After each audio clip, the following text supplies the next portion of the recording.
I'm just gonna put you listening, but in case you need to speak, just go ahead.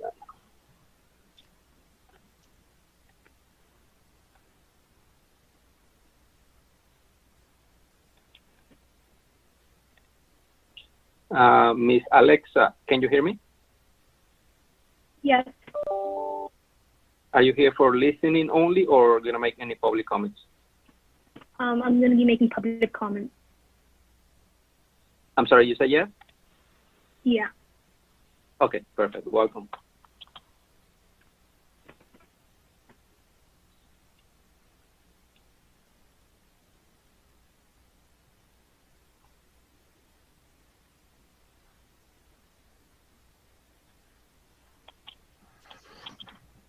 And mine, I believe the kids from Miami Lakes Middle School are on the Zoom because we have their item, which is an ordinance in second reading tonight. So just an FYI. Perfect.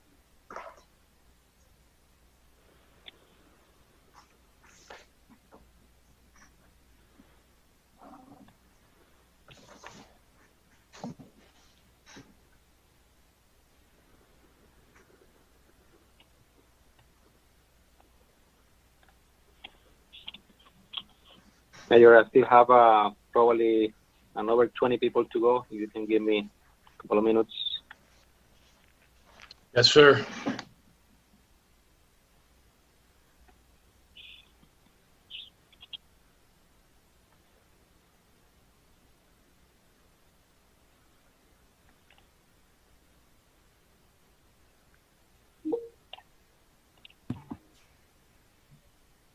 Hello, I have here Sanchez W. Can you hear me? Emma, that's me. Okay, perfect. Welcome, William.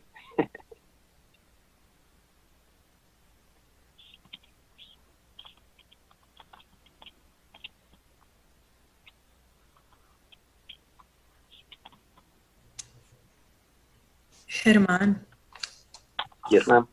perdona que moleste. I don't No, see of you. You have everyone. I only see the mayor. That is correct, right? That's what. we have Mr. Peterman, Mr. Jeffrey Rodriguez, Lorenzo, Mayor. No, I see the names. I see the names, but the images I only see. I'm only able to see mayor. Yeah, they have the camera hidden at this moment. But I'm trying to put mine, and it's saying that I think you don't allow me. Yeah, go ahead. Okay, so you can allow me? There we go. There we go. Yeah. Thank you. Just want to make sure that when I have to do roll call, we're ready. Thank you, Germán. Hi, Mayor. Dina, Yes. Tell me. I have a John Lee here. What is the name? John Lee. John Lee. Yeah. No, For public comments or just to listen? I'll find out. No worries. John Lee. Okay. I found out.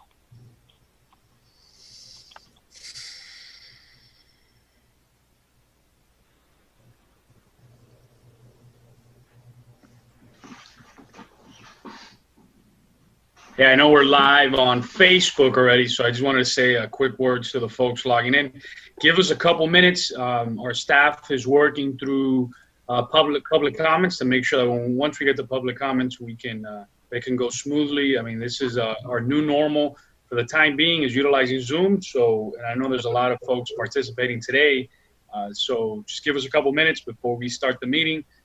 Stay tuning in live, as we'll be going live shortly once we're done sorting out the speakers for public comments.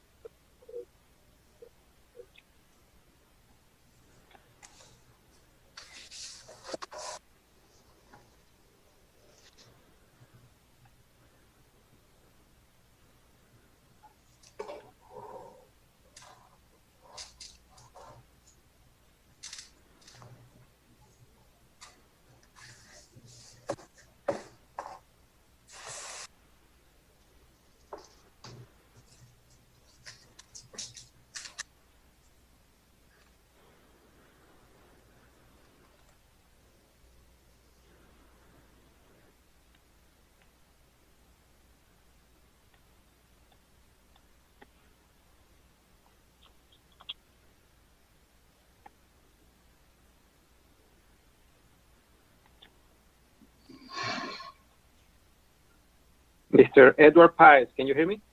Yes, I can. Perfect. Are you here for listening only, or are you going to make any No. public comments? I am here for public comment. Perfect. Welcome.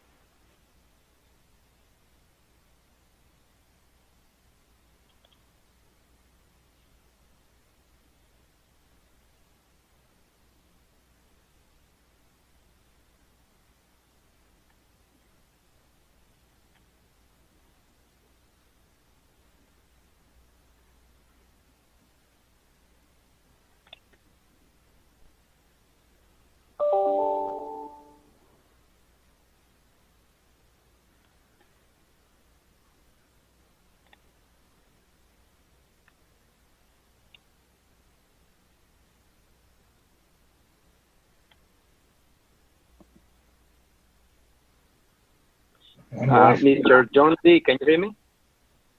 He's talking to you. Yes, say again, please. Yes. Mr. Lee, are you here for public comments or listening only? Do you want to make a comment about? Yeah, I would just like to make a comment. Make it now. Okay, perfect. Perfect. I would- Thank you.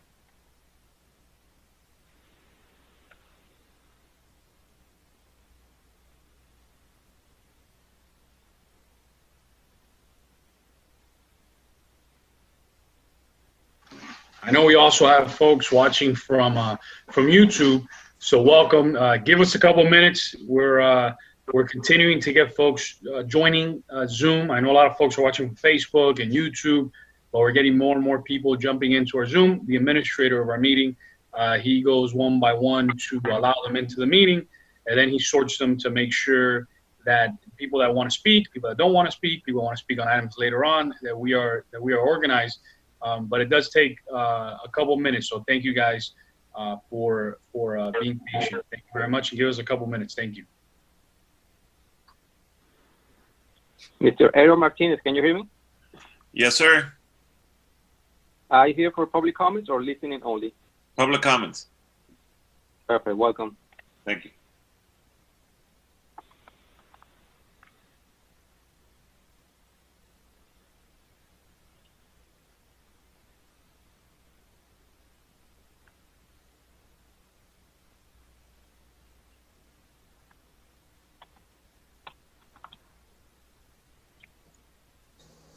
Miss Maria, welcome. Can you hear me? Yes, I can. Perfect. Are you here for public comments or listening only? Public comments. Perfect. Welcome. Thank you.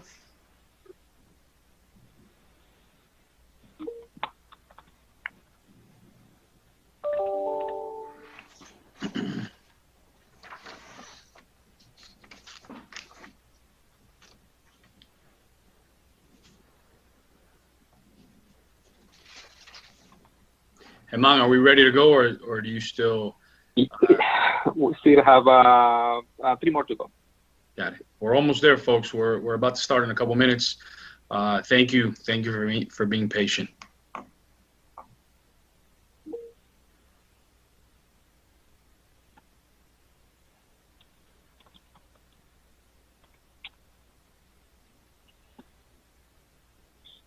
Miss Vivian Levy, can you hear me?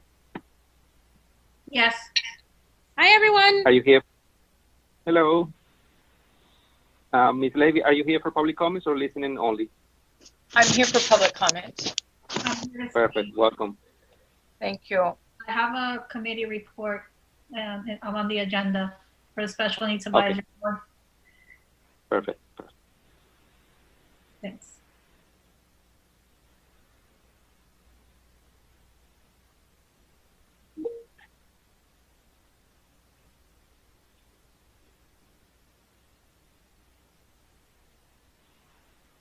I have a phone number ending in 2470. You hear me? Phone number ends in 2470. No. Mayor, I think we have all the participants admitted. Thank you, Hemang, and thank you everybody for being patient. As you all know, this new normal isn't always as easy. We're all going to live from Zoom. Hopefully in the near future, we can go back to town hall and start having meetings in person, and continue to have the accessibility of Zoom continuously being available. So thank you guys for being patient. So right now we're gonna start our meeting at 6:40. So Madam Clerk, please call the roll. Bring this meeting to order and please call the roll. Good evening. Council Member Dieguez. Present. Here. Council Member Rodriguez. Present. Council Member Bruano. Present. Council Member Alvarez is absent. Council Member Collazo will be joining the meeting in a few minutes, so he is not here with us right now. Vice Mayor Rodriguez. I'm here. And Mayor Sid. Present. Mayor, you have quorum. Thank you, Madam Clerk. Right now, we will be having our prayer led tonight by Pastor Stewart from the Miami Lakes United Methodist Church, Hope United Methodist Church here in our community. Welcome, Pastor. Thank you, Mayor. And as always, it's an honor to be before you tonight, leading you in prayer at a time when I know a lot of people have a lot of things on their minds and hearts right now, and still a lot of people are struggling with just day-to-day problems and unemployment, and there's so many things that people are worried about. So hopefully I can bring us together tonight in a spirit of unity, that we might do God's work and continue to watch out for each other. Let's pray. Father God, I thank you for this time that you've given us, that we might hear the voices of everyone here tonight and be responsive and loving in all the actions that we take. It's not easy trying to bring people together. It's not easy trying to be a community with so many different ideas and so many different ideals, but there's one that we can focus on, and that's to love each other. And so I'm thankful for this opportunity, that this time tonight is an opportunity to bring that spirit into the words and the actions that we might take, and that we continue to find ways to help those people who are struggling in our community, that we help those people who are feeling disconnected and left out. God, you're a mighty God, you're an amazing God, and that you've anointed these people to lead us tonight, that they might do your work, Father, and their primary job is to make sure that all are taken care of. So we thank you for this opportunity, and we are praying for those who are still on the front line working every day. God, continue to watch over them and protect them.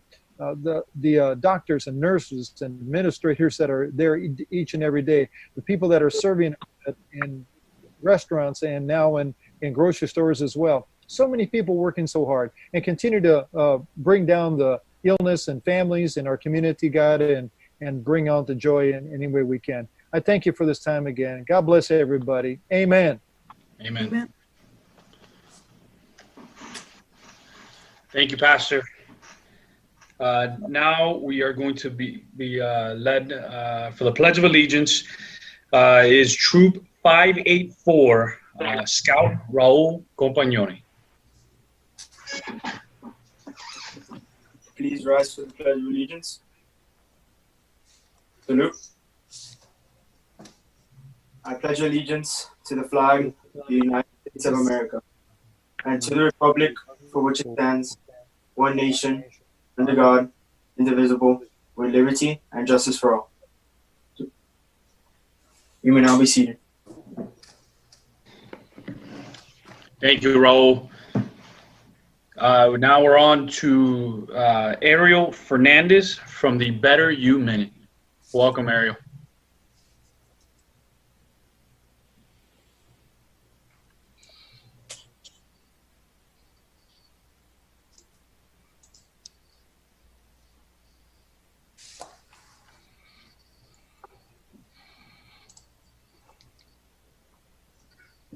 Ariel, are you you're still with us? Ariel Fernandez, the Better You Minute. Mayor, I think I'm Tony Fernandez. I think Germán may have confused Ariel for Tony. Got it.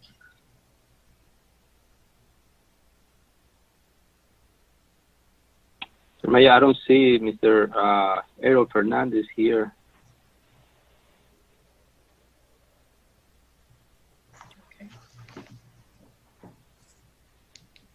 Okay. So we'll be moving on to the order of business, deferrals, additions, deletions. Germán, if Ariel pops back up, and Lorenzo, let me know if you're able to communicate with him. We'll definitely recognize him. Additions, deferrals, deletions. I want to move 2 items. Specifically, I want to move item 15B, which is us honoring Jakey, to right after public comments, and I want to move up 10B, which is the item for the kids at Miami Lakes Middle. I know that they're on here. I don't want them to be waiting all night, so I want to move that up after committee reports. So 15B to right after public comments, and 10B. Mayor, are you talking about 11B? 11B? 11B. 11B. And Mayor, I'd like to move up 13J to, I guess, right after your comments, after your 2 items. Okay, one of the items that the item honoring Jakey is going to go right after public comments, and then the Miami Lakes Middle School item will be going right after committee reports. So that's fine. Right after committee reports. Okay, 13J after 11B preceding committee reports. I'll second. There's a motion and a second. All those in favor? Aye. Aye. Any opposed? Seeing none, the motion passes. We are on to public comments. Madam Clerk and Germán, just a reminder, please call out. I know everybody has names, so call out names so we don't confuse anyone. Before I read my statement regarding public comments, let's take note that Councilmember Luis Collazo has joined the meeting. Okay, so I'm gonna read what I always read. All comments or questions from the virtually attending public shall be directed to the mayor in a courteous tone. To ensure the orderly conduct and efficiency of the meeting, public comments shall be limited to 3 minutes maximum per person. No clapping, applauding, heckling, verbal outbursts in support of or in opposition to a speaker or her remarks shall be permitted. Should a member of the virtually attending audience become unruly or behave in any manner that disrupts the orderly and efficient conduct of the meeting, the person will be asked to leave the Zoom meeting.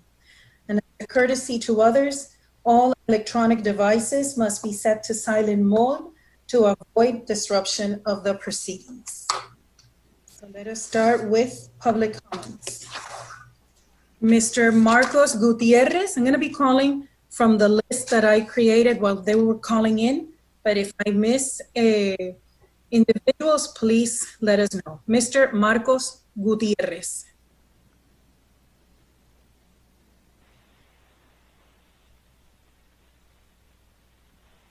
Marcus, can you hear us? Unmute. We see you. We don't hear you. Yeah, you. There we go. Okay, can you hear me Good now? evening. Good evening. We see the desk. We don't see your beautiful face. Hold on, how about now? Now we see your beautiful face. Okay, great. Good evening, everybody. Marcus Gutierrez, 7757 Northwest 169 Terrace. I want to speak strongly in support of the entire Miami Lakes Police Department, especially. Hello, can you guys hear me? Yes, we hear you. We see you. Okay, perfect. Especially Officer Rodriguez and Officer Hackett, which were unfairly characterized and treated in a Miami Herald article, insinuating support of any particular group. These 2 officers have always treated and served all of Miami Lakes and non-Miami Lakes residents with the utmost respect and professionalism. The majority of our residents agree Officer Rodriguez and Hackett have always exceeded expectations, along with the entire Miami Lakes Police Department, which I believe is one of the best departments in the entire state. I strongly recommend someone in the council to pass a motion tonight in support of Officer Rodriguez and Hackett and our entire Miami Lakes Police Department that has always done a great job engaging all residents, Miami Lakers and non-Miami Lakers alike, with a smile. Our children, they've been a great example. They've been in HOA meetings, been in our town events. They're there every day and treat everybody with the utmost respect, and I'm witness and testimony to that. So I strongly suggest someone in the council would back up and pass a resolution tonight showing our support for these two officers and the entire Miami Lakes Police Department, which I think are going through very trying times and being characterized unfairly. I also urge the council tonight to limit the scope of government. I think that at least I can speak for myself. Everyone that I've elected and I voted for on that council, I believe should limit their role to a limited government and stay away from any social issues, any flags, any non-governmental activities. I think that should be left to the private sector and not allow our town to continue to be divided. I think we all need to come together to what joins us, which is running a safe town with public safety, getting along as neighbors, and limiting that role of small government, which I think we enjoy in our town. Thank you very much to everybody, and that's it. Thank you, sir. Thank you, Marcus. You're welcome. Okay. Ms. Helen Rodan. Thank you. Hi, everyone. Do I have to say address or is that not needed? State name and address. Yes, please. Okay. Thank you, Helen. My name is Helen Rodan, 6431 Main Street, Miami Lakes, Florida, 33014. I'm on this call today to discuss several items being brought to discussion. I'd also like to take a moment to say how disappointed I am in some members of our community for how they portrayed our town recently. We're being called racist and ignorant in a time when we should be coming together and showing solidarity with our Black neighbors who are disproportionately and negatively impacted by society at large. I encourage members of this council to publicly denounce racism and discrimination. I'm a firm believer that our town can be accepting and welcoming, and I hope that we strive to make that known. It should not be a political statement to do so. In recent days, I learned that the reason one of my Black friends moved from this town was because of discrimination that her family faced from members of our community. It's unacceptable, and I only hope that other families haven't also moved due to similar circumstances. That being said, I'd like to support the Cultural Affairs Committee and their upcoming report in which they're recommending the town establish peaceful public expression in support for social and racial justice in the form of a community gathering. I'm also calling in to support item 13J. I think it is a great item as it reflects what we already know, which is our town police do an incredible job. But this item does establish a layer of accountability, which I think can only do positive things for our community. I would suggest that the town add a component to this item in which the Public Safety Committee or the Neighborhood Improvement Committee also be privy to the evaluation so that there's community input as well. Thank you for your time. Pleasure to see all of you tonight. Thank you, Helen. Okay, the next speaker that I have is Miss Suzanne Chupiani. Miss Susan or Suzanne Chupiani?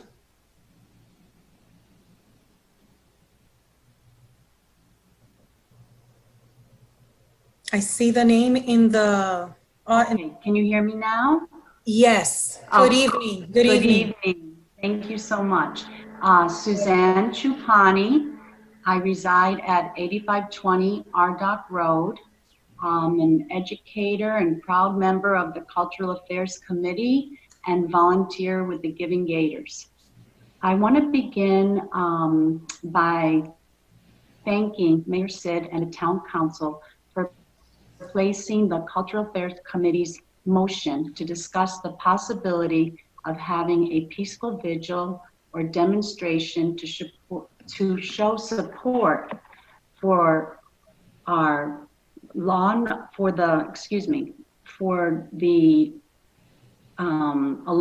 the community, the law enforcement, our first responders, and primarily for the families who have been affected by the wrongful deaths of so many unarmed African American men and women on today's agenda. This is a teachable moment for our children and fellow members of our community.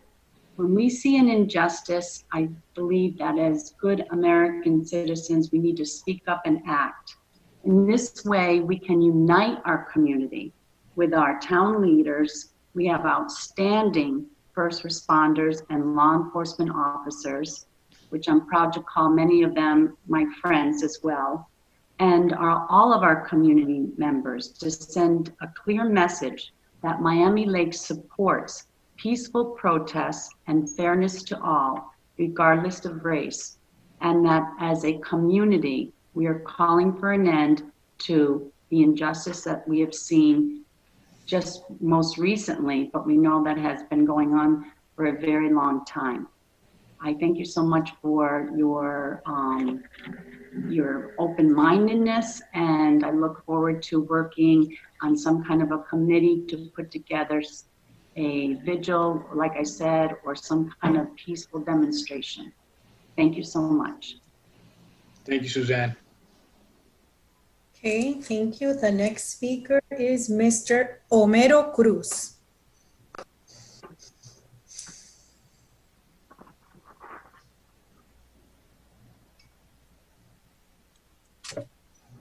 Good evening, Mayor, Council. Homero Cruz, 8515 Northwest 169 Terrace. Thank you for the opportunity to speak here. I'm strongly in support of passing a resolution in support of officers Juan Rodriguez and Steve Hackett, as well as the entire police department that works for the town of Miami Lakes. I believe that the community is very pleased at all with the work that they do. And unfortunately, last Sunday, the Miami Herald took an opportunity to take some pictures and not showing reality that they were there to protect and serve. And we thank Officer not only Hackett and Rodriguez, but the whole entire police department that was there. They were very helpful. I was there. It was very peaceful, except for a couple of interruptions, but they were there instantly taking care and making sure that nothing happened. Secondly, I would like to keep our town and our government to be a small government. I believe that we don't need any divisions in our town. I've been here a resident for the last 33 years. And I remember the days that we could disagree with a neighbor, and as far as any creed, and we're still friends and we're still residents. Again, the items proposed by the Cultural Affair, I think they are divisive, and I believe that the council should look into this very clearly, because if you allow a flag to fly today, maybe tomorrow we get a movement pro-life or whatever other type of movement. How many flags are we going to have in the town? How many more marches do we need in the town, whether they're peaceful or not? I believe everybody already stated their point, and we should move on and concentrate on the town issues and keep growing beautifully like we always do. Thank you. That's all I need to say. Thank you, Homero. Okay, next speaker, I have Mr. Edward Pai.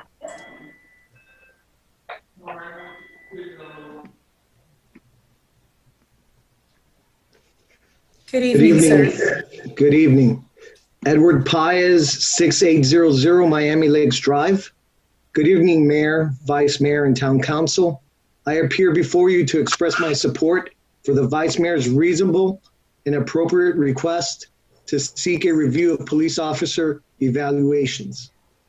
Justice Brandeis, one of America's great legal minds, once wrote, "Sunshine is said to be the best disinfectant. Electric light is the most efficient policeman." This town's budget for the fiscal year of 2019 to 2020, the police consumed 51% of our total budget. That is $8,910,170. It is not only our right, but our duty to make sure that this significant outlay of money is being spent appropriately and securely. Having dealt with these public servants, I wholeheartedly believe that there will be no adverse findings from the Vice Mayor's request. However, that does not change the fact that we, through our town council, are absolutely in our right to make sure such a request is answered. I also humbly ask that you contemplate an additional request to require the fine public servants that serve Miami Lakes to also live in this wonderful town. I firmly believe that this would help make what is already an outstanding police force even better. To close, I would like to thank all the town council for their leadership and transparency during these difficult times. It truly is what makes our town great. Vice Mayor, I wish you and your wife a speedy recovery. Thank you for your time. Thank you, Ed. Thanks, Mayor. Thank you. The next speaker, Mr. John Lee. Hi, my name is Christina Lee. I'm actually John Lee's granddaughter. Welcome. Thank you. He was going to speak, but I think it's a little too emotional for him right now. We just wanted to, on behalf of our entire family, we wanted to thank and express our appreciation to Town Council for the motion to co-designate Miami Lakeway South as Rita Lee Way. She's taught children to swim all the way from the Brams to the Shulas, and over 1,000 children, I believe she lost count, she's got out of after 900. So we just wanted to say thank you for offering that and putting in motion, and we thank all of you. Thank you very much.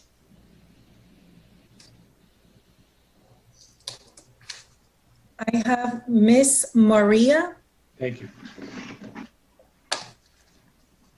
Miss Maria.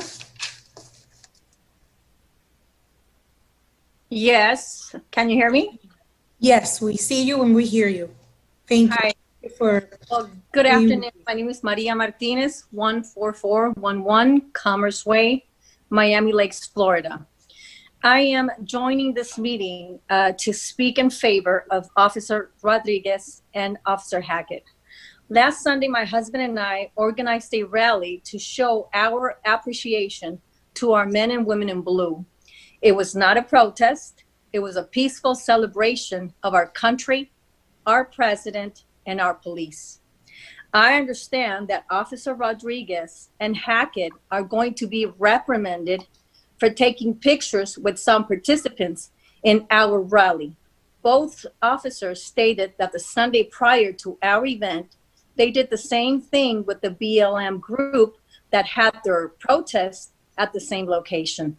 So I am very disturbed by the hypocrisy. If it's okay to take pictures with BLM groups, why are they being reprimanded for taking pictures at our rally? Also, officers are being obligated to take a knee with BLM groups all over the country. Why is this okay and it's not okay to take pictures at a rally when we are supporting our country, when we are supporting and praising the wonderful women and men in blue? These officers did nothing wrong. These officers were there for 3 hours doing nothing but just keeping the peace and just watching over us. So I really, what I want to say to you is I want you to consider the decision. I don't know exactly what's being done with these officers, but I believe that nobody should be reprimanded for taking pictures with citizens when we're celebrating our country, our president, and just having a very, very, very nice time in our community. And it was not a protest. Everything was peaceful. So that's what I want to say today. Thank you. Thank you. Thank you. Thank you very much.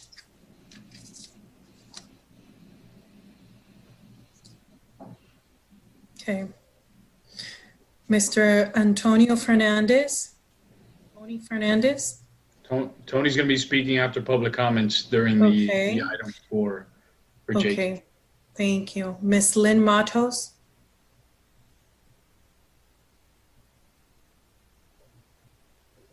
Miss Lynn Matos. Lynn?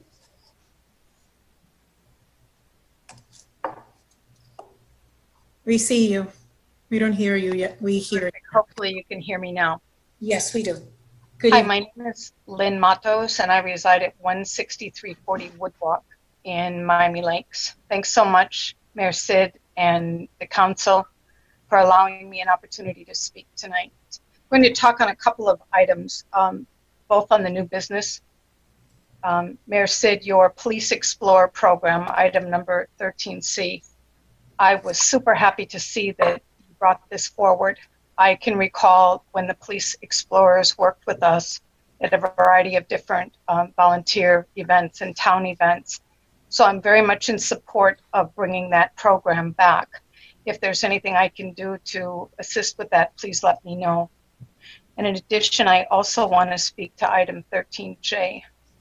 Over the years, I have been involved in the town in a variety of different capacities.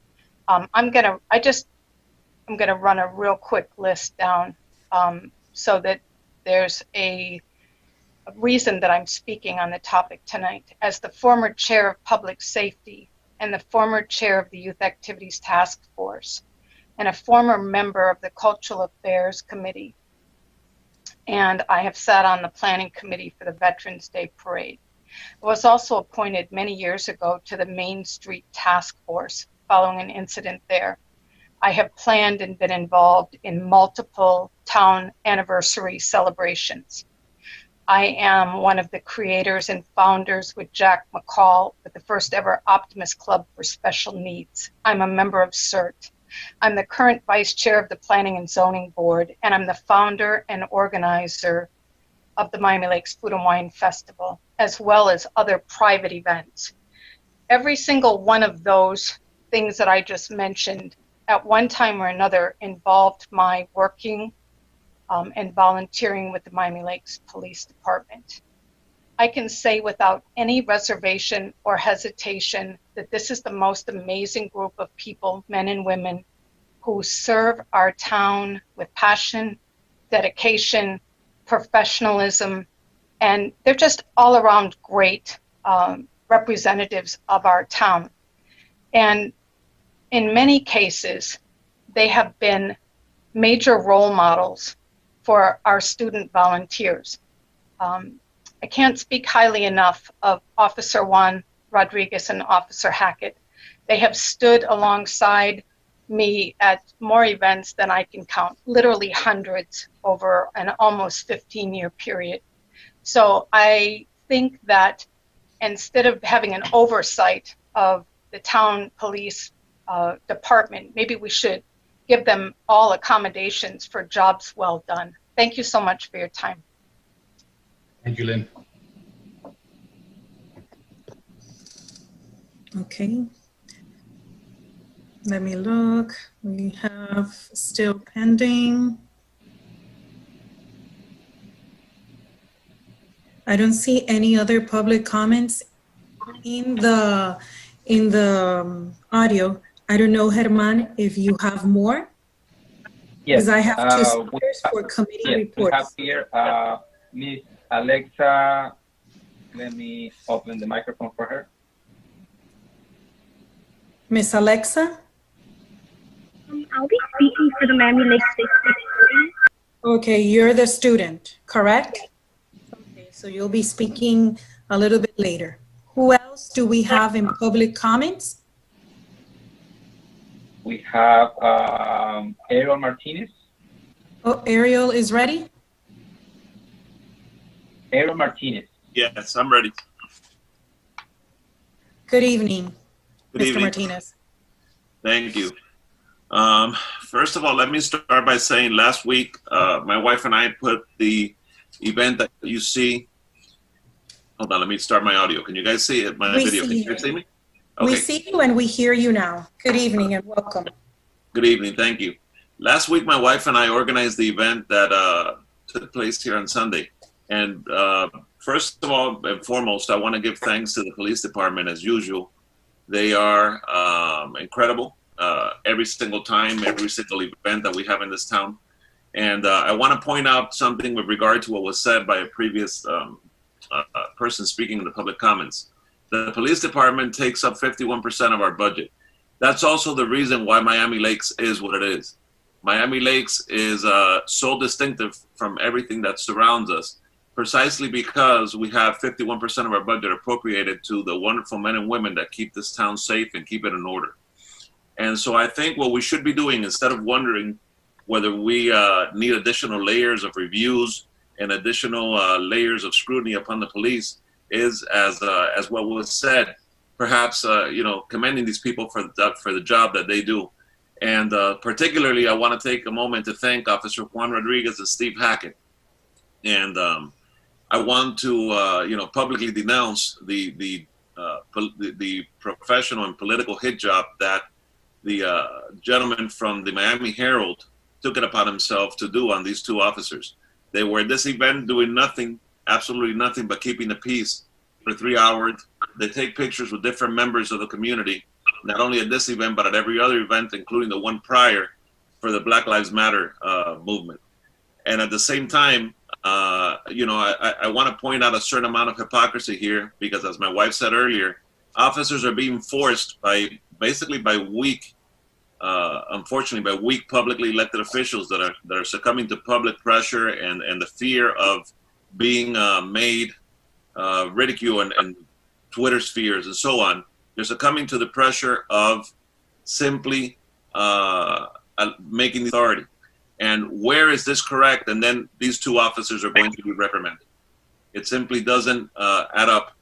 And so the last thing I want to say to you is, because I think the police department here, because I stand strongly with the Miami Lakes and Miami-Dade Police Department, I hope that you guys unanimously pass some sort of a resolution that you support that no action be taken against these officers. In the case that that doesn't happen, and for whatever reason you choose to join, I love to have nothing but peace and tranquility and no demonstrations or anything in this town. But I will have a very, very public demonstration in this town that will make Sunday look very small, because these officers deserve nothing but our respect and our honor. Thank you. Thank you. Thank you. Okay. We also have a pre-recorded video that was sent earlier today. Herman, if you have it available, please. Gina, we still have some public comment. We still have other public comments. Perfect. Thank you, Martin. I have one. I see Mr. Brandon. I don't have the last name, but Mr. Brandon Thomas. Are Yes. you ready? Good Yes. evening and welcome. We don't see you, but we hear you. All right, good evening. My name is Brandon Thomas, and I live in Silvercrest North at 7970, right across from Gramercy Park in Miami Lakes. I am one of the very few Black residents of the town of Miami Lakes, and I too join my neighbors in disappointment at my council members' lack of response in light of this nation's current climate. According to census data, out of the approximately 1,000 people that live in this community, 3% are Black. And while this number is minimal, it should still matter to you all, because at the end of the day, this modicum of a percentage has still been essential to the growth of this town. It should still matter to everyone. Since 2001, I've worked, lived, and played in this town. I attended Bob Graham Education Center when its doors first opened. Found my best friends of 13 years to this day, one who's actually on this call. And I've contributed continue to contribute to our thriving businesses. Thanks to this town, of which I am a product of, I am highly educated and I'm a better person for it. But still, I feel like I don't matter. In the past week, I have seen this town defamed across social media because of the choices certain residents have made over the past few days, and in Facebook groups particularly, which in my opinion have negatively impacted this town's worth and future gains. I believe this community, my community, has taken a back seat, and therefore I believe this council needs to be proactive, and the way it can do that is in passing 13J. I am firmly in favor of 13J, which calls for this level of scrutiny, police evaluations, and support of a reflection to this town's response in light of the accountability our nation is taking in the face of police brutality. Protests and rallies and petty political devices aside, I just highly recommend that this town, my town, our town, addresses the human issue that will portray a sense of solidarity of what residents like myself are going through and continue to go through. Peaceful rallies, peaceful protests, they're all great. But I just implore you, council members, and the rest of my community to just please remember that your town's Black lives do matter. Thank you. Thank you, Brandon. Thank you. Okay, we have, who else do we have pending? And I see Ms. Susie Garcia. Ms. Susie Garcia. Welcome. Thank you. Can you hear me? We hear you. We don't see you. Well, we see a beautiful picture of you. Oh, wonderful. Thank you. Welcome. Okay, my name. Thank you. Good evening, honorable council members. My name is Susana Garcia. I reside in 16135 Northwest 64th Avenue, Miami Lakes. I would like to share my thoughts and support for 13J regarding the police evaluations memorandum. I have nothing but the utmost respect for our law enforcement. However, I am quite concerned over the social backlash I've seen regarding our town wanting to have more transparency and accountability when it comes to police oversight.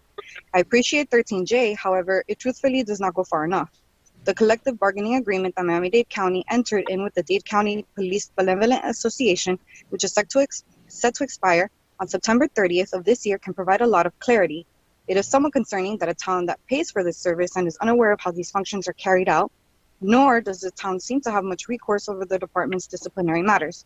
Per the collective bargaining agreement, county police officers have an unyielding amount of power when being investigated or when trying to be disciplined. If a case is brought up upon an officer, they can review the entire case file, including evidence and transcripts prior to the sworn interview. They cannot be subjected to lie detector tests.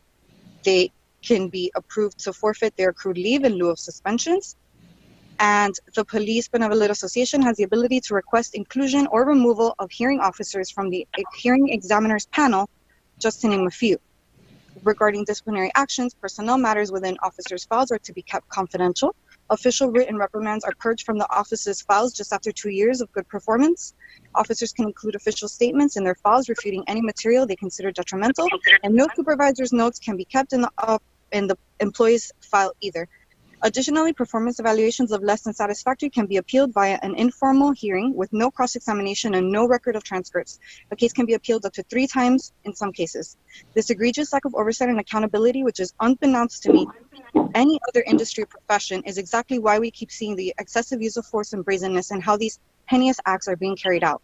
These bad apples, as they like to be referred to in order to minimize the underlying issue, are pervasive within the industry because they have not had to be held accountable for their actions, nor have they ever seen anyone within their departments be held accountable. Within the town's own performance measures, the planning and zoning department are evaluated on 6 different performance metrics, yet our policing is only held to 4, none of which directly tie back to the effectiveness of their duties within their community. I request that we review these performance measures as a great first step to rethinking how this community is best first served. Just as a couple of weeks ago, Miami Lakes residents decided to exercise their First Amendment rights and lend their voices to justice and equality, instead of plans to provide protesters with protection so that they may exercise their constitutional rights, they were first viewed and deemed as a threat to the community.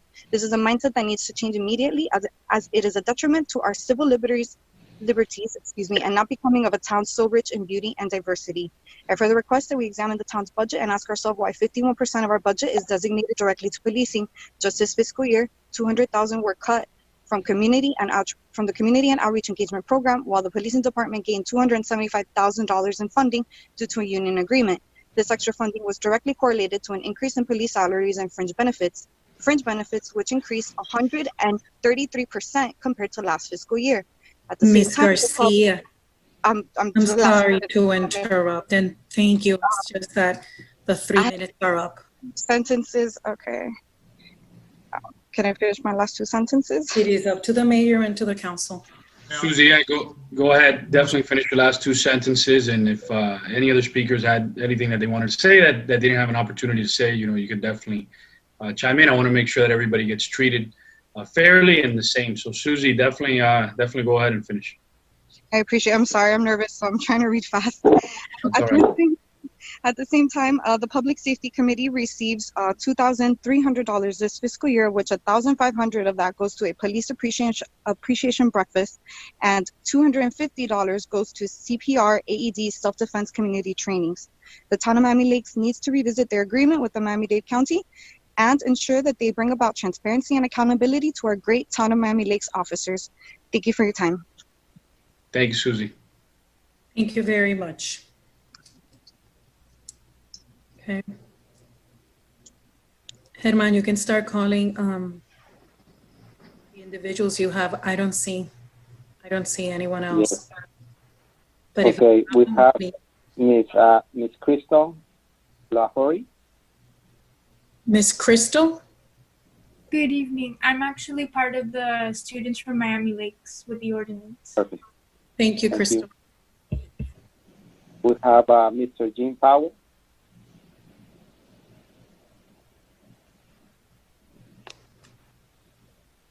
What is the name again? Jim Powell. Mr. James Powell? Jim. Or Jim Powell? Jim Powell. Good evening. Good evening, sir. Good evening.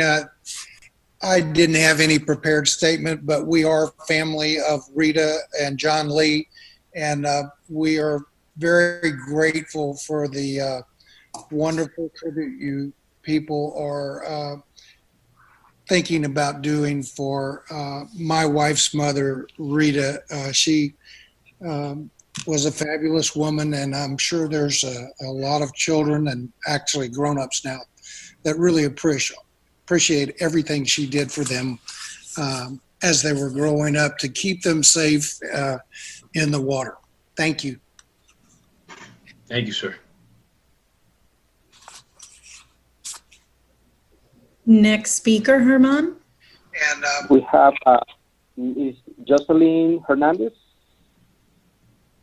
Ms. Hernandez, Jocelyn Hernandez. I'm speaking with Miami Lakes Middle School for the Safe Place Ordinance.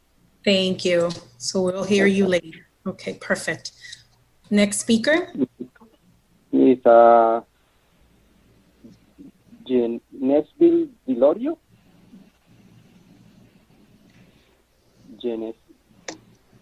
Vilorio. Hello?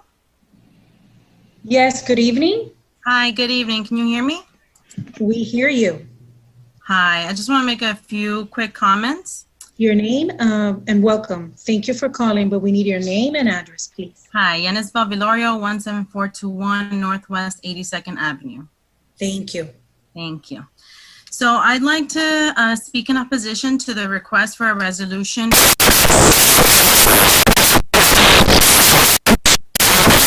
partisan and divisive manner in Miami Lakes this past Sunday, which should, I wonder what should undocumented members of our community think and feel when they see that the police force that is supposed to protect and serve them in the community where they live is seen behaving in such a partisan and divisive way during a rally that is supposedly about Flag Day or the police force. I wonder what Black members of Miami Lakes or people of color who live here are to think when they see this kind of unprofessional behavior.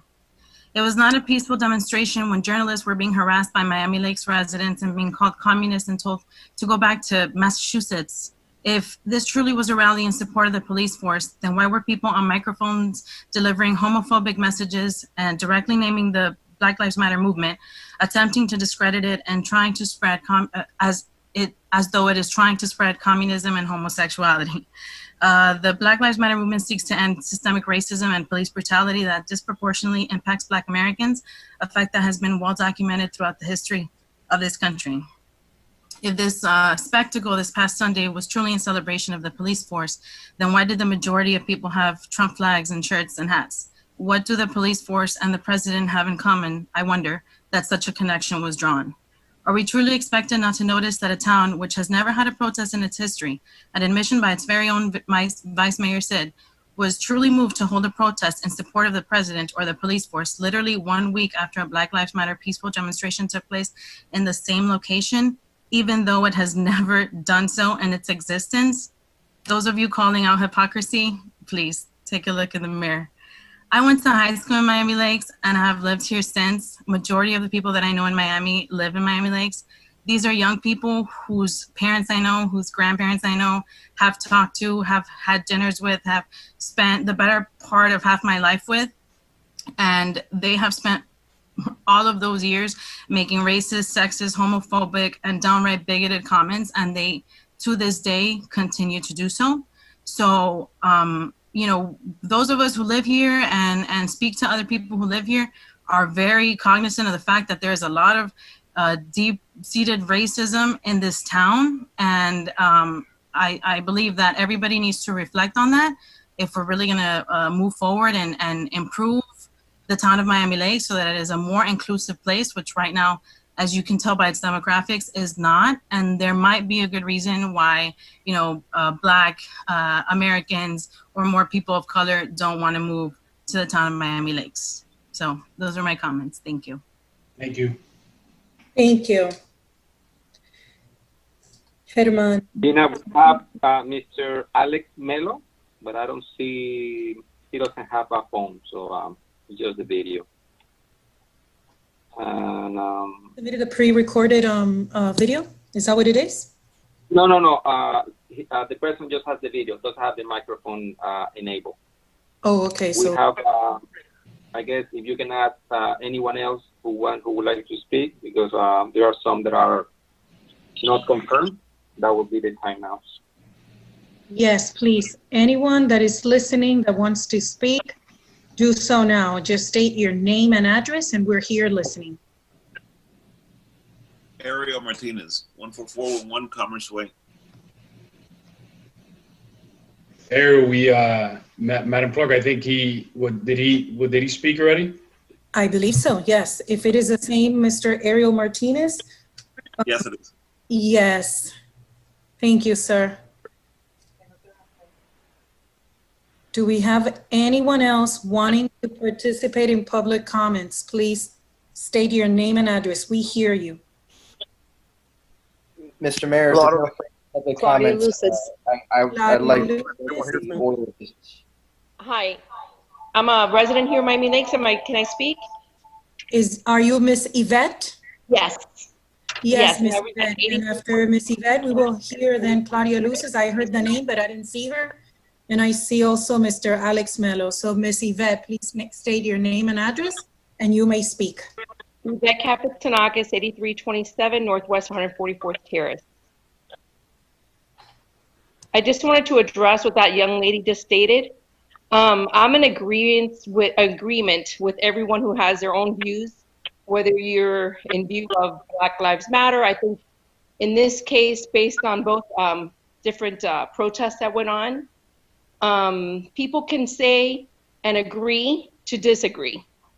I'm sure there's a lot of people that attended each different protest that feel about their ideals very strongly, and everybody should appreciate that. That's why we live in this country. We are free to have our own opinions, and we are free to protest on them. So whether or not it turned into a Trump rally or it didn't is regardless. They could have made it a Trump rally. They could have called it Happy Day in Miami Lakes rally. The point of the matter is everybody has a right to protest. It's in our Constitution, and it needs to be agreed upon from everybody in this town. Basically, that's all I want to say. No need for 3 minutes. Thank Just you. respect everyone's opinions. That's all. Thank you, Miss Yvette. And again, I'm so sorry. What is your last name? I missed it. Papakonakis. Okay, thank you.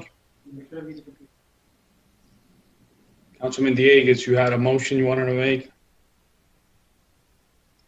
Yes, Mr. Mayor. I wasn't sure if members from Rita's family were going to be showing up today to watch the meeting. So I did not earlier, when we were on the order of business, move up my new business item with respect to the co-designation. So at this time, I moved to reopen the order of business so that I can make a change with respect to 13A. I'll second that. All those in favor? Aye. Aye. Any opposed? Seeing none, the motion passes. And that's to move up. Now we want to move up 13A. Councilman Dieguez, make a motion to move up 13A. Yes, I moved to move up 13A to just after public comments and before 13B. I think it will be a quick discussion that will allow the Rita's family to be able to observe what we say and the actual vote, and get them out of here with some time so that they're not waiting around for an extended period. So that would be my motion and my request. I'll second that. All those in favor? Aye. Any opposed? Seeing none, the motion passes. The order of business is now closed. Madam Clerk, continue with public comments. Another clerk brought to my attention that we did allow one of the speakers an extra 30 seconds.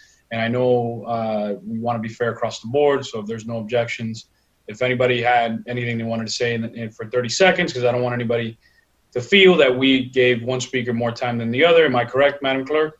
Yes, you are correct.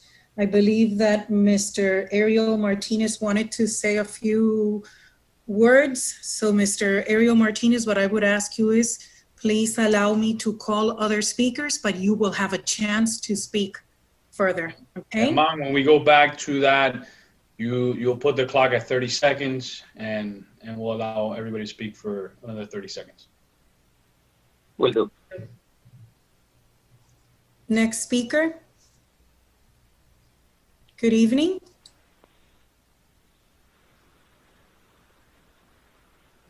We had a few names a few minutes ago. I think I saw Ms. Luces and I saw someone else.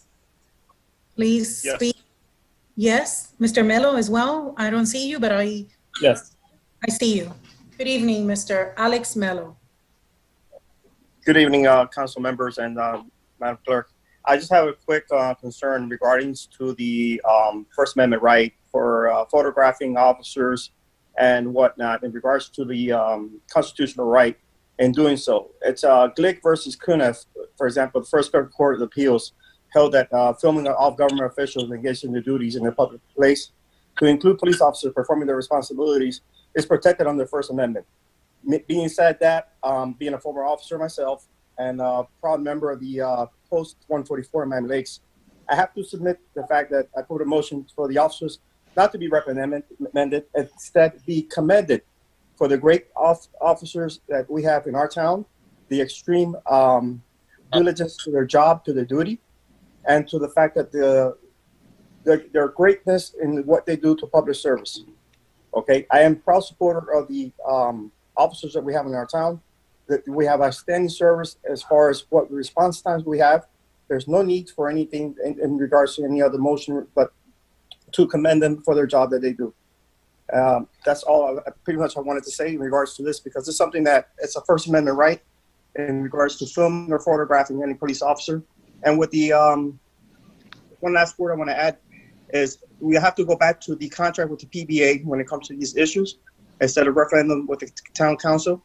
I believe the council members should definitely reach out to the PBA member union before any disciplinary action has to be taken if it moves that direction. That's all my time, Madam Clerk. Thank you, Mr. Mello. Next speaker, please. State your address. Can I go now? Yes. All right. Good evening. This is Claudia, 8220 Menteith Terrace, Miami Lakes, Florida. I'm here to speak about the Miami Herald article. Was deeply disturbed to find that two of our finest officers, Hackett and Rodriguez, were portrayed as was an assumption, because at this point it is an assumption. No one's asked the officers whether they do or they do not support Trump or not. But I've known these gentlemen. They have worked with this community for the past, I don't even know how many years. I know that I have personally seen them for the past 15 years. Our kids know them. Community residents know them. So to take a picture with a resident, I don't think it's a big deal. I think this is being blown out of proportion. Obviously, we know that this is a very divisive time. It saddens me to see that this is now being brought into our town. As far as the accountability is concerned, there's never been a question for this before. Why now? So when we start talking about playing partisan politics, this is what we are doing. I will stand here and I will tell you that I will do whatever it takes to defend both Officer Rodriguez and Officer Hackett. They do the traffic detail. They go above and beyond. And let us not forget all of the abuses that our officers are having to, at this point, put up with. So let's not forget that either. So I agree with many of the speakers. They should be commended and not reprimanded. I would really hate to see that happen in this town. Taking a picture with a resident, regardless, does not mean that you get to assume what their stance is. So I hope that this council does whatever it needs to do to support its officers. The officers who sit here and do traffic detail for us, okay? Because we're overpopulated, who take care of our community events, who do the drive-by parades, who do so many other things. So let us put things into perspective. But I do think that what was written about them was unfair. And I certainly hope that this town council and this town recognizes those two individuals for what they are. They are residents, they are wonderful community members, and many of us have known them from a very, very long time, and they have gone above and beyond. That will be it. Thank you. Thank you, Claudia. Thank you. Thank you very much. Next speaker, please.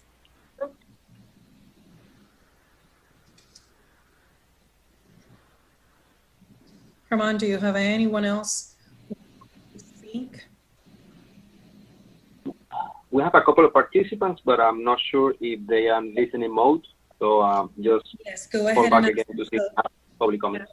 Yes, go ahead and ask them just to make sure that everybody gets an opportunity to speak during public comments.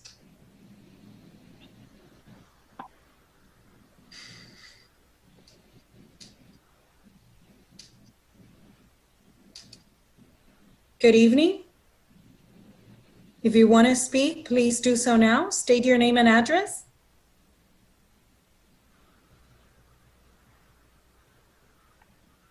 Ariel Martinez. Go ahead, Mr. Martinez. I believe 30, was it 30 seconds, Mayor, that you stated earlier? Yes. Yes, for Mr. Martinez. Welcome, sir. One of the earlier speakers, an extra 30 seconds. So I know Mr. Martinez had already spoke earlier and he used his 3 minutes, but he'll have an extra 30 seconds. And anyone else that didn't get that extra 30 seconds, you know, you can chime in. Thank you very much, Mr. Mayor.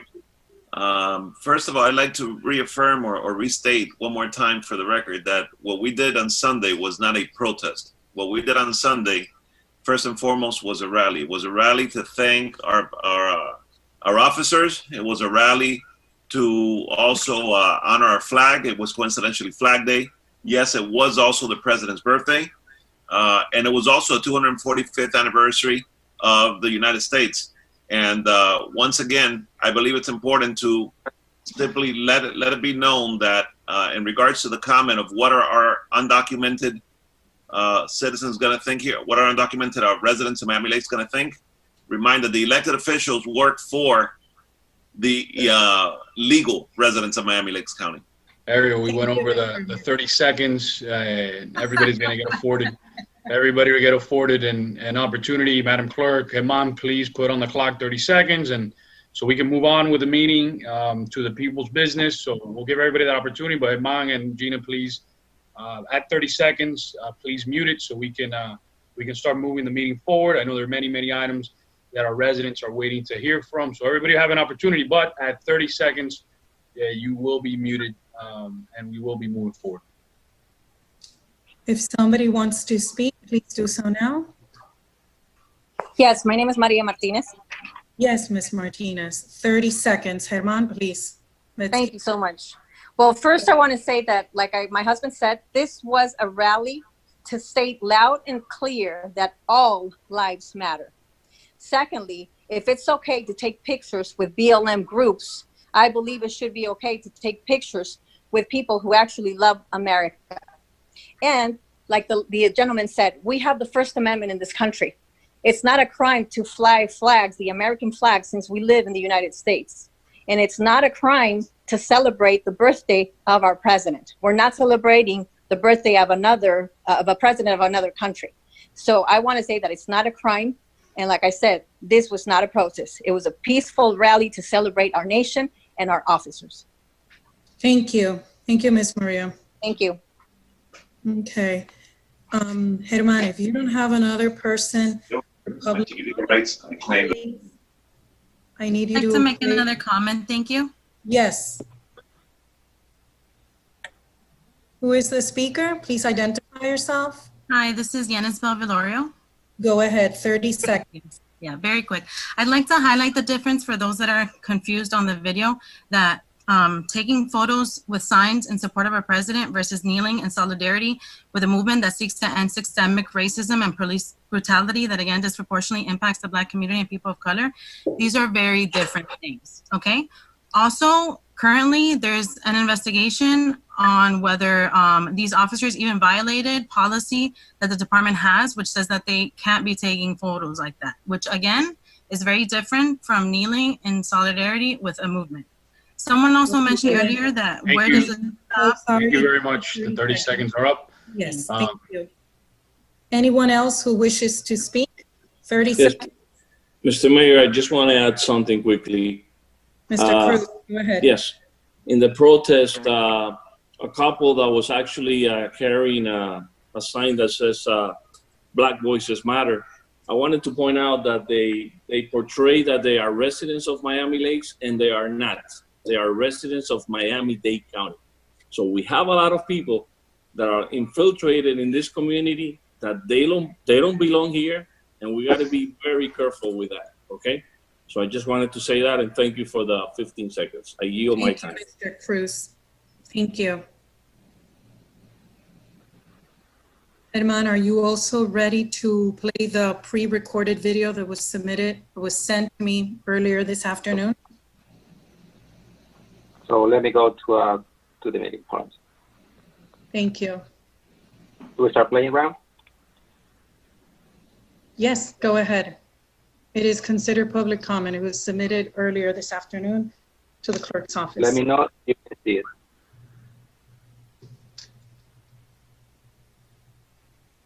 Not yet. We can't see it. No, we don't see it. We don't hear anything.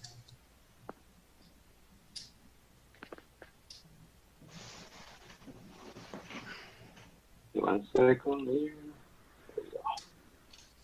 Can you see now? Nope, not yet. Okay, we see Mr. Alonso, but we don't hear. Please, yes, can you start it again? We missed You don't hear? You don't hear? Start it now. No audio, but Give me 1 second. yes. We heard a few, but we heard it late. And I wanted to be fair from the beginning. Okay. Just 1 more second here. Good evening, Miami Lakers. My name is Roberto Alonso. I live at 15741 Turnberry Drive. I want to first thank the council for allowing me the ability to speak remotely today. And I also want to thank all of our public servants that have been fighting really hard for us during this whole COVID-19 issue, as well as the recent riots and protests that have been going on around our county. We're living in some crazy times. as a past chair of the Public Safety Committee, I thought it was important that I spoke tonight regarding an item that's been put on the agenda, or that's being asked to be put on the agenda by Vice Mayor Rodriguez. I'm concerned with the treatment that our officers are going to begin to receive. I've heard rumors of this past weekend that there was some pictures taken and that some officers may be disciplined for that. I'm not sure if that's true or not. That was posted on social media. And then I see now this item in which we're requesting that the commander and the major and the lieutenant explain themselves and do further reviews of our officers. I think these are times to create unity, not to create division. And we all very well known, every council member, every resident who's been involved in public safety, that all of our officers go through a very thorough background check before they come to our town.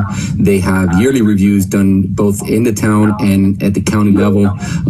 And we have one of the best abilities that anybody has. Our town, because of our contract, has the ability to remove any officer that which we feel is not doing the right things for our town at any moment, and send them back to the county and bring a new officer in.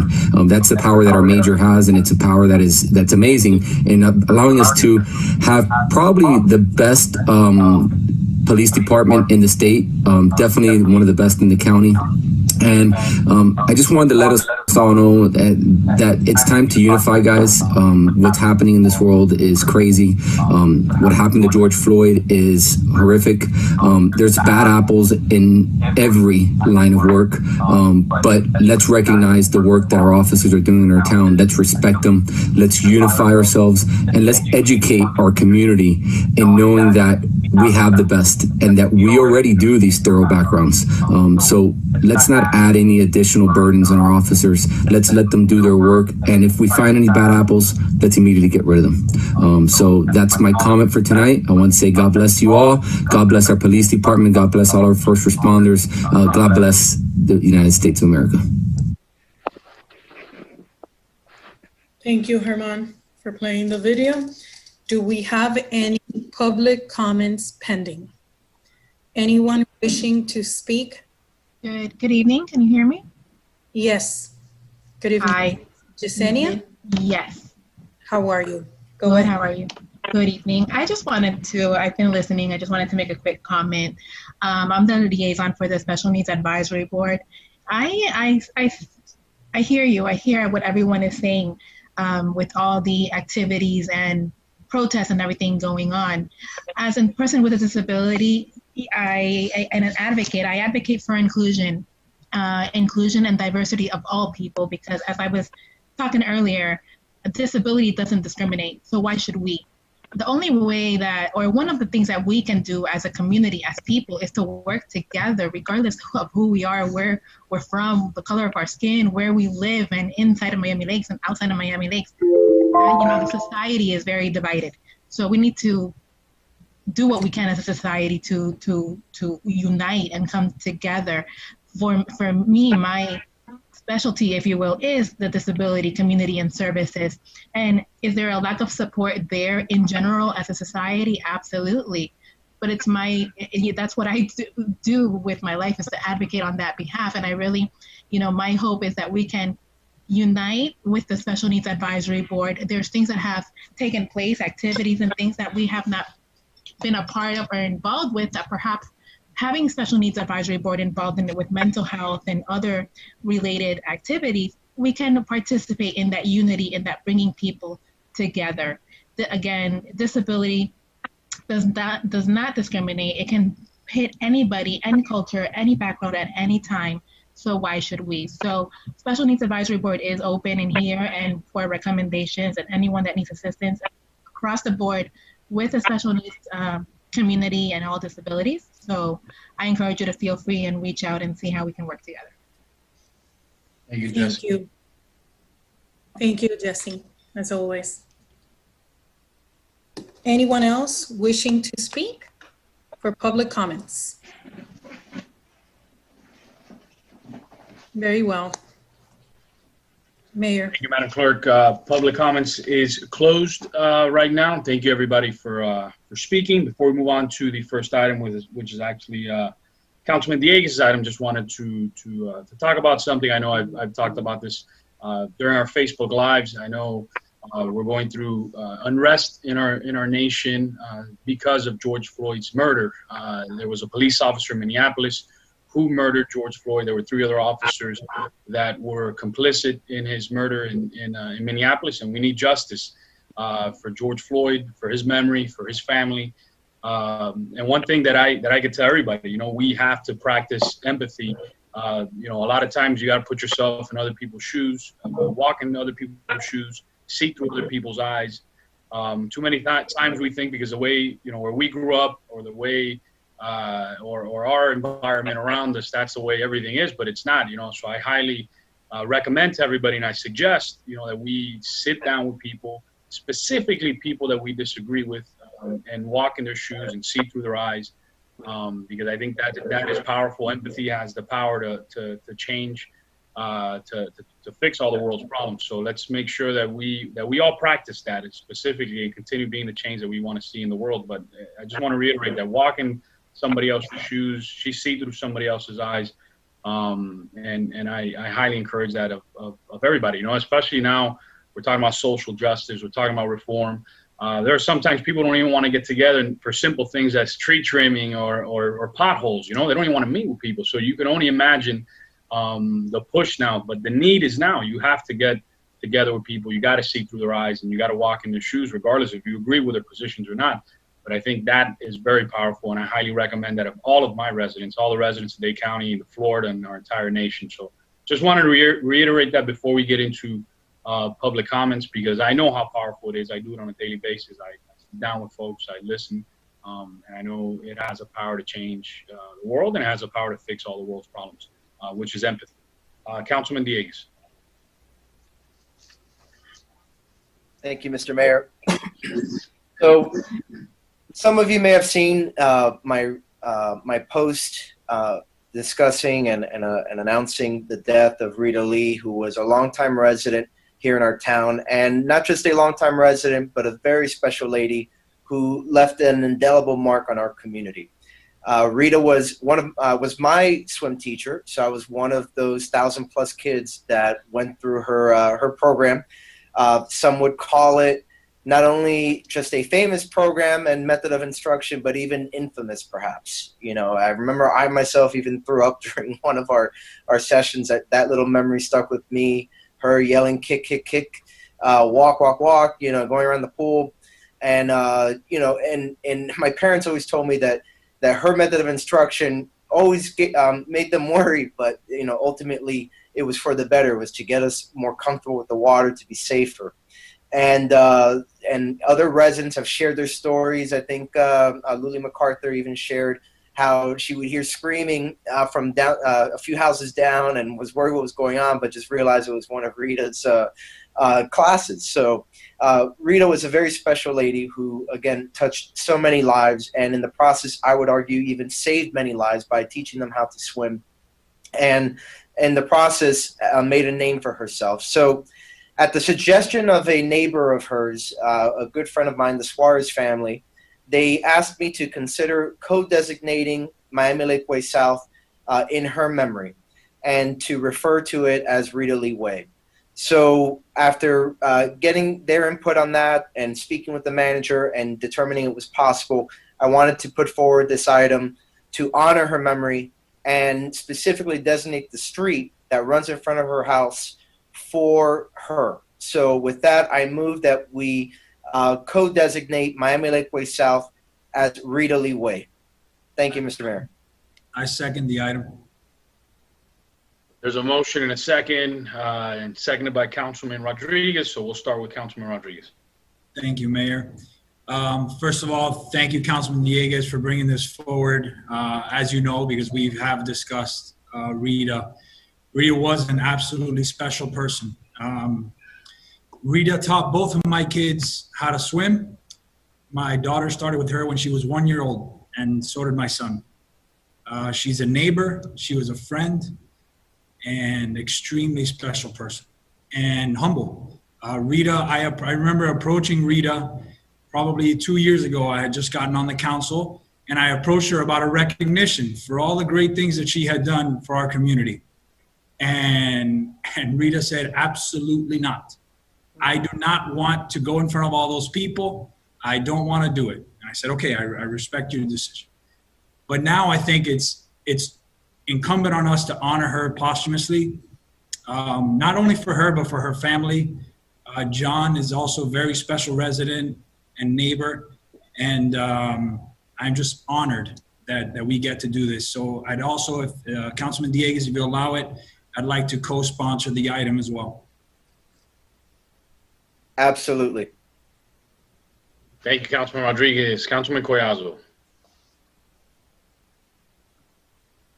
I have nothing to add, but I have a feeling that just from the impact that Rita has made in our community, that there's going to be a bunch of other colleagues requesting to co-sponsor. So I'm going to make the same request to echo the sentiment that Councilman Rodriguez brought forward. But I have nothing else to add and completely support the item. Thank you, Councilman Dieguez, for bringing it forward. Thank you, Councilman Collazo. Councilwoman Ruano. I believe that she was in the restroom. Got it. Okay. Vice Mayor. Unfortunately, I didn't know or have the privilege of meeting Miss Lee, but I do have great memories of my swimming instructor and what it did for me to teach me how to swim, especially in this area, and to go through the YMCA and to become a rescue diver and all that other stuff that I do at work. And I had the opportunity to become a swim instructor. So I do know the impact of her. Just by teaching locally, she saved hundreds of thousands of lives of people that may find themselves in trouble in the waterways. So I do want to co-sponsor the resolution for her family. And what an incredible person to turn down Councilman Rodriguez's offer. It just shows how humble Miss Lee was and what kind of person she is when she's not looking for recognition. So it's my pleasure to help co-sponsor as well. Thank you, Vice Mayor. Councilman Dieguez, I wanted to share this with you. Obviously, due to sunshine, I just can't pick up the phone and I call you about these things. But this Saturday, I had a resident speak to me about Rita. Said, "Look, Mayor, one of my..." Oh boy. I think we lost you there, Mayor. Mayor, we lost you. Okay, so we lost the mayor. So listen, as soon as he comes back on, I'm sure. Is there anybody else that wanted to speak in reference to Ms. Lee and the resolution? Herman, let's see if we can get the mayor back on. Maybe we can call him by phone. Okay. We'll give one brief few seconds to see if we can get this taken care of. He may have to reset his computer.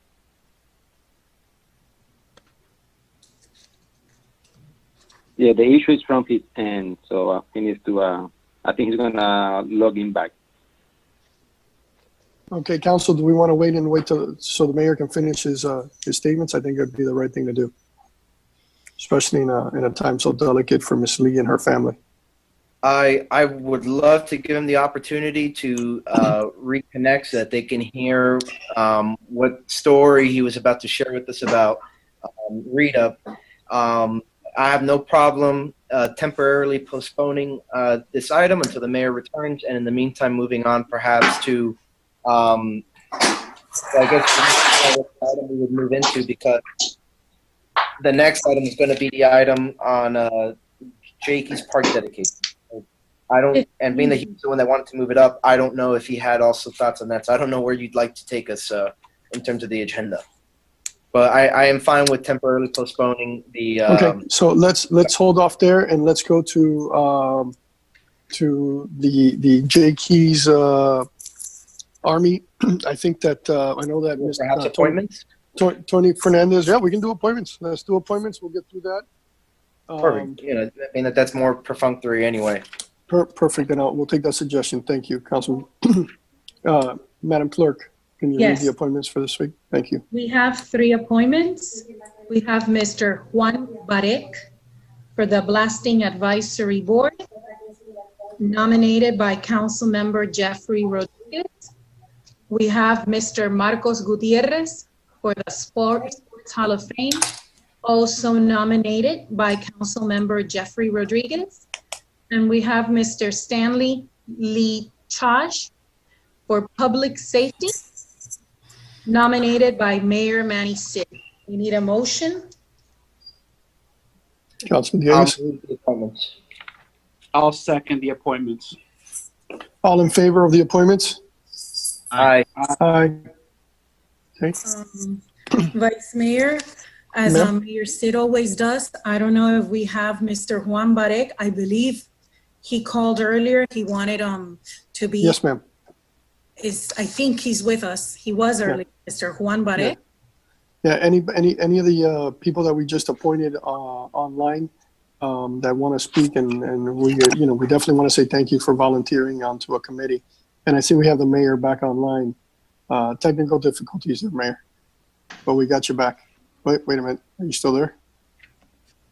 Okay, there's Mr. Barek. Go ahead, Mr. Barek, on your appointment. Thank you for joining us. Thank you, Mr. Vice Mayor, and good evening to all the members of the council. I'm very pleased that I have been appointed by Mr. Jeffrey Rodriguez.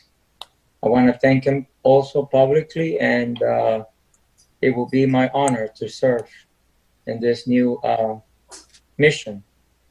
It is going to be on a good mission for the purpose of helping the town with the blasting situation. So thank you again, and may God bless you all. Thank you, Mayor. You back? Yes, I do apologize. The electricity went out, so my Wi-Fi router took a little bit of time to get back up and running. So I do apologize. So we passed the item, the Rita's item. No, we waited for you, sir. We waited for you to just finish your story. I'll just so that resident was so moved, Councilman Dieguez, by this item, and just because she saw how much people cared, and for somebody who made that incredible of an impact here in our community. So just wanted to share that, because that moved me. I was like, I just sat there and listened, which is so thank you for bringing this up, because I can tell you there are many folks like Jeff shared a story, that have been moved by Rita and everything she's done in our community. So I'm definitely in full support, and I'm sure myself, the entire council will be co-sponsoring your item. Anything in closing, Councilman Dieguez? No, Mr. Mayor, I think we're ready to vote, but I'll just say that, yes, she was a very special lady, and I think, one of the great things about social media is that a lot of things, and one of the great things and worst things about social media is that a lot of things survive on there for many years. But what's great about the particular posting, even though it was to announce the sad news of Rita's passing, is the number of stories from residents pouring out their hearts out for Rita and sharing a story about how she impacted their lives, how she trained members of their family how to swim. And it just, the outpouring of support for her family in this time of grief, I think was a very moving tribute that will live on there for forever. And again, is a testament to the impact and the mark that she left in this community, and why it is that I brought forward this item. And that's all I will close with that, Mr. Mayor. Thank you. Thank you, Councilman Dieguez. All those in favor? Aye. Aye. Any opposed? Seeing none, the motion passes. Now we're on to the next item, which was 15B, correct? That was an item that the chair of our Youth Activities Task Force had emailed all of us. So I forwarded to the clerk and to the manager, and I asked the manager if he can put it on as a manager's report, specifically because I know I'm sure that everybody up here wants to honor Jakey, who's had an immense impact here in our community. And I know that the item is going to be talked about specifically by Tony Fernandez, the chair of our committee, and I know he's been in contact with the Duque family, him and Dennis Brennis, who've been working on this. So council, Mr. Tony Fernandez, are you with us? I am here, Mayor. Thank you, Mayor and Council. So, as all of you are aware, Jakey Duque passed away last week on Monday after a very brave fight with cancer, and his strength and courage really inspired the community and inspired all of you all to become members of Jakey's Army. And I think in honor of Jakey's bravery, particularly given his very young age, I would like to propose that we name a park in his memory. And naming this park would not only serve to remember his legacy and serve for a place for his family to heal, but also be a permanent reminder of his family's strength and faith, and his strength and faith, and serve as a beacon of hope for all of those in our community that may be facing a similar fight. And so, based on that, and I've been in communication with representatives of the Duque family. I have before you now an artistic rendering of what a potential park would look like, and this specifically. So, in looking at different sites, Jakey's kind of his most frequented area in the town. He has family that lives on 153rd Street, just south of 154, just south of Satori. So I felt that the currently named 154 Bridge Park Phase 1, that was recently, it's one of our newest parks, I believe it's actually our newest park, would be the best site to honor Jakey's memory. And we have a rendering of the site with a statue and a commemorative plaque. So I come before you tonight looking for your support of this item and making this happen for the Duque family. Thank you, Tony. Just a quick question before I go around to the entire council. The site, this site, would you had already spoken to Jakey's family about it? Everybody's on board. Everybody is the design, everything, correct? Correct. And it also helps. The design was actually made by Jakey's godfather, and so the family has had time to review it and approve it. Got it. Well, to get the discussion going, I'll just make a quick motion. I'll go around to the whole council to officially designate the Bridge Park as Jakey Duque Park here in our community. I'll second that, Mayor. So I'll go around, and we'll start with Councilman Dieguez. Thank you, Mr. Mayor. And as with Rita, what was great about Jakey, even though he did not get to live out a full life, is, he did bring the community together, and his journey battling cancer affected so many people. And, that was evident in the outpouring of support for him from the number of people that wanted to participate in his birthday in various ways. And I think that if the Duque family is okay with this location, they are okay with what has been designed, then I have no reason to oppose it. I 100% am supportive of it. And I want to thank our chair of our Youth Activities Task Force, Mr. Fernandez, for bringing this to our attention.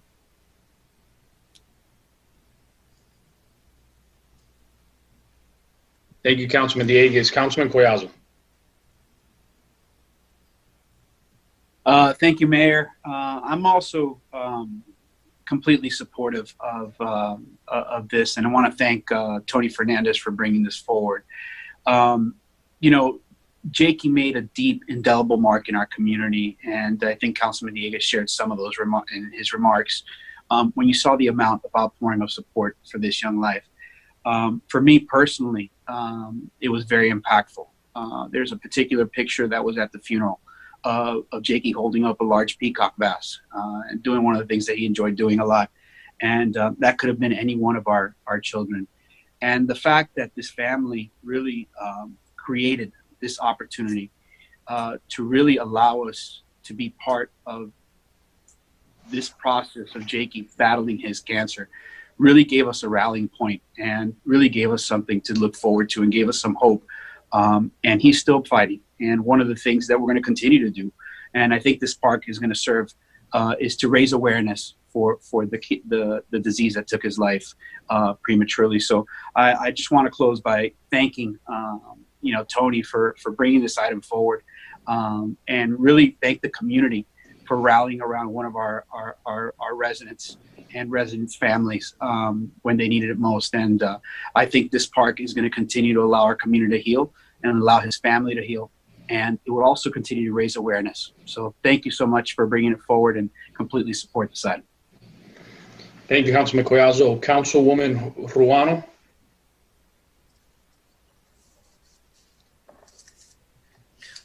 Marilyn, we can't hear you. My apologies. I'm having some glitch issues.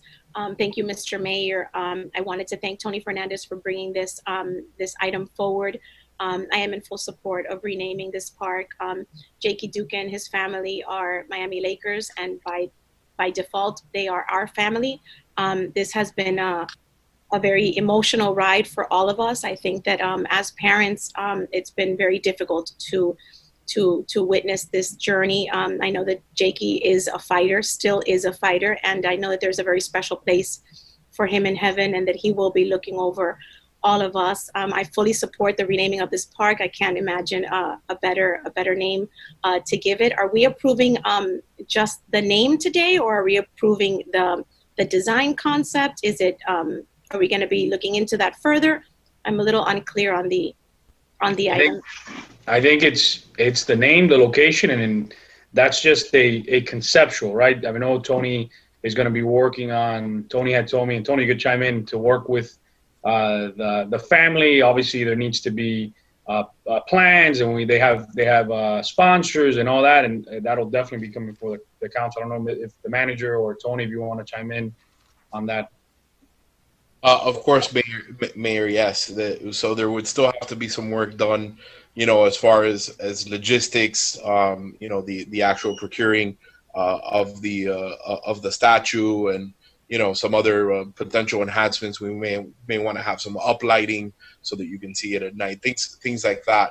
And that'll be an evolving conversation. I think really the ask tonight is to approve the naming, approve the site, and approve the overall concept. Thank you, Tony. I appreciate that clarification. Jakey holds a very special place in our heart, and now by naming this park, he will always hold a very special place in our town. So I approve this wholeheartedly. Thank you.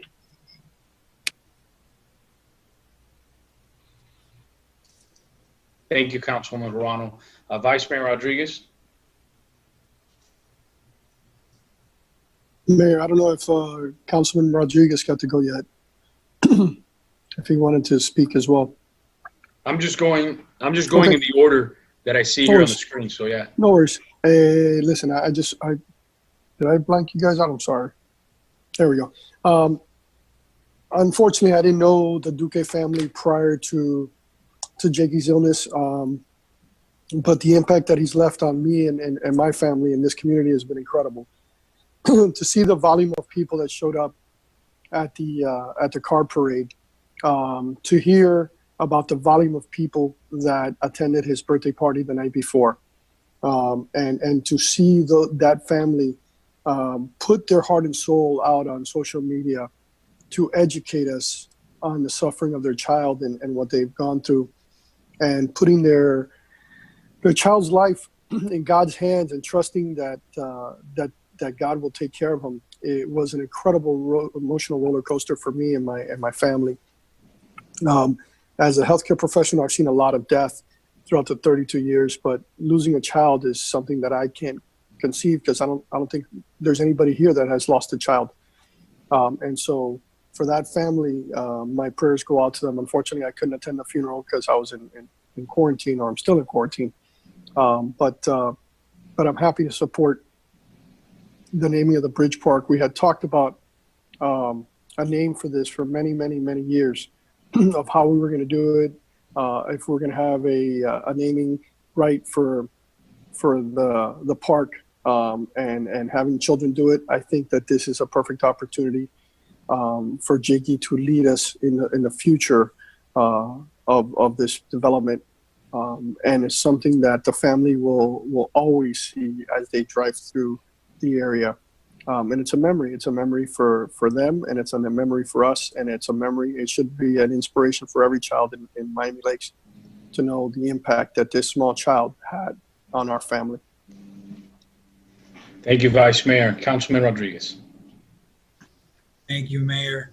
My wife and I knew Karen and Orlando through mutual friends, and we've been following their story since the beginning, just like many of Miami Lakes residents have. And the level of strength and faith that this family has shown is just amazing. So I am honored to be able to do this for them and for Jakey.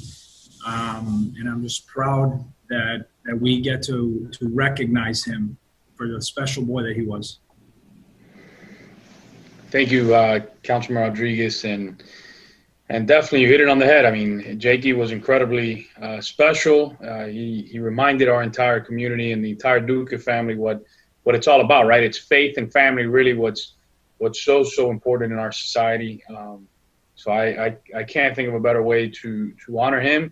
And I know when I saw his mom and his dad, Karen and Orlando at Jakey's viewing, how, you know, they had already even mentioned to me that, you know, there DIPG, you know, there needs to be a cure. There needs to be, you already heard they're going to keep fighting. They're going to keep helping, you know, they're going to keep finding, looking for a cure and fighting for a cure. So, I mean, their strength and their faith in God is unbelievable. And I definitely think having specifically this park right there, right in the roundabout, right in an area of town that everybody could see it, I mean, serves such a great example for our entire community, for kids, for everybody, you know, to showcase the fight that Jakey had all the way to the end and what he represented to our community. So thank you, Chair Fernandez, for working on this, for working with the family, for which to me is the most important, getting the family's approval, the Duque family's approval. So I'm 100% in favor. If there's no other comments, just council will take a vote to officially designate the Bridge Park as Jakey Duque Park here in the town of Miami Lakes. All those in favor? Aye. Any opposed? Seeing none, the motion passes. The Bridge Park is officially Jakey Duque Park here in the town of Miami Lakes. Thank you, Tony. We are moving on to, give me one sec. There is another item, actually. No, actually, we're going after committee reports. So we're taking committee reports first. We already did appointments, correct? Yes. Here we have a motion from Councilmember Dieguez, and it was seconded by Councilmember Collazo, but I don't think we voted.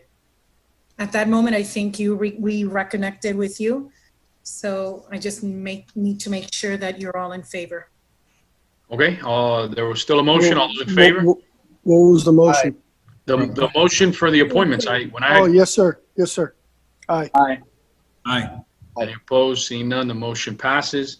And I already saw you all had recognized the folks that got appointed. We're moving on to committee reports, and just a reminder, there's 2 items right after committee reports that we will be taking up.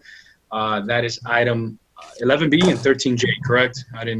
Yes. Okay, so we're moving on to the Special Needs Advisory Board.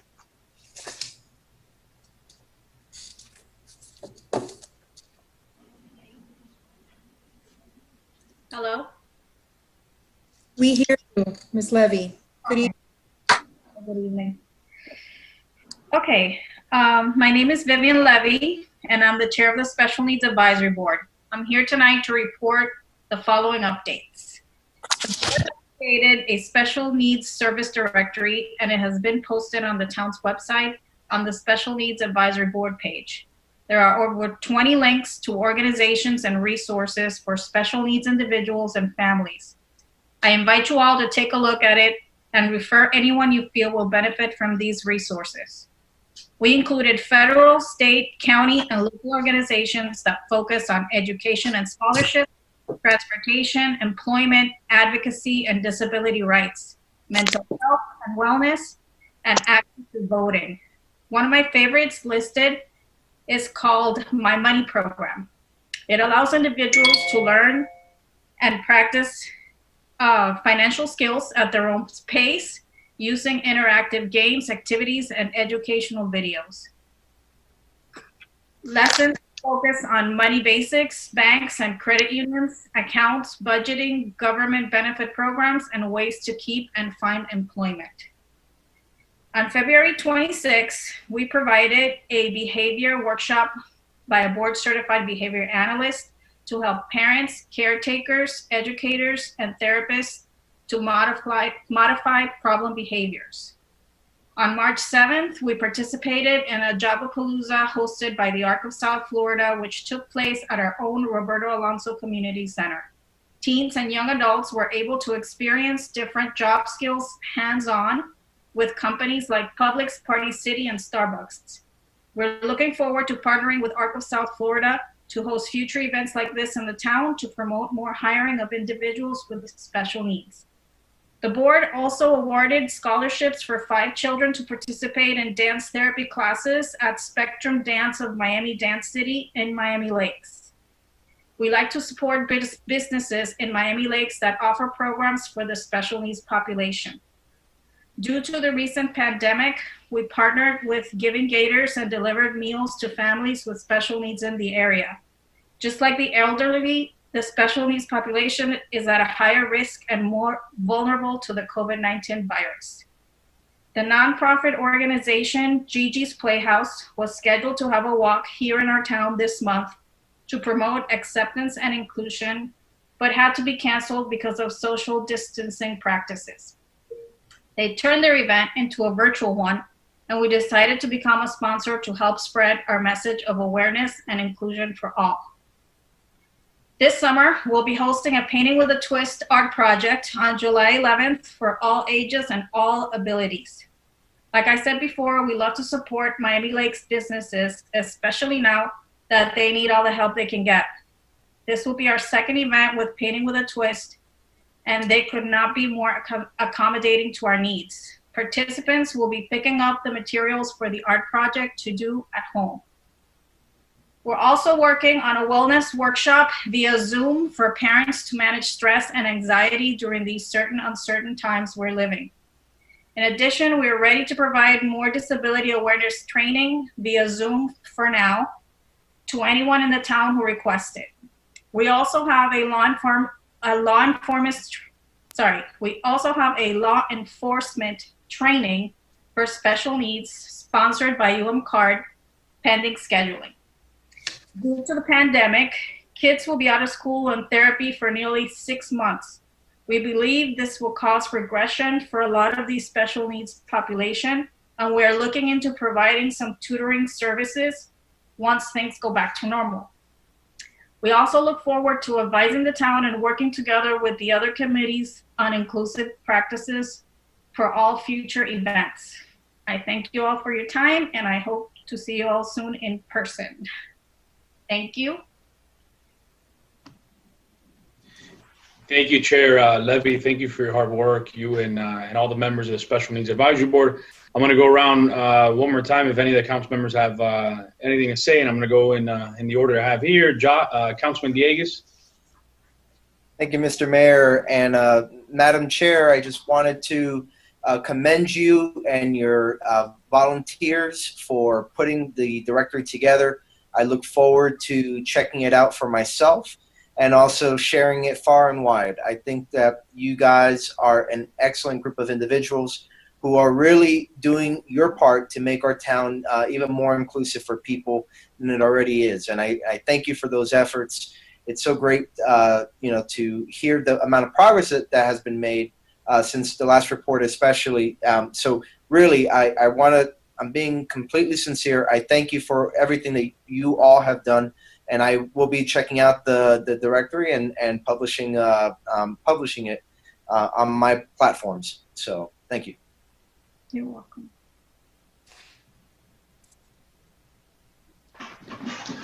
Councilman Collazo. Thank you, Mr. Mayor. Chairwoman Levy, you have been extremely busy over the past few weeks and few months since we last visited all the work. And I want to commend the committee for really adapting under these times and really providing a wealth of programming, considering our social distancing requirements and the new challenges that all the committees are going to be facing. So I think you guys have done an exceptional job. I want to particularly chime in on the event that was hosted, the Jobpalooza. It was pre-COVID. It was a great opportunity for individuals to interact. I really want to see the partnership that you guys established with the ARC, because they have been gushing about the work that you've been doing. And I want to see how we can continue to support the work that they're doing in making employability one of the things that's most important for these individuals with special needs. I love what you're doing with the wellness and the outreach. And again, just keep up the good work. And I think you guys are firing on all cylinders. Thank you so much for working hard on behalf of the special needs community in our town. Thank you, Councilman Collazo. Councilwoman Ruano. Thank you, Mr. Mayor. Thank you, Vivian, so much. Thank you, Jesse. I know that you're on here.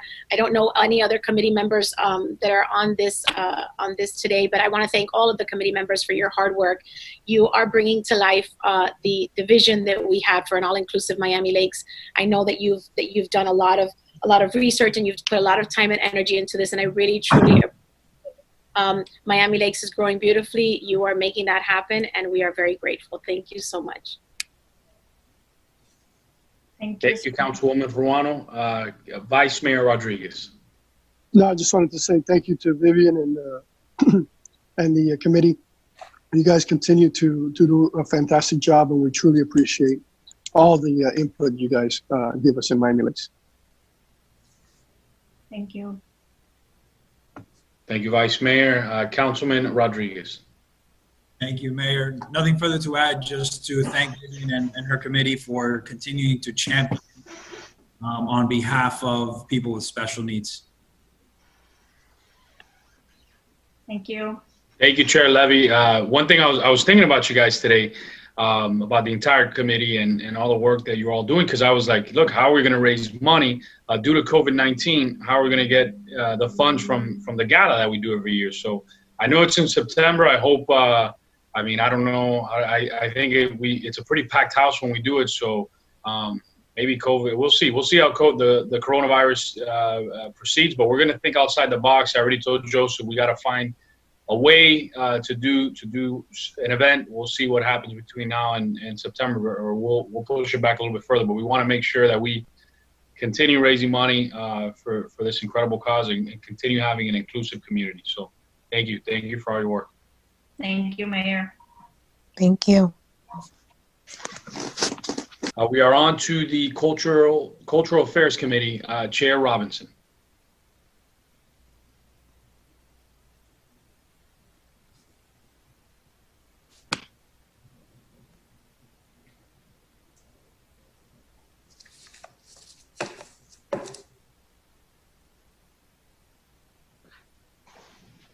Among, are you with us? I see Chair Robinson. He's in he's in San Francisco. No, we don't hear you, Chairman, but we see you. We see the gate as well, but we don't hear you. It's still on mute, Chairman. Now, can you hear us? Yes. Yes. All right.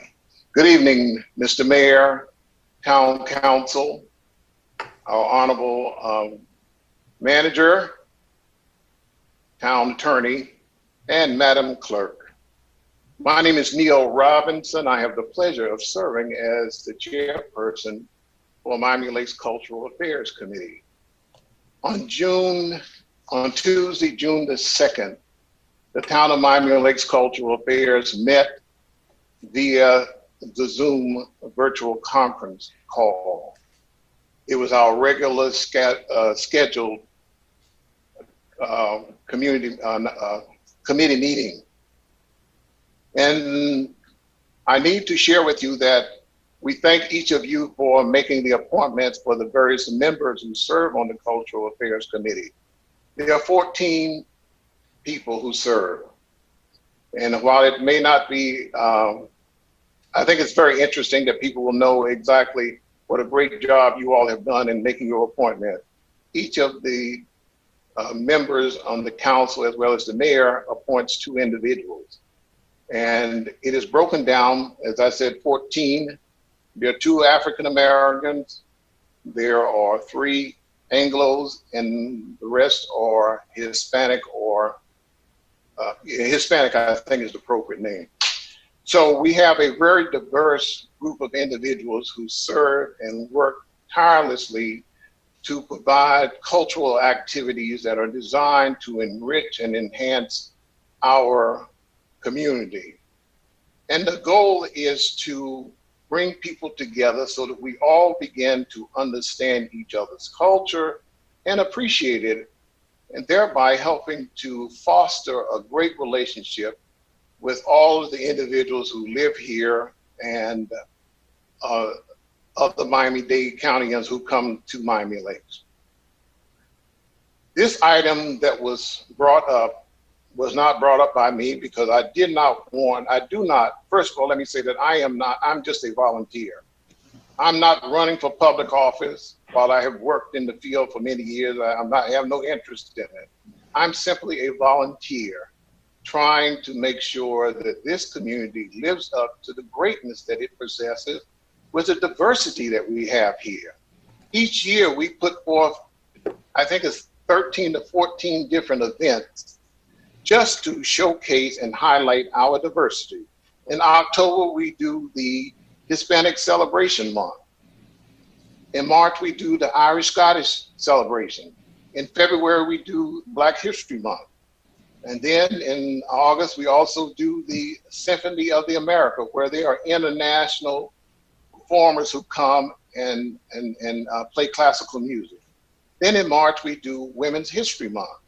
And then just recently, we did Paint a Picture for Mom. And coming up on Saturday, we will do a fishing tournament, but we can't have it this year because of the spatial distancing that we have to honor. So we will pass out buckets that people will drive by, they'll get a bucket and go out and take a picture of the largest fish that they and get an award for that. So we don't want to impede the process of making sure that people stay separated, and especially during these critical times. This committee is simply interested in, again, fostering a good relationship with all of the residents here. We don't have any other agenda. I'm not against the police. I have no, there's some issues that we all know that are going on and has been going on for a long time.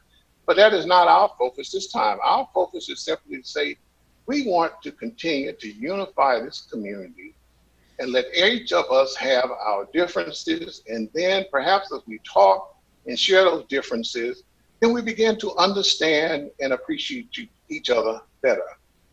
I have been a resident of Miami Lakes since 1978. So that's a very, very long time. My children were born here. I love this community. I want us to be an all-inclusive community that continues to support each other. And so the item was presented by a member of our committee, said, well, why shouldn't we do something to establish a peaceful expression to support social and racial justice in one of the following forms. A was to be either a community gathering, such as a vigil. B was a community march. And C was to create a plaque to articulate the town's support for Black Lives Matter and racial justice and equality opportunity for all. Our preference was the community gathering. I simply wanted to present to you this. After we met, I immediately said to the members of my committee, I want to reach out to the mayor, the manager, and all the council members to let them know what the 3 different options you're recommending. So I immediately convened a call with the mayor, then the council members, and I believe I spoke to each council member directly or indirectly, and I spoke to the town manager. The town manager, and let me just say thank you all for being so receptive to hear what our committee was proposing. And I took in consideration all of your concerns. And I think we all agree that we did not want an event that was going to be hijacked by individuals coming into our community who don't live here, or who are trying to sow seeds of separation. And so we decided, I spoke to the manager, Manager Peterman, and he established a conference call with Major Raouz. I'm sorry. And the major and I talked at 2:30 on the following day, and we all talked about those 3 options or those 3 ways that we were considering. And I totally agreed that one of the best one would be the community vigil or gathering in a very quiet, peaceful, dignified way, just to say that we understand what is going on and we stand shoulder to shoulder, because this nation cannot be great if we don't all work together. Think what a great nation it would be if all of our skills, talents, experience were blended and everybody was given a free, equal opportunity to be the best that you can be, with no distinction, that if you're good, you got the opportunity. And so that's one of the things that I want to convey to you all this evening. And let me be very clear. If this proposal or this recommendation, number 1, community gathering or vision,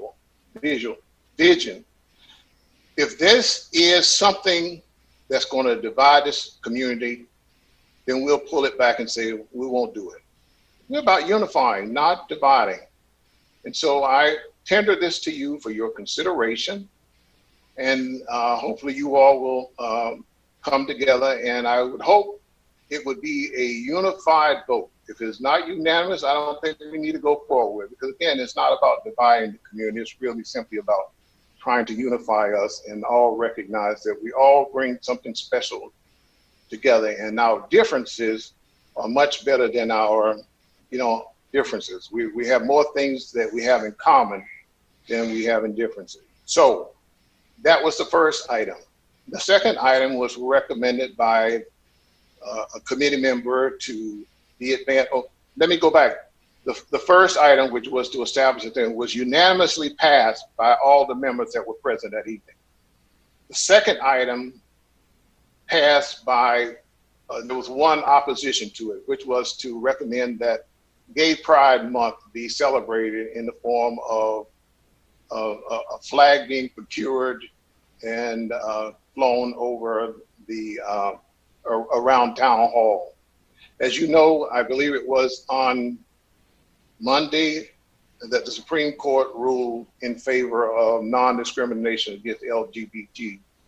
And so this comes at an appropriate time. This item was brought to us by some local families and individuals who live here in the town of Miami Lakes to say, you all, the town has never celebrated in any way gay pride. So, Mr. Mayor, council members, I present these to you. I will not take a long time and let you all decide if this is something that you would be interested in or that you can support. Again, we are simply here to try to unify and make people aware of each other's culture, and not only aware, but be able to appreciate it. Because once you start appreciating my culture and I appreciate yours, we get along better. We understand each other better. And that's simply all that we're about. There was an article in the newspaper by Ms. Santiago, and it indicated that there are 3% African Americans in the town of 32,000 people. So we're not a major threat. We're just saying that everybody matters. And so again, I submit that to you, and I thank you for the opportunity. Any questions or comments to me? Thank you, Chair Robinson. And one thing I really wanted to recognize Chair Robinson during his time as the chairman of the Culture Affairs Committee is that he always walks the walk, right? He talks the talk, walks the walk, and one thing that he's done here in our community, which is amazing. I mean, he's always ensured that we have the Flora Memorial Chorale Choir come here to our community. He's always ensured and always been a huge advocate of the incredible Martin Luther King Jr. Breakfast, prayer breakfast, which is truly amazing. Last year, we also had for Black History Month, we had the presentation of Black art, which was truly remarkable here in the town of Miami Lakes, and we had an amazing presentation with music and an amazing time inside a town hall. So. Neil, you, the committee, you're all amazing, and you hit on that. You've always worked very hard to unify our community, be an example. I mean, you're one of the founders of this town. I mean, you were part of the Civic Association. You were here when they were collecting signatures to incorporate the town. I mean, you were front and center every single day pushing for our community. So I wanted to thank you and the entire committee. I mean, because you made it very easy for this council to serve in terms of, you helped set the foundation for us to be successful today. So I wanted to thank you and your family and everybody, who's on the committee working hard. Thank you, Chairman. Council, there's two ways that we can take this up. We can take up motions from anybody, or I can go one by one and just follow what the same path that I had on the screen. If whatever you all prefer, we can just take up motions, or if you just want me to go one by one, whatever you guys prefer. Might I suggest going one by one to ask certain questions to perhaps learn more about about some of what it is that they are specifically planning with respect, for example, with the vigil, which I know I had spoken about with Neil, but at the time it was still early on in their deliberation. It was shortly after they had just taken the vote. So I don't know if they've met since then or what he's learned at that time. So we'll start with Councilman Dieguez and we'll go down. Councilman Dieguez, I see on my screen Councilman Collazo, Councilwoman Ruano, the Vice Mayor, and Councilman Rodriguez. Thank you, Mr. Mayor. And Mr. Chair, I just wanted to, I guess, ask you for an update since the last time we spoke about, because you had not yet spoken to the major and the manager and a few others yet about what their advice was with respect to a vigil. I shared with you my concerns about an in-person vigil because the pandemic has not yet subsided, and, suggested perhaps even doing something over Zoom. So first, let me get your thoughts on what you've learned since that time. Are you asking me? Yes. Or the mayor? No. Okay. I would ask you to direct your question to the manager, because he and I and Major agreed on what would be the appropriate thing. We did not decide the actual logistics of how it would work. That if we were going to present something, it certainly would be something that would be peaceful, dignified, and it didn't allow outside agitators to come in. So we have not gone past that. And so I think the manager as well as the major can certainly echo that this is what transpired in our conversation.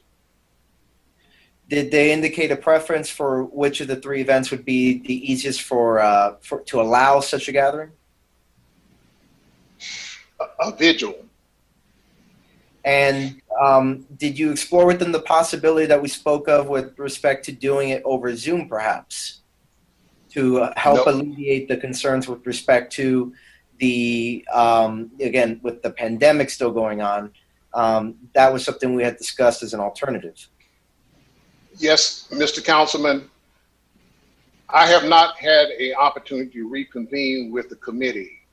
They offered 3 agenda items that I just shared with 3 ways that we could go. Now, I do have a meeting coming up on June 22nd, where we can then ask them for their support for a Zoom meeting of some sort, the Zoom vigil. But we felt that I needed to get the support. It's not Neil Robinson requesting this, it's the committee. And so I don't want to do things unilaterally and say, yeah, we'll go ahead and do the Zoom. If you will allow me to take that back to the committee on the 22nd, we will certainly do that and see if that's appropriate. But Yeah, and I had the three different items were that. Yeah, no, and I had an opportunity to go back and review the meeting. So yes, I know that the item came from other members of the committee, and that they, were trying just to express support for, racial equality, which is a shared goal of everyone in our community. So it's certainly amongst its leadership.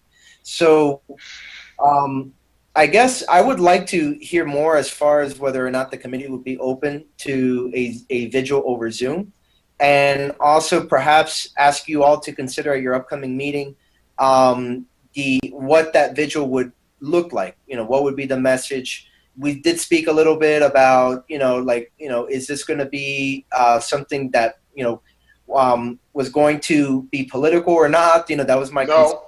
And not political.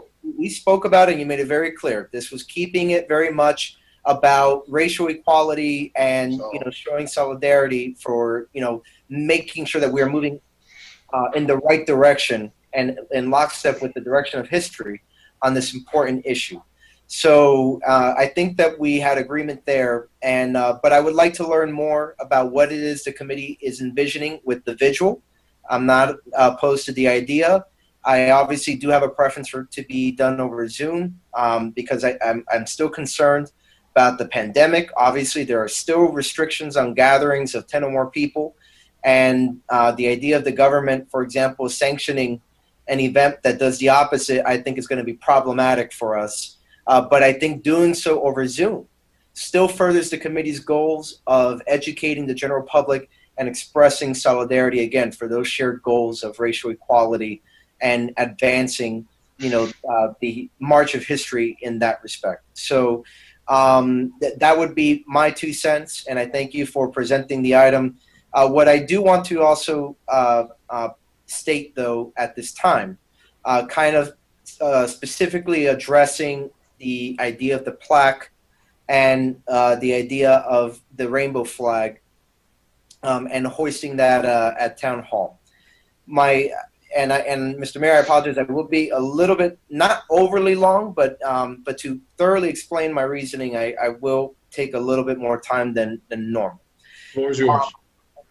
Thank you. We spoke about, Mr. Chairman, we spoke about, that a plaque maybe would not be, such a bad idea to go in that direction. But as I've had time to go back into some of my notes and cases from my First Amendment law class and my con law class, constitutional law, I started to become concerned for a couple of reasons, and I'll tell you why. As far as saying yes to these two symbols, not because I don't want to express support for equality in every sense of the way, but rather because when you read First Amendment law, what you do for one, you have to do for all, right? So you either have to allow all messages or none at all. And so that carries inherent risk if we start to take actions that turn Town Hall into a public forum in the sense of making it a place for symbols. And there are clear cases that offensive speech is something that would be permitted in the event that somebody who just wanted to be provocative and a jerk, that if we were to open the door for one type of speech, we would have to open it up as well for those types of speech. So, for example, there's a famous case. I don't remember the name of it at this time, but it covers a gentleman who went into a public building with a jacket that said "F the draft," right? It's a famous case, and the short version is that the court found that notwithstanding the offensive nature of the words used to communicate his point, it was still protected in the First Amendment, and he had a right to go into a public building with that message. burning the flag, something that is offensive to me and to, I would argue, almost everyone in this council, is something that Judge Scalia has also agreed is still protected speech. So my concern is that by having or allowing one particular message, we will now have to allow all of them, right?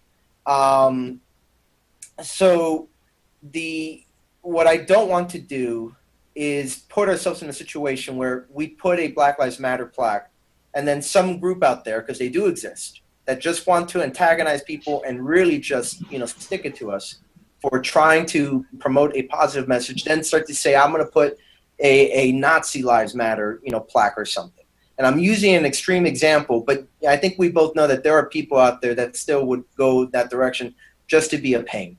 As it is, and the mayor is familiar with this, there have been some out there that have, I believe it's a group affiliated with the Satanic Church that have raised the specter of perhaps using Town Hall to display some of their symbols. So as I begin to wrap up my point is that the First Amendment jurisprudence is clear, that what you do for one, you must do for all.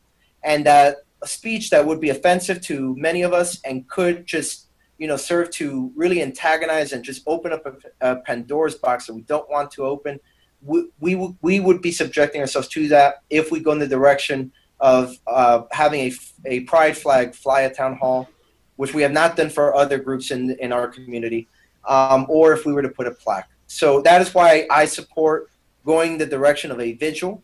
And if it is, as I've told members of the committee, if they want to go in a different direction to recognize Pride Month, and I know that we do have LGBTQ members of our community here, and all of us, I think, either know someone who is in that community or is related to someone in that community.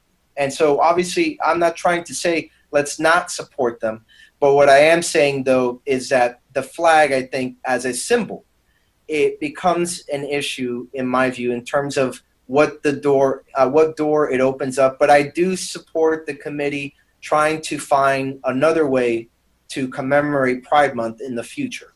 So those are my thoughts. I'll wrap up with that, to take back to the committee. And with that, Mr. Mayor, I'm done. Thank you. Thank you, Councilman Dieguez. Councilman Collazo. Thank you. Councilman Dieguez and his comments are very, very similar to some of the feedback that I had, Neil. And first and foremost, I do want to echo one of the mayor's comments. You are a living, breathing example of what it is to bring awareness of all people. It's something that I've seen you do, and it's been your core. It's been who you are throughout everything you've done in the Cultural Affairs Committee. And I think that the mayor highlighted some of those examples and some of the things that you've done to really embrace all cultures. So I see these missions and these requests very in line with what the work that your committee and you've been doing. When I was talking to the manager about the community gatherings and some of the requests and the march, and actually this was an idea that actually somebody from Neighborhood Improvement brought forward to me. After the protests are over, after after a period of time where people have let these emotions out, we have to concentrate on systemic change. And systemic change really starts with the individual. And Mayor talks about it from time to time about empathy, but really looking at self-bias, right?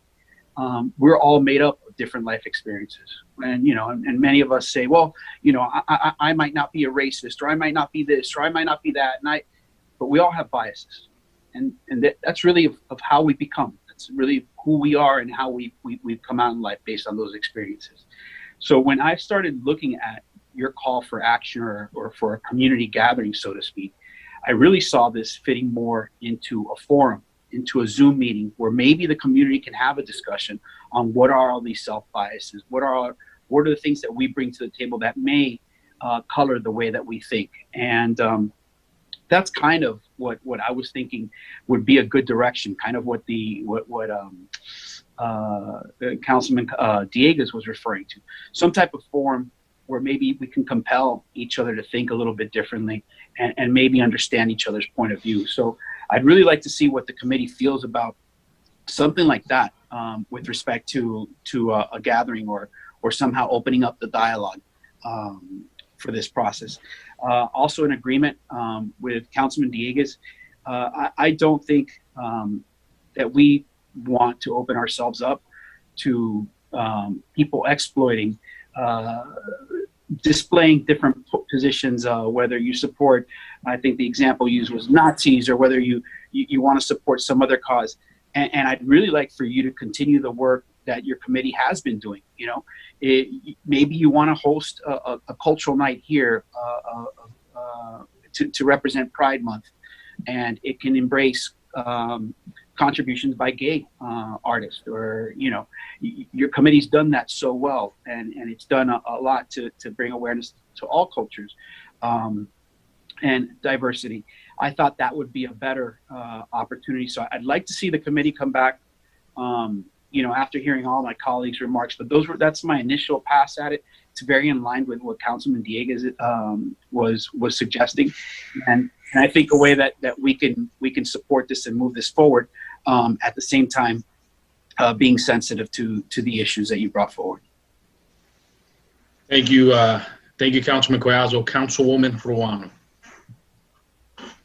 Thank you, Mr. Mayor. Thank you, Neil, for bringing this up before us. We had a conversation on the phone as well, and we discussed, we went through some I guess, brainstorming, and we discussed my feelings on some of these things.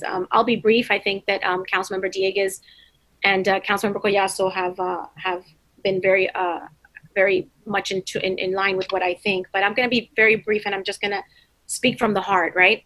I don't see colors. I don't see labels. I don't see gay, straight, black, white, Hispanic, American. I don't see those things. And I definitely don't see those things in the town of Miami Lakes.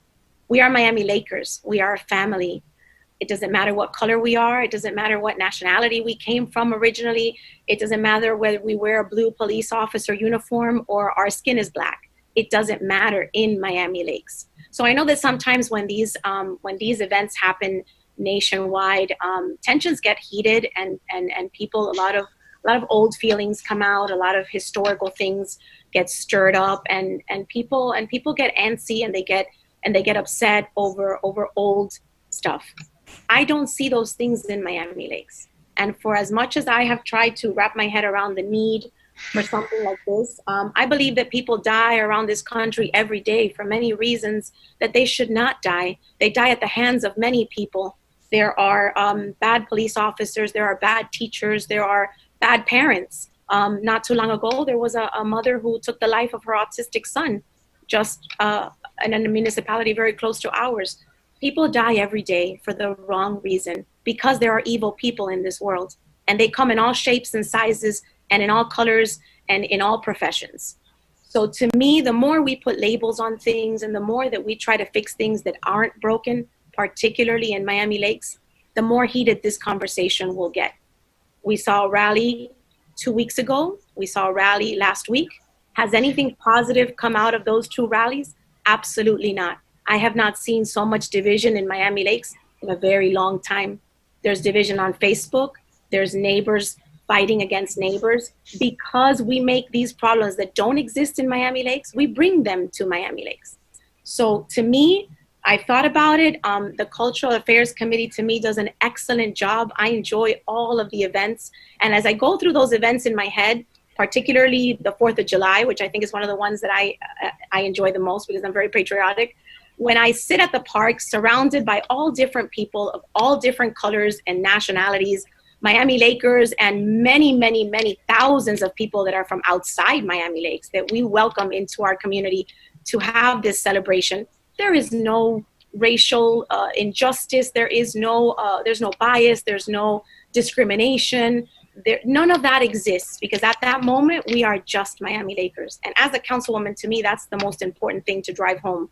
I think that rather than bringing national problems into our community, we need to showcase our strengths in Miami Lakes. We need to show the rest of the world how we live in Miami Lakes. This is a little piece of heaven that not everybody is privy to.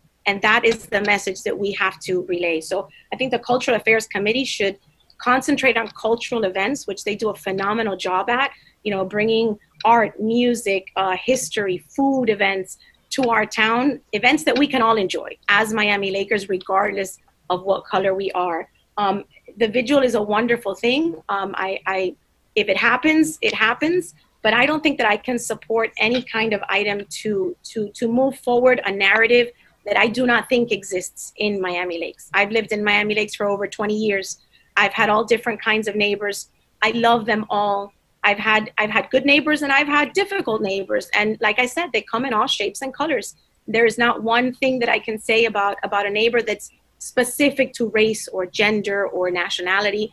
It doesn't have to happen here. So those are my 2 cents on this topic that's very divisive, and I don't think that anything good can possibly come out of any of these suggestions.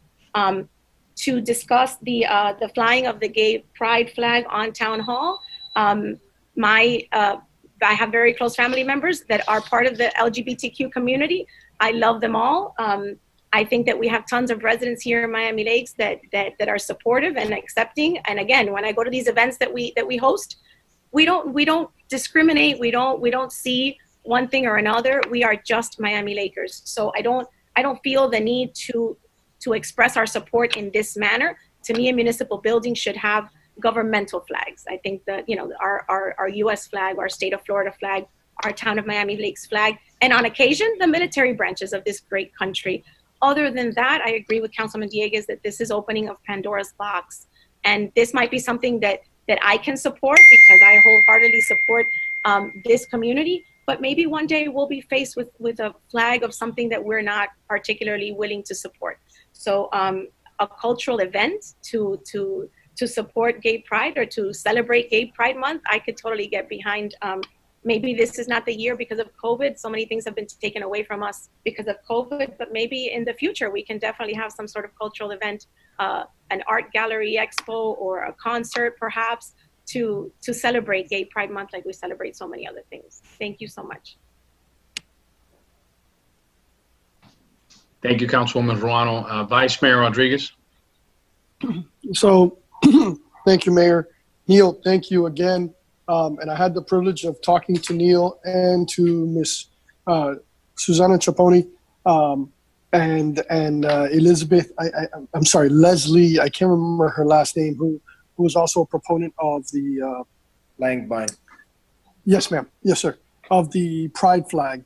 And you know, I understand exactly what Councilman Dieguez was stating in reference to flying the flag, and I spoke to the city attorney and how it opens up Pandora's box. And you know, Neil, when we spoke, one of the things that I said is, why don't we do a cultural month just like we do for Hispanic Heritage and African American month, where, you know, in Town Hall we have space to put in all kinds of artwork, and whether it be hanging a flag or presenting artwork by local artists or artists that are pro LGBTQ community. And so, you know, we spoke about that. I spoke to Leslie, who's an advocate of it as well. And she understood. And I think that was a great idea and something that you should look into adding to your portfolio for another month. For next year's Pride Month. Doing some research, you know, I'm an advocate for the LGBTQ because I started to do some research on the Stonewall and the damage that was done to the gay and lesbian community in New York City 51 years ago this June, and this is how Pride Month started. And it's important to to realize the struggles that they went through, and the beatings and the arrests just for going to a place to enjoy a drink and maybe a dance. And sadly enough, that's where a Pride Month came from. But I think that a few people in your committee will be okay with it. I tried to speak to Esther. I wasn't able to communicate with Esther, but she also spoke to Leslie, and we communicated about maybe doing next June's Pride Month art show or art festival in Town Hall, like we do so many other events. And listen, when we spoke about the the George Floyd event. What a sad day it was in the history of the United States to watch that man die. As a firefighter and as a instructor at the police academy for 20 years, I have never seen any technique like that where a man was held down with a knee on his neck. It was horrendous and awful. So I'm all for, a moment of silence and a vigil for Mr. Floyd and for all our African American members of our community. And on that topic, I didn't see the gentleman, but I couldn't be more disheartened to hear that this young man who lives in Satori, who's my neighbor down the street, feels that he's being rejected by his community because he is Black. And so I want to sit down with him. I want to reach out to him, and I want to have a conversation with him to see what we can do to make sure that he understands that he is part of this community. I mean, he said he grew up here. He went to the schools here, and he bought a home here. And so I'm just disheartened to hear those type of comments by a young man who's been raised in Miami Lakes, who's a product of Miami Lakes, and feel that he doesn't feel at home here. When we've opened the door to everyone, and my door is always open to him and to his family. It really, really, really hurt me to hear that. So I want to reach out to him and have a conversation with him, and of course, once I'm out of quarantine. But the biggest thing that we need to do is we need to look at what we can do to show respect to the life of Mr. Floyd and all those that have suffered under the abuses of bad law enforcement. They talk about rotten apples, but there's not that many rotten apples. There's incidents where some officers have done some damage. And so we need to look at that. We can't keep lumping them all into one basket and do that kind of damage. So I'll let Councilman Yeguez and you take the lead on this and figure out where you want to go. But I'm happy to help in any which way we can. Thank you, Vice Mayor. Councilman Rodriguez. Thank you, Mayor. First of all, thank you, Neil, for everything you do and everything you have done for this community. I think it's important to note how long you've been involved and a volunteer in multiple committees in Miami Lakes, and we really thank you for your service. I want to just say that we absolutely denounce systemic racism and the events that happen in Minneapolis. I think that goes absolutely without saying. When I saw the item initially, the very first thing I thought about was COVID. How are we going to be putting on an event? Because I think racial equality is something that every single person on this council is in favor of. No one is against racial equality. Everyone thinks that is an important issue. How do we bring that to the forefront, right? I love the idea of a virtual racial equality prayer, something that will bring our community together. What happened on Sunday, everyone has a right to free speech. 2 weeks ago, we had a Black Lives Matter event. Last week, we had a Blue Lives Matter and Flag Day event.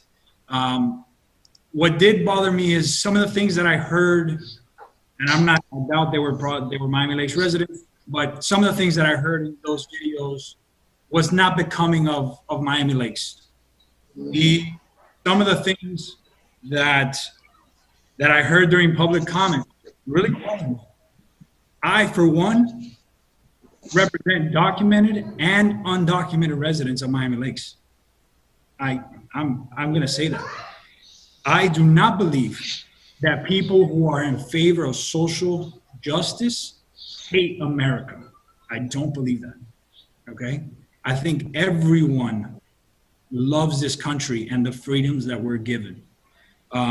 So I fully support anything that the Cultural Affairs Committee would do as far as a virtual Obviously, given the situation that we're in right now, a racial equality prayer, a vigil, whatever it is that Neil and the committee want to do virtually, as long as we can do it safely, I'll be there and I'll support that item. As far as the LGBTQ, the pride flag issue, I very much am in agreement with Councilman Dieguez. From a legal standpoint, it's not something that the town should get involved in. I'm a proponent of small government. I don't believe the government should be involved in people's private lives. I also do not believe that people should impose upon the government their private views. The government is there to help everybody, doesn't matter. But I will support a LGBTQ cultural event in the town of Miami Lakes. Just like we do a women's event, we do Hispanic events, we do Black History Month events.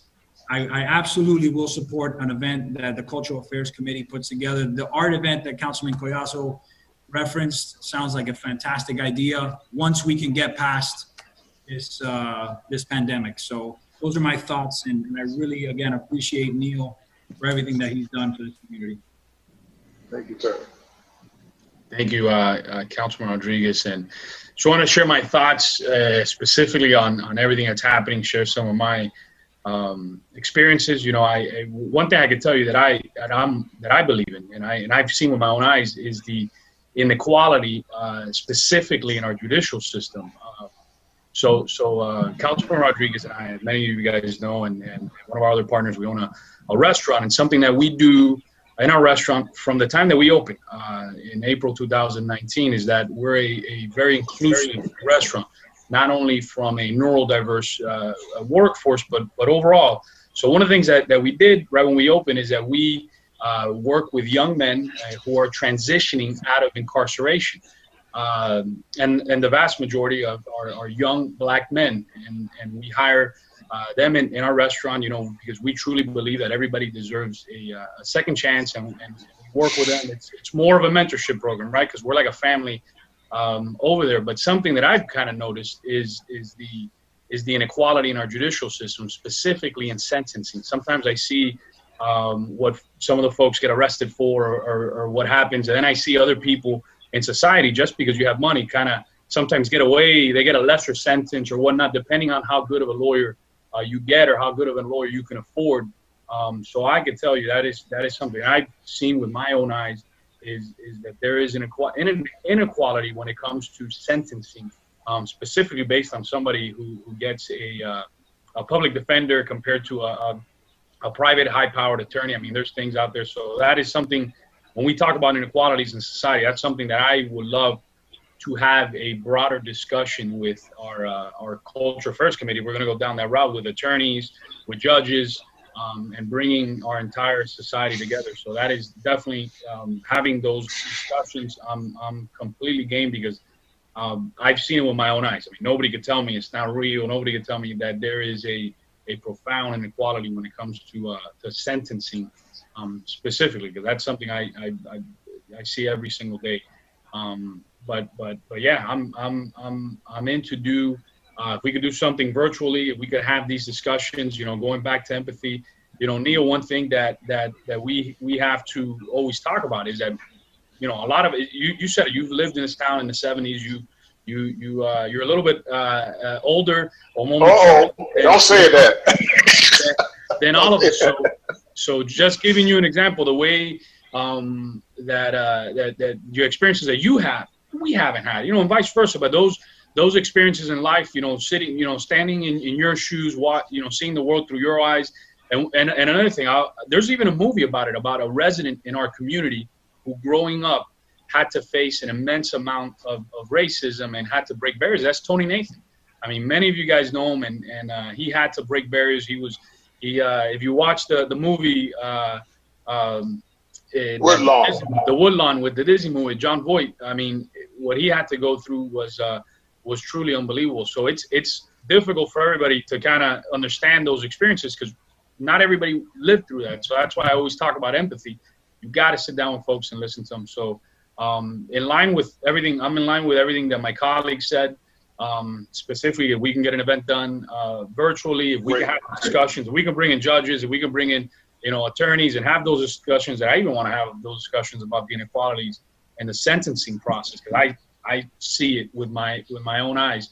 I definitely want to have those discussions, and I think we can make a difference. I really think it's an opportunity to take action. I know I have an item later on in the agenda that I believe we can all take action. We can all change the world around us. So, but I'm definitely in line with all of my colleagues with what was said, and if we can move forward together. And I know Neil from the get-go said, "Hey, I want to work together with the council and get everybody's feedback." So, yeah, but I'm in line with what everybody has said today, and if we can move forward. I don't know if Councilman Dieguez, we started with you, if you just want to make some motions or you want the committee to come back. I mean, since we've had an opportunity to have these discussions.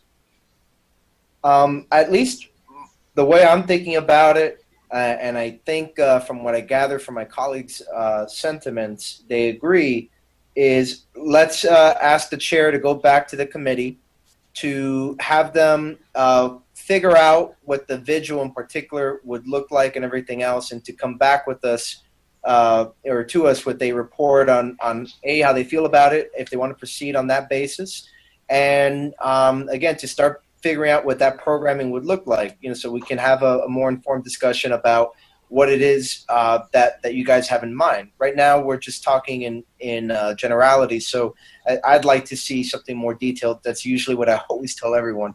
So same issue with the Economic Development Committee too. When the fact that I wanted more time to really understand what was being proposed. So, that would be my preference. I don't know if we need to give them formal direction by way of a motion to do that, but I think he's got enough of the council's input to take that back to the committee at their upcoming meeting. Chair Robinson, your thoughts? Mr. Mayor, council members, let me express my deepest appreciation for your sensitivity and your incredible insight as to what our committee had presented. I thank you for your deliberation regarding the matter. Most of all, I thank you for sharing alternative options that we may want to pursue that I can present to the committee. Again, you all are, I believe, some of the best elected officials in this state, because each of you are very sensitive about what's going on. And yes, we all may come from different backgrounds and different experiences, but we have blended all of those things to come up with a group of individuals who serve on this council who really care deeply about the town of Miami Lakes and want it to be the best it can possibly be. And so again, I thank you all so very much for your receptivity to our suggestion or to our recommendation. And we will take it back to our committee on the 22nd. And I am confident that they will move forward in the direction that you have prescribed or laid out for us. So again, I thank you all again for your time and your sensitivity and your input regarding the matter. Thank you again. Can I go now? That's why I'm not an elected official. You all got to be here a long time tonight. Have a great evening. Thank you. Thank you, Chair. Bye-bye. Good night. Bye-bye.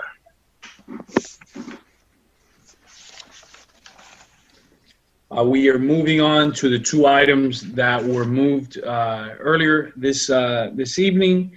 I believe the first one was 11B, school facility safety considerations. Germán, are the Miami Lakes Middle School Warriors still on the line with us? Yes, they are. Mr. Attorney, you want to read the resolution?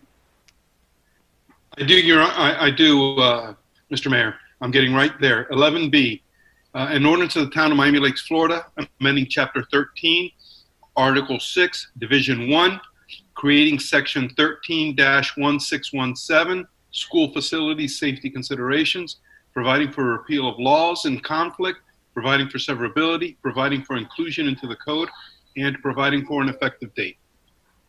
Thank you, Mr. Attorney. Mr. Deputy Attorney, and I know Susanna, do you guys want to chime in on this first, or do you want the kids, the Miami Lakes Middle School kids, to speak on this first? Mr. Manager, Mr. Attorney, Mr. Mayor, sorry about that. It's only 9:15 or 9:20. I know. There was one change that was really made between first and second reading, and that is the 1,000 feet that required a conditional use for alcoholic beverages to be sold around the school. That was a concern of the council, and when we looked back in our code, since we've incorporated at least that I can see, we have created or restricted establishments that sell alcoholic beverages to 500 feet. Now, the restriction is that they have to come before the town and ask for conditional use approval.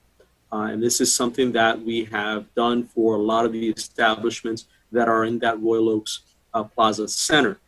So thinking about it, looking at it, and doing a little bit of research, it didn't make sense to expand it from 500 to 1,000 feet, being that this is the area that's closest to it. We already have something there that in a process established, and increasing could increase the town's liability and exposure to being challenged by another business that may be a little bit further down, and feel that we're restricting their rights or taking their rights away, taking challenge. So we just removed that language altogether. So that's the only real substantive change between first reading and second reading, and I think that addresses some of the concerns that the council had.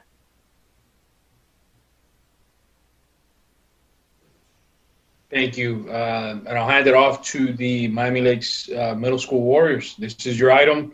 This is your show. Convince the town council on second reading to pass your ordinance. Thank you, Mr. Mayor. Good evening, everyone. Thank you for having us tonight. We sent in a PowerPoint earlier. Could that be put up now, please? Yes. Give me 1 second, Mr. Acosta. Thank you so much. Let me share my screen. Is this the one? Yes, that's it.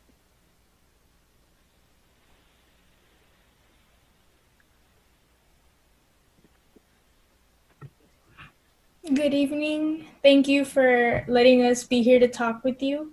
We've already presented information establishing the importance of this ordinance. So today we want to focus on the changes we've made to the ordinance after hearing everyone's concerns over certain parts of it. Thank you. Next slide, please.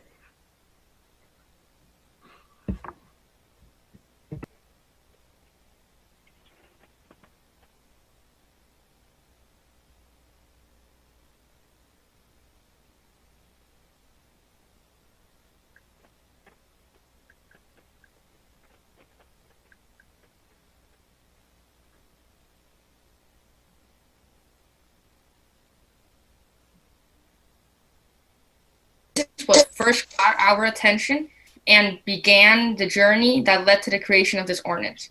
Throughout these past couple months, we saw the dangerous incidents like the ones in the photos could bring. We believe the ordinance will prevent any major incidents from happening in the future. Thank you.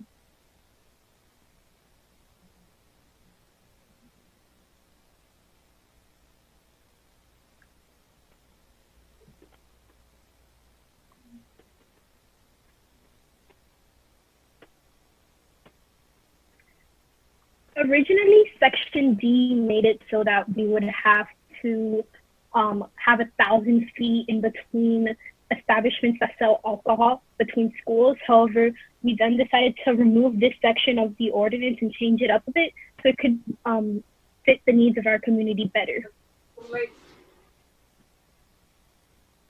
The reason for removing this section of the ordinance is because it came to our attention that there are some pre-existing buildings that are within 1,000 feet or less of a school facility, which would require them to have a conditional use to sell those alcoholic beverages. We wouldn't want that to happen since these establishments were already located before this ordinance.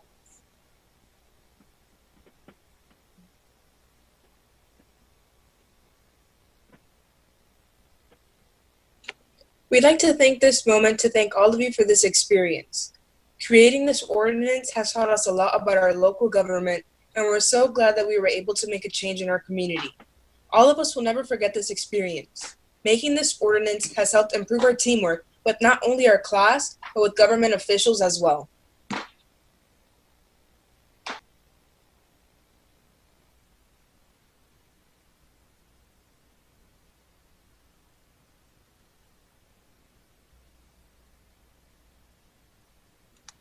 Valentina, we can't hear you.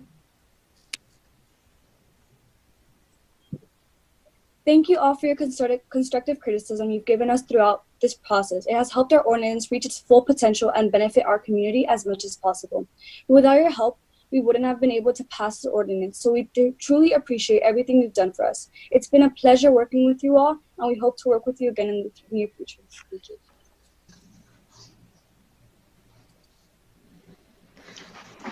Thank you, guys. Great job. Just to get the discussion going, I'm going to make a motion to approve the ordinance in second reading. I'll second it, Mayor. Thank you. Councilman Dieguez. Thank you, Mr. Mayor. I'll be brief. Great job, guys. I'm glad that you got to see how legislation is put together up close and personal. And I think in the process, you've realized that this responsibility that we've freely taken on, by running for public office is not always, something that's fun and games or just about photo ops. It's about doing your homework and research and building support for your items. So I think you guys, really appreciate this process, and I think that you guys will be able to take this for whatever you do in the future and what you've learned today. And again, I thank you guys for all the hard work and moving the needle on this important issue. Thank you, Councilman Dieguez. Councilman Collazo. Thank you, Mr. Mayor, and absolutely, you have done an awesome job of not just engaging public policy and engaging in the discussion, but actually bringing something that's going to be left. It's going to leave an indelible mark on Miami Lakes and really improving our community for the better. So I congratulate each and every one of you of getting involved in the process, but it shouldn't stop here. And I think what you have to do is learn from this experience that you, as middle schoolers, can impact government, and you can impact your daily lives every single day by just bringing a call to action and bringing something forward.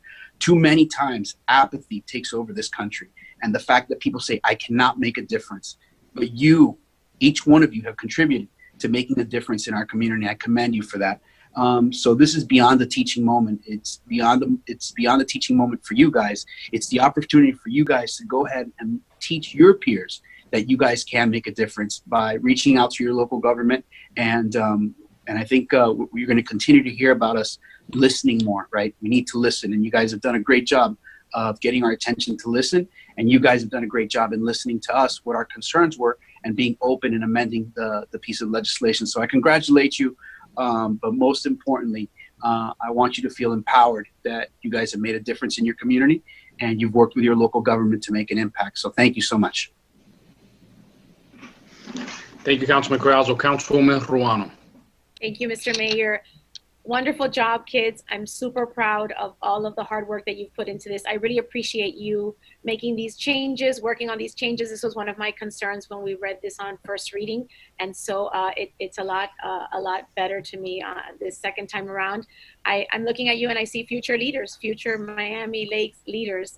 You guys have done so much this early on in life that I can't even imagine what is yet to come. Congratulations for a job well done. Thank you. Thank you, Councilwoman Ruano. Vice Mayor. No, I think my colleagues hit the head on the nail on the head when talking about how these young folks have been directed through the process of government and how it works, and how making some changes and opening up is a first step to getting that goal that you're looking for. So I appreciate everything you guys have done and what you brought forth to us. And again, we have some amazing future leaders here. Thank you, Vice Mayor. Councilman Rodriguez. Thank you, Mayor. First of all, I just want to say I'm so proud of the students from Miami Lakes Middle School for all your hard work and dedication on this issue since day one. You've championed and you fought for this, and something you really believed in. So great job. I'm so happy that we're able to support this and gotten to work with you guys. Mr. Manager, I think we got a great pool of future potential interns for Miami Lakes, for the town of Miami Lakes. What do you think? We'll start the recruitment today. Sounds good. Well, great job, guys. One thing that really impressed me about you all is that, school year's over, right? The school year's over, and a lot of people would have been just enjoying summer vacation or whatnot, and you guys are still working. You guys are still up late. It's 9:30 on a Tuesday. You're not up playing video games. You're not up just watching TV. You guys are making a difference in your community, and that's truly, truly commendable. And you guys never gave up. Even with COVID-19, you guys were like, hey, still making the calls, working from home, jumping in on Zoom meetings, calling the attorney, calling the town planner to get it done. So, keep on with that persistence in life, and, the sky's the limit. But I'm truly, truly impressed by you all, because the school year's over, right? There's no more going and calling with Miss DRs or whatnot, and you guys are still up late at night on a Tuesday getting it done. So great job, guys. Keep up the good work, and we're officially going to take the vote now, and if it passes, it's officially a law in the town of Miami Lakes. So we'll see how the vote goes down right now. Give us a second. Madam Clerk, please call the roll. Councilmember Rodriguez. Absolutely, yes. Councilmember Ruano. Yes. Councilmember Dieguez. Yes. Councilmember Collazo. Yes. Councilmember Alvarez is absent. Vice Mayor Rodriguez. Yes. Mayor Sid. Yes. Ordinance in second reading passes. Item 11B. So it's a done deal. It's officially a law here in the town of Miami Lakes. Great job, guys. Very, very proud of you. Any one of you guys want to say some closing remarks? Any closing comments? Thank you. This has been an amazing experience for all of us.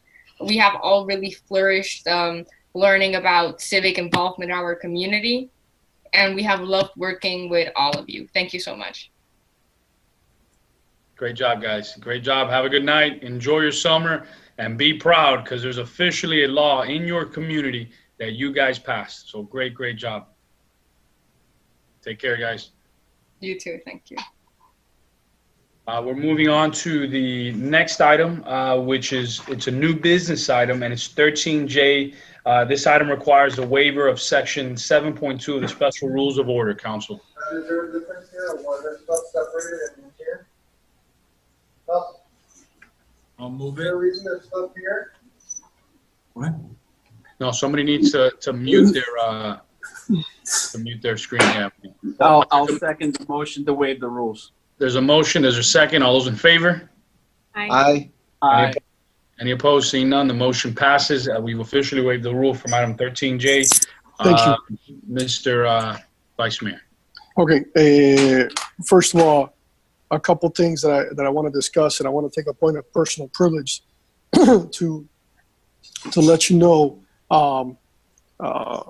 that this item was not an attack on our police officers, and I've always supported our police officers. And many of you, and many years ago, I passed the Blue Ribbon celebration that I personally brought.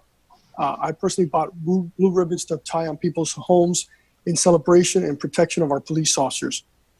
So unfortunately, some people in our town have a hidden agenda and are fanning the flames of a fire that doesn't exist on social media. They have hijacked my item and under the disguise of creating unity, but they're not creating unity. It's become a political attack. And this item was not about attacking our police officers. If anybody is pro-police, it's me. I was an instructor at the police academy for 20 years, and a lot of the instructors, a lot of the police officers that we have on the road, especially Miami Lakes, are my friends and colleagues. And so I work hand in hand with police officers daily at the fire department, and I will never, ever, ever allow anybody to sit there and distort something that's a good item. First of all, it should have been a report. It shouldn't have been a business item.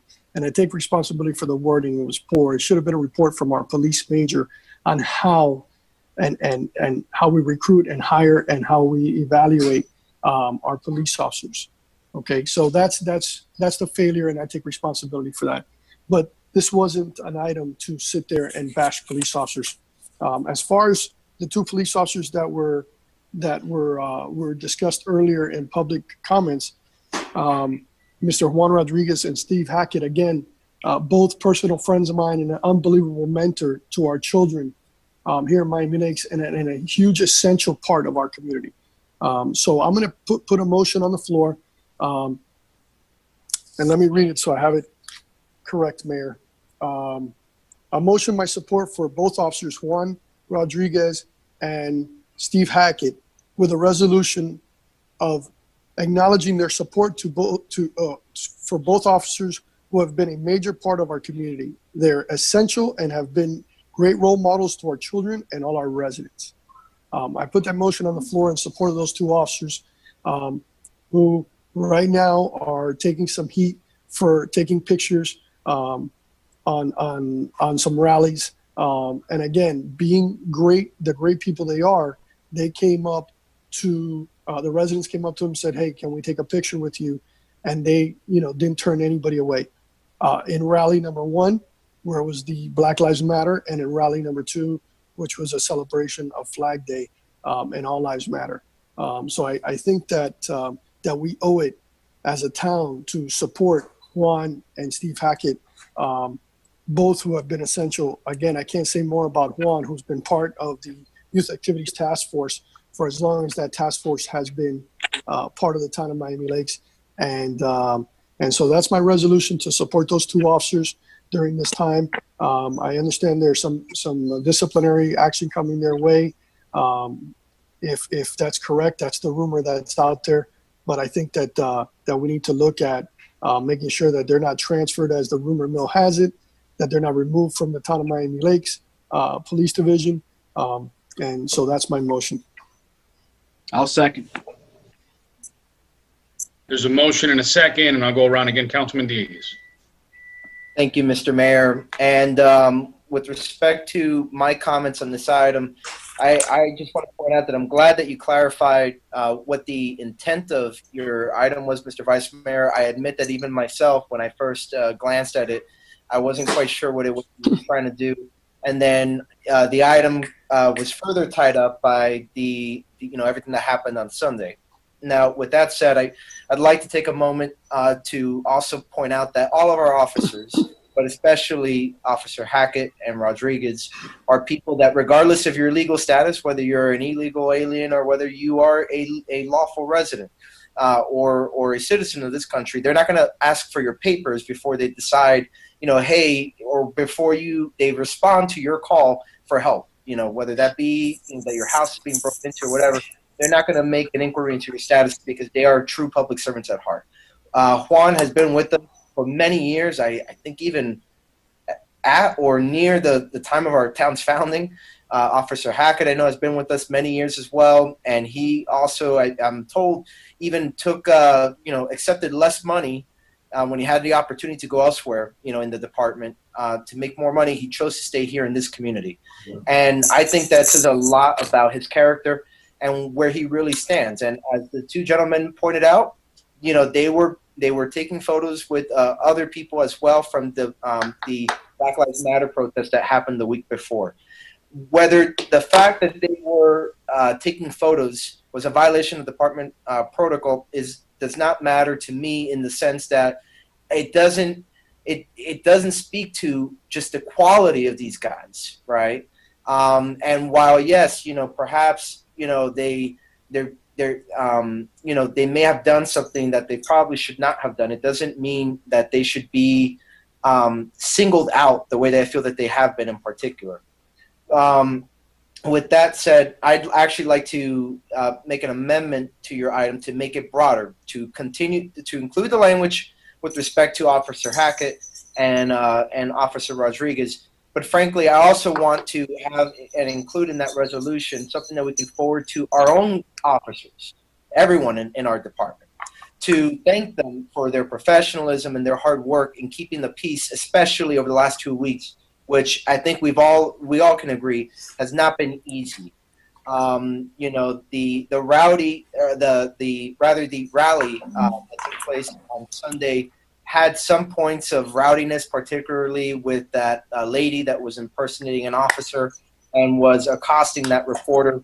Whatever we may feel about that reporter, obviously, that is exactly the sort of, reaction that we don't condone in Miami Lakes and is not representative of our population. And an underreported fact of both these rallies is that, yes, there were a lot of residents that were at these events, but there were a lot of non-residents too. And so I think that people that have been trying to paint a broad brush of everyone, whether it be our cops, or whether it be, the people that have attended these events, I think we need to take a step back and acknowledge that not every cop is bad and out to get you. Not every protester from BLM supports defunding the police, or some of the other objectives of the organization itself. Not every person that was at the All Lives Matter rally, is a racist. So I think we all need to take a step back and be better. And again, as the mayor pointed out, empathy, the importance of putting ourselves in the shoes of other people and making an effort to understand before we try to just attack. But that would be my amendment to your motion, which is to forward a message as well, to our police officers in our department, thanking them for their hard work, trying to keep the peace with everything going on here in this town. So, and I think they also should be commended, but of course, keeping in the language that commends and supports Officer Hackett and Officer Rodriguez. With that, I yield. I second your motion, Councilman. So just so we can get back to the main motion, if nobody has a comment on the amendment, I'm just going to take a quick vote and we'll get back to the main motion. We'll go around again if everybody's okay, unless there's any objections. All those in favor of the amendment? Aye. Aye. Aye. Any opposed? Seeing none, the amendment passes. We're back onto the main motion as amended. Councilman Collazo. Thank you, Mr. Mayor. One of the things that we enjoy about the town of Miami Lakes, at least one of the things that I've always loved about this town is the sense of community. And a lot of things go into that sense of community, whether it's the work that we do with the committees, the public service, giving back with all the opportunities that we have for volunteerism. The reason that I'm drawn to this community in this town is this sense of community. Officer Juan Rodriguez and Officer Hackett are this community. They are at every HOA meeting. They are at all our special events, and they are at our protest. And quite honestly, I don't see them ever saying no to any resident walking up and say, "Hey, can I take a picture with you?" The fact that now it's being portrayed and they're being assaulted for being a member of this community or being individuals that are just making us, giving us a greater sense of community, I feel is a disservice to the public service that they do each and every day. So I completely support not just the amendment that my colleague Councilman Dieguez is doing, but also appreciate the fact that Vice Mayor has clarified his motion, because I had a lot of heartburn with it in the beginning, and in particular because we have checks and balances already in place. We have oversight over our police department, and in speaking to some members from the public, we have not had issues that have come to the forefront that have required major investigation. So, I appreciate the comments, completely support the clarity that the Vice Mayor has brought to his item, but more so the support that we want to give these officers who are members of our community. And I think it's prudent to do so at this time more than ever. So thank you. I'll be supporting both items. Thank you, Councilman Collazo. Councilwoman Ruano. Thank you, Mr. Mayor. Very much in line with my comments earlier on the Cultural Affairs Committee item. This is what happens when we try to make ourselves relevant and bring problems that don't exist in Miami Lakes into Miami Lakes. Officer Rodriguez and Officer Hackett are what Miami Lakes is, right? They embody what Miami Lakes is, what our community is. They are Miami Lakers, and they have fallen victim to this narrative against police officers. The article that was published in the Miami Herald is disgusting. It has a political agenda, and it is disgusting, and it has no place in our community. Every one of us here supports our police officers. Our police officers are Miami Lakers first. We will support them, and I strongly, strongly encourage each and every one of us to reach out and extend our support. I do not know anything about this investigation or anything about this complaint, but I want to make sure that it doesn't go anywhere. This is nothing more than a political agenda, and like I said before, it is disgusting. There is no place for that in Miami Lakes. I have the utmost respect for every single man and woman that wears the uniform in this town. We all do, and all of our residents do as well. I've lived in Miami Lakes for over 20 years and have never heard of complaints of any sort regarding our police officers. We take pictures of them at every event that we go to, whether it's the 4th of July or whether they are, marching our flags down the street in the Veterans Day Parade. They are Miami Lakers, and there is no reason for them to be collateral damage in this ridiculous war against the police officers.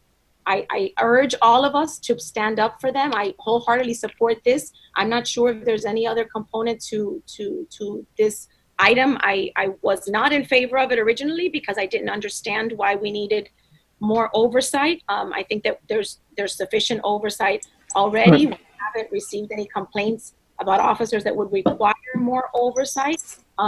Supporting both officers and all of our police force, we do every day. I'm not sure, is that the only thing that we're voting for right now? There's nothing with regards to the report, or nothing with regards to evaluations of any sort?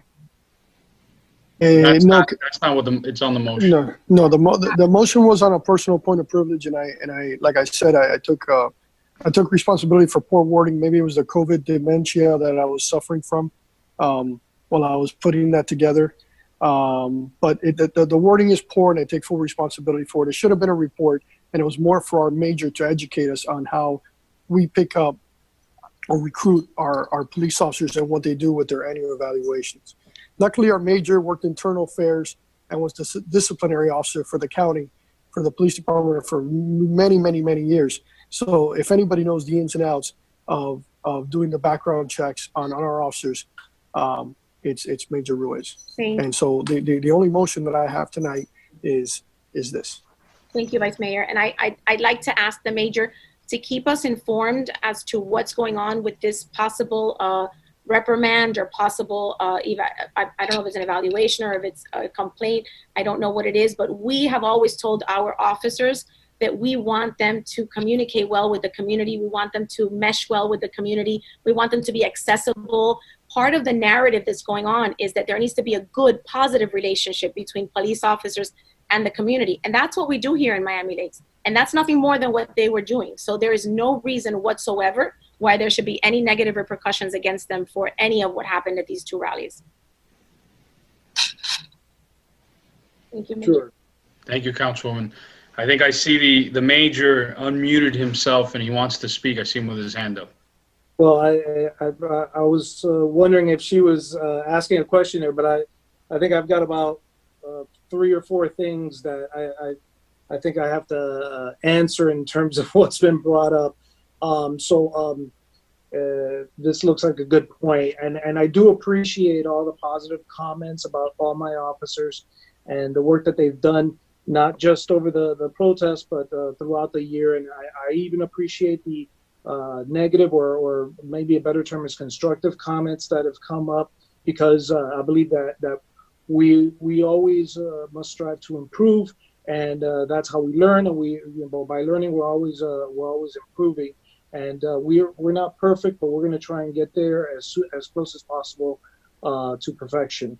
That being said, to answer first Vice Mayor Rodriguez's questions regarding how we recruit officers, let me go into that real quick. Obviously, since we're the Miami-Dade Police Department, we do a posting that goes out department-wide for any officers to interview for the town of Miami Lakes. We conduct an interview. During that interview, we're looking at their background. We're looking at any commendations they've had in the past. We're looking at their disciplinary history. We're looking at their history of use of forces. And what we look for, quite frankly, during the interview process is a commitment to community policing. Because if like I said at the beginning of taking this job, I may have 47 sworn officers, but I really have 30,000 members of the Town of Miami Lakes Police Section. And that's because every citizen in this city is considered a member of my police department. And in rare cases where our list runs out of candidates, or the candidates simply aren't acceptable to us, we may draft someone from a nearby district. And that's, again, we still look at the history of the employee prior to doing all that. So that's just a brief overview of what we do in order to bring police officers over. And it's one of the reasons that we have the best of the best here within the town. In terms of to answer Councilwoman Ruano's question, our town officers are used to taking photos, like you all say, with citizens at the town, and are always posing with citizens. If you walk down my hallway here, you'll see a bunch of photos with me and citizens, with my officers and citizens at community events and things of that nature. The only question that came up regarding this and why it's not, how it ties to our departmental policy is obviously we can't have pictures with banners or with signs that point to a particular candidate. And what we have to understand is that before we agree to do that, you take pictures, we should make sure that there's nothing political in nature that can be seen in the background. Now, obviously, election season is coming up, so we have to remind all our officers about this.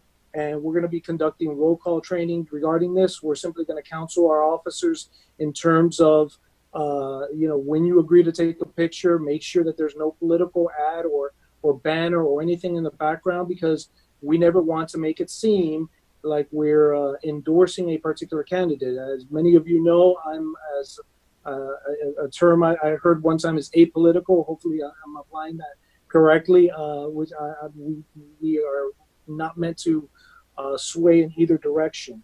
Obviously, since it's still under review, I can't commit to saying anything regarding discipline, but this is not a severe violation of policy by any means.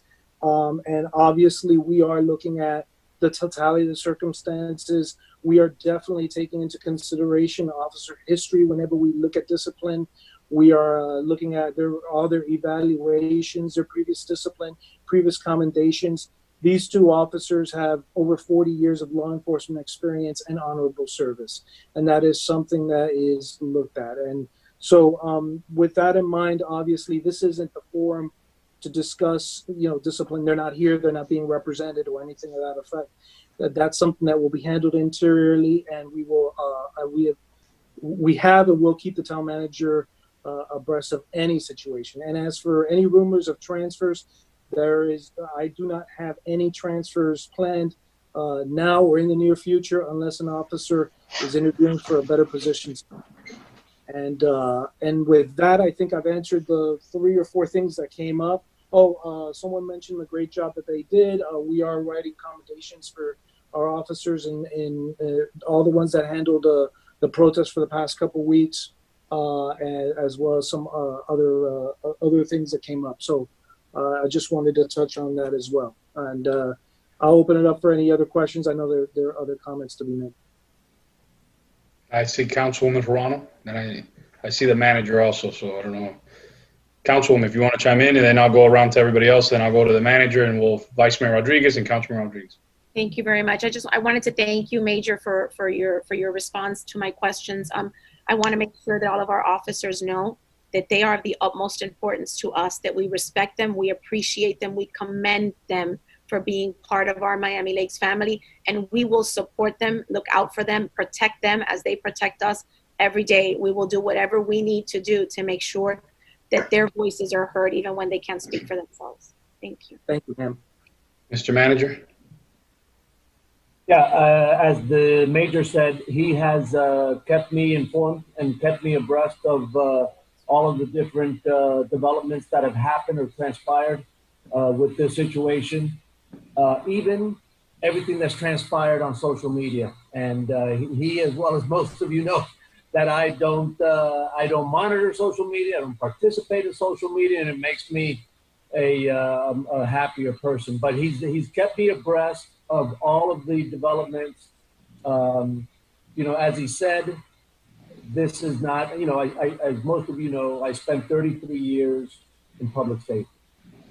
On the fire side, not on the police side, but both of my brothers were police officers. My nephew is one of those folks downstairs who patrol our streets.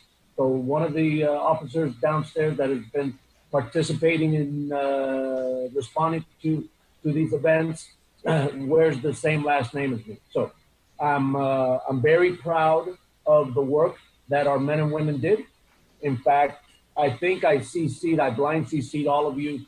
After the first event, I sent, that evening, I sent an email to the major, and I asked him to forward it on to the men and women under his command, congratulating them for the professionalism and the way that they responded to the first event.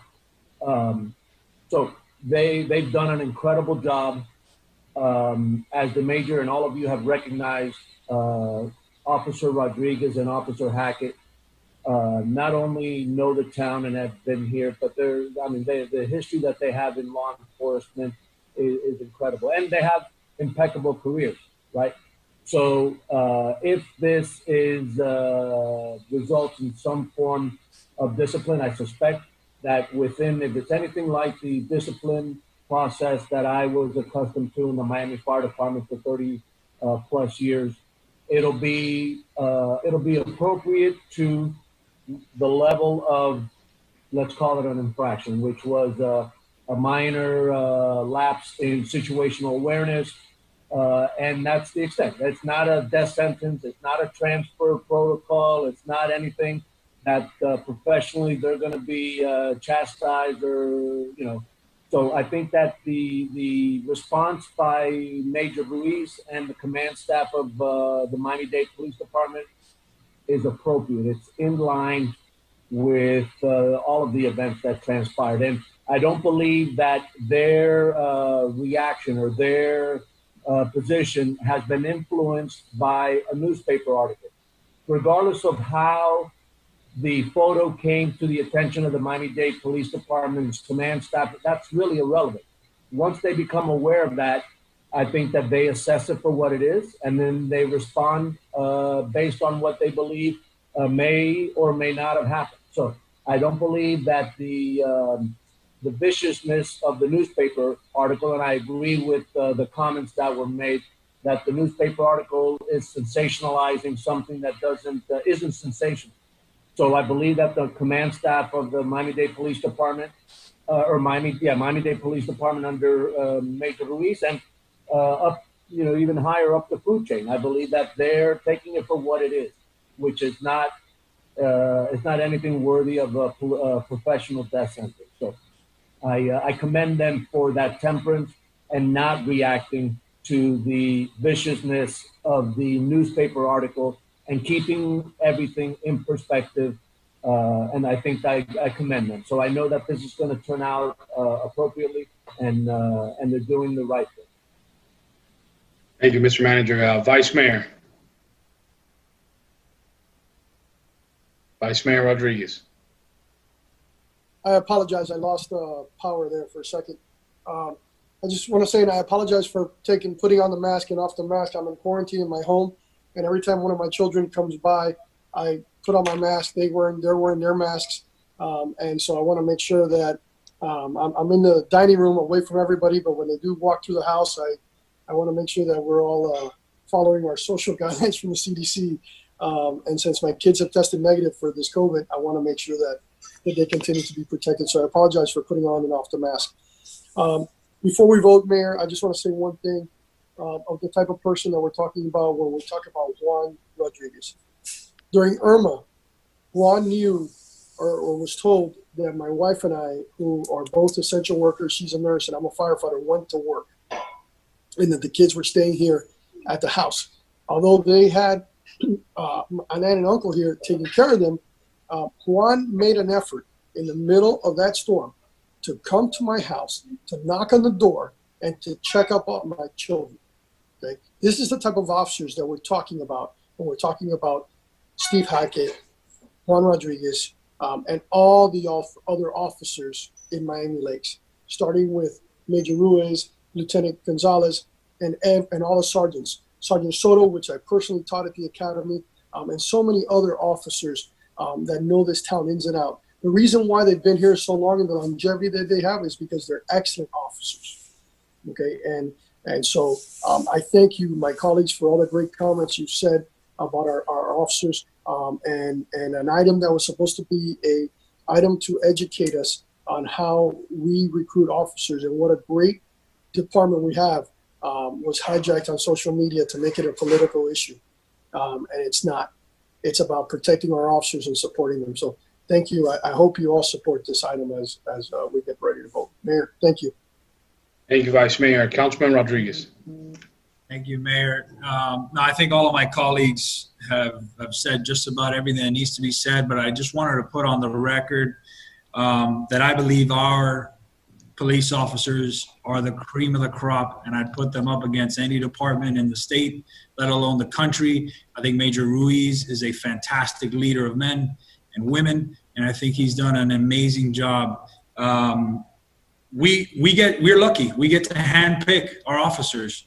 Handpick our officers after years of commendable service around the county and otherwise.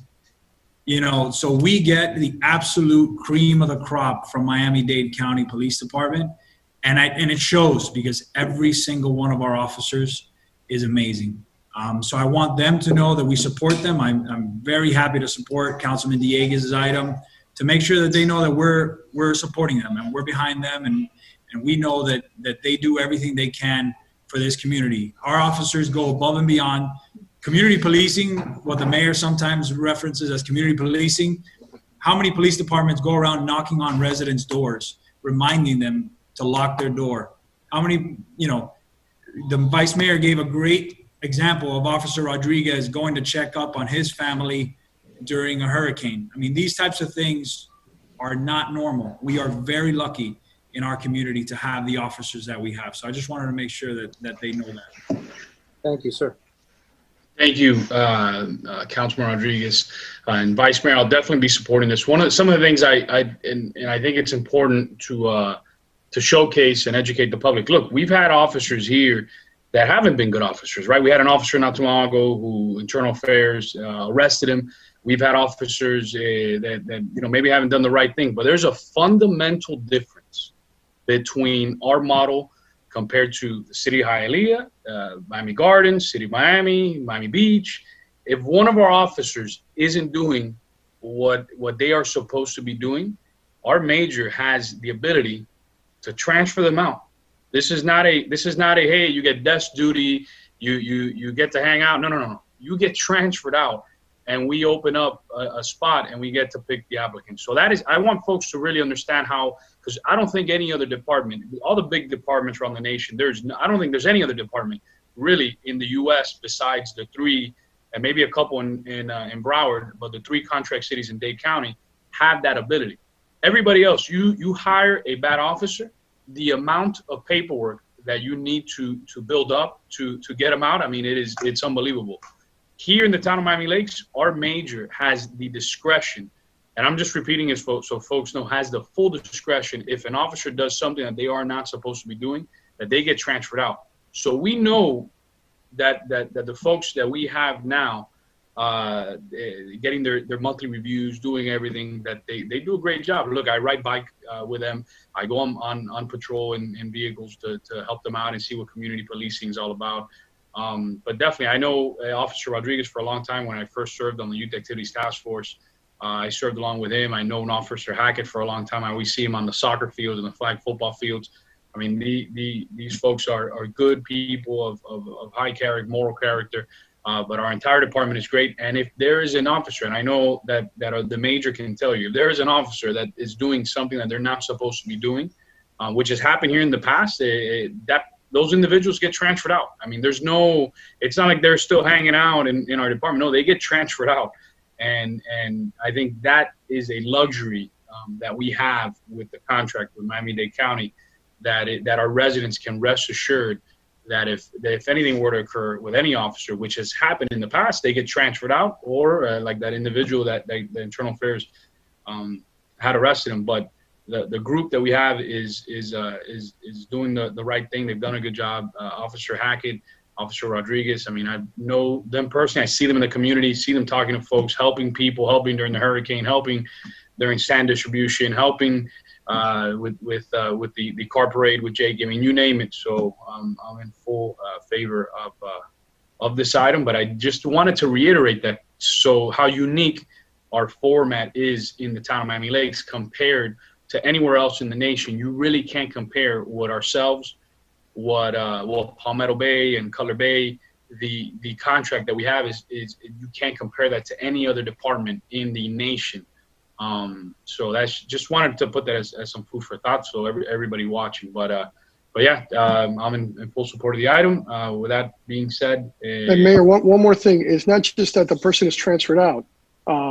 There's a disciplinary program sent through the chain of command, and there's a progression of discipline that the officer will go through once he leaves the Miami Lake sector. He's not thrown into somebody else's backyard as a bad seed. They gets evaluated and goes from there. So it's not like they just get thrown out of Miami Lakes and get sent somewhere else. If they're a troubled child, then we got to make sure that gets taken care of. And it gets documented, and obviously those documents are major. Correct me if I'm wrong. They're public record, right? They're the files. Yes, of course, and we do have the ability to transfer people for effectiveness and efficiency of the section. Obviously, what discipline is correcting behavior, and so we have various forms of discipline. Reprimands and suspensions are one, but so is training and coaching. I think the system that we have here is always trying to make our officers better through the utilization of positive and negative discipline and positive and negative reinforcement, mostly positive. And we have a great system here, and I have a really great team, and we're very thankful for all your comments and all your feedback as well. Thank you, Major. Thank you, everybody. With that being said, all those in favor? Aye. Aye. Any opposed? Seeing none, the motion passes. We're moving on to the next item. Now we're done with those items right now. So we have the consent calendar. So the consent calendar, any motions for the consent calendar? I'll move it. I'll second consent. Got it. All those in favor? Aye. Any opposed? Seeing none, the motion passes. So we don't have any ordinances in first reading, but we do have another ordinance in second reading, and it's 11A, roofing material in townhouses. Mr. Attorney. An ordinance of the town of Miami Lakes, Florida, amending Chapter 13, Article 4, Division 3, RU-TH Townhouse District, Section 13-444, Development Regulations, providing for severability, providing for inclusion in code, and providing for an effective date. Thank you, Mr. Attorney. Mr. Manager. Yes, you saw this item last month, and what this is a change to the code in the townhouse districts to allow for a material which is a hard synthetic plastic. It does not remove the mandate that the material has to look, the appearance has to be similar to the adjoining and the other townhouses in the development, but it will allow, in addition to clay and cement and other materials, it will allow this hard synthetic plastic to be accepted, and that is the change that's being made in this amendment to the code. Thank you. I'll move it. I'll second. There's a motion and a second for discussion. Councilman Dieguez. No discussion. Councilman Collazo. No discussion. Councilwoman Ruano. None for me, thank you. Vice Mayor Rodriguez. No. Councilman Rodriguez. I'm done, Mayor. Thank you. Just to reiterate, I mean, this was a resident-initiated a proposal, and it's one that I'm glad it's going forward. I hope that resident in that townhouse community was able to put on the roof finally. Mr. Deputy Attorney, I know you've been working on this with Susanna. Was that resident able to get the zoning in progress? I mean, what finally happened? My understanding, Mr. Mayor, is that he already began the process of putting that roof, and we did give him that advice that it was zoning in progress. He could proceed. Got it. Thank you very much. Yeah, now hopefully all his other residents will have the option. Ultimately, it's an option, and the more option of these types of materials that can withstand hurricanes and these types of windstorms is vitally important. Madam Clerk, please call the roll. Item 11A. Councilmember Collazo. Yes. Yes. Councilmember Rodriguez. Yes. Councilmember Ruano. Yes. Councilmember Dieguez. Yes. Vice Mayor Rodriguez. Yes. Mayor Sid. Yes. Ordinance in second reading. Item 11A passes. Thank you, Madam Clerk. We're moving on to new business. We already passed item 13A, so it's item 13B, pharma drop boxes. Councilman Rodriguez. Mayor. So as you can see from my items, pretty self-explanatory. However, it was in order to address opioid epidemic and the disposal of unused or expired prescription drugs. It was brought to my attention that CVS, both CVSs in our town currently are DEA certified to receive unused or expired prescriptions and dispose of them properly. I contacted the CVS's, the pharmacy department, and they confirmed that it's not just prescriptions that you obtain at CVS. You can take any unused or expired prescription or opioid drug to their Dropbox system and dispose of it safely and properly. But instead of removing the item or pulling the item, I thought it would be a good opportunity to raise awareness of that service that's offered by CVS within the town. So I'm not going to be making any motions at this time. Thank you, Councilman Rodriguez.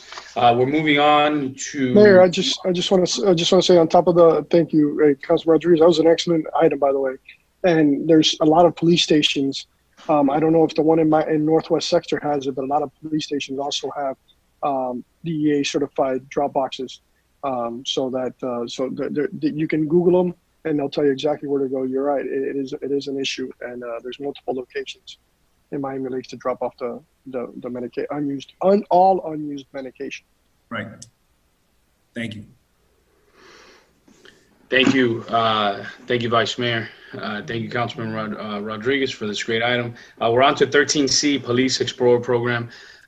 Real quick, I'm a big believer in action, in improving things and making things better. I think I've had a lot of folks talk to me about what's happening nationally and locally, and I'm a big believer in creating bonds and trust between our department and our community, right? Having that dialogue, and what better way than to bring back a program that was effective. You know, it's not something I'm saying, hey, let's start this from scratch, but a program that two of our current officers actually went through this program, and now they serve our community. So what better perspective than, you know, growing up in our community, going to our schools, you know, having kids from Barbara Goldman, Miami Lakes Educational, HML, participate with our police department on a weekly basis, have discussions, and more importantly, that our police officers get an opportunity to hear, to listen directly from kids in our schools. And a lot of times kids don't ever have that interaction, but I think that creates long-term bonds and community trust with the folks that are enforcing our laws. So I said, hey, this is a good opportunity to have this discussion, to bring back our Police Explorer program that was effective. It's not something, if it were defunct because it didn't work, I would have said, you know what, maybe it's not worth it, but it's effective. I've actually spoken to folks in different jurisdictions, different departments, different cities, just to get their feedback. And they were all like, look, there was one department who told me that they had a boatload of their officers went through the Explorer program, and that changed that officer's perspective, right? I mean, so they're going into the schools, having discussions. So, I mean, I just want to make a motion to restart the Miami Lakes Police Explorer program. I'll second. I want to second it as well, Mayor. Thank you. For discussion, I'll start with Councilman Dieguez. Thank you, Mr. Mayor. I'm not going to say much other than I think for all the reasons that you outlined, it's an excellent idea that fosters a greater sense of community by building closer relationships between some of the youngest in our community with our local law enforcement. So I fully support it, and thank you for bringing forward the item. Thank you, Councilman Dieguez. Councilman Collazo. Thank you, Mr. Mayor. I actually had the opportunity to be an explorer at Station 1 many years ago, and actually had the opportunity to be an explorer here in my own backyard before we incorporated. So it's definitely a program that I completely embrace and support. Just the questions that I had when I was going through the interview with the manager was just reaching out to Station 1 to see if we had the kids in our backyard to kind of support the program, make sure that we had the interest, right, of the individuals, because from what he covered with me, there was a cost, and I heard everything ranging from $25,000 to $50,000 to get the program up and running. So I just wanted to make sure that there was the engagement from the youth that we'd be reaching out, and seeing if somehow we could partner with Station 1 in the beginning phases until we had an opportunity to get our Explorer program up and fully running, because I really don't know how you would operate an Explorer program now in the age of COVID. A lot of things have changed. So your weekly meetings have changed, the ways you do roll call. So just want an opportunity to think it through, completely support the idea, but just giving you some food for thought on how it would pragmatically work out. And we have a good test bed. I don't know. And this question is to Major Ruiz through the chair. Do you know if the Explorer program in Station 1 is still active? Yes, it is. I believe they had, and this is prior to COVID, I think they had about 8 Explorers. To the best of our knowledge, there weren't any that were necessarily residents of the town. We also have another Explorer program going on at the same time at Barbara Goldman High School. Many of the school board officers are also doing Explorer programs. So some of them, most likely, since they go to Barbara Goldman, will be town residents. But we're working on how much it would cost to institute, and obviously, we probably would not be starting it if it's approved anytime until this COVID thing. I think COVID has stopped all programs of this nature in our department, department-wide. We're holding off on bringing the kids in until the curve is completely flattened, and we might not be starting something up until January. That's how long the distance away we are with this. But that being said, I'll include it my estimate to the town manager, and if he approves it for us, then we would move forward probably somewhere in January or something along those lines. And I think that with our guys, they are trained. Our NRU guys are trained in doing this program for the youth, and we can get it done just sometime in the future. Thank you. And I have no further questions. I was not aware that we already had an Explorer program at Goldman. It's a perfect fit. And if it's something that we can continue to embrace here in our community, I think that's great. So looking forward to seeing that included in the budget for this year. Councilwoman Ruano.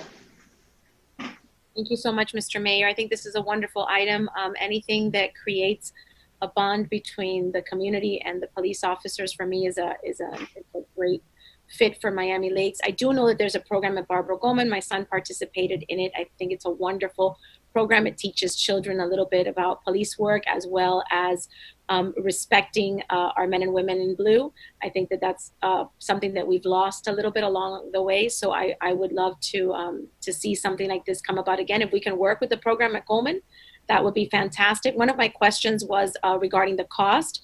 I know that with a lot of other events, we do like a cost per participant so that we can kind of gauge how much it's going to cost us per person that is going to participate or per child that participates in the program. So if we can break it down and maybe see how much it's going to cost and how many kids could potentially participate so that we can have that figure. And I also wanted to ask the manager where we would get the funding for this program if it were approved. Yeah, the funding would come in next year's budget. So it would be embedded into the request for next year's budget. As the major stipulated, it doesn't appear because of COVID that we can actually get started October 1. I'm sure maybe some of the recruitment efforts and so forth would get started near the beginning of the fiscal year. But maybe if we go, I had mentioned some numbers. I think the number that the last number the major had given me was approximately $25,000 a year. So for next fiscal year, if we do get it kickstarted in January, it'd probably be about 3/4 of that for the first year, and then 25,000 in subsequent years. So that some of that would be for the time, the overtime for the officers, because obviously it's events and meetings that would happen in the late afternoon and early evening, and then also there'd be some cost for uniforms and supplies and things of that nature for the people that are participating. And do we have any idea how many children might be able to participate? I believe that we would probably, I don't know the exact cap of how many kids, but it would be under 20 that would be able to participate, and we would, if more come in, then that's something that we would have to look at in the future. Well, thank you. I think it's a wonderful idea. It creates a bond that even some council members still remember, like Councilman Collazo. Thank you. Thank you, Mayor. Thank you, Councilman Verano. Vice Mayor. Thank you, Mayor. Great item. I am a product of the Fire Explorer program. I was the first fire explorer from the city of Hialeah to get hired as a professional firefighter. And before that, I was a police cadet with former Councilman and Vice Mayor Cesar Mete when he was a police officer. You know, it is an amazing program. I know folks had some heartburn over the cost, and the reason for the cost, it is a division of scouting. If we do it that way, if we do it through the Boy Scouts, and so there's insurance policies and stuff like that. The difference is that in scouting, they buy their own uniforms. With these cadets, the uniform sends that it would say Town of Miami Lakes or Miami-Dade Police, and there's some other equipment in there. If the student resigns, we want to be able to get that uniform back, and it's property of the town. So we don't want to just let that uniform go to waste and let those kids buy those shirts and keep those shirts and keep those uniforms. So we can do a 50-50 mix where they can buy some of either the utility belt, the shoes, the belt, put some skin in the game. But I think it's an excellent program that we can bring together. And on top of that, Mayor, I suggest that you look at the school board Explorer program. They're very, very active. They have an amazing program, and maybe we can help fund some of that program, and it's not such a huge cost to us in the future, and see if we can participate with their Explore program, which is an amazing program.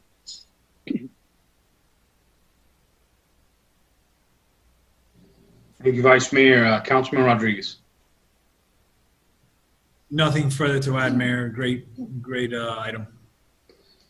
Thank you, Council. With that being said, all those in favor? Aye. Aye. Aye. Aye. Any opposed? Seeing none, the motion passes. We are on to the And next Mayor, item. Mayor, point of personal privilege, I was Fire Explorer of the Year 1988, and for the South Florida Council of Boy Scouts as well. I have the trophies to prove it here in my house. So I just want you to know what a great program it is. It is. I'm so glad you brought that back. That was good. I think I was 4 years old when you were in the program, but good. Okay. You see all the gray hair, Mayor. See that?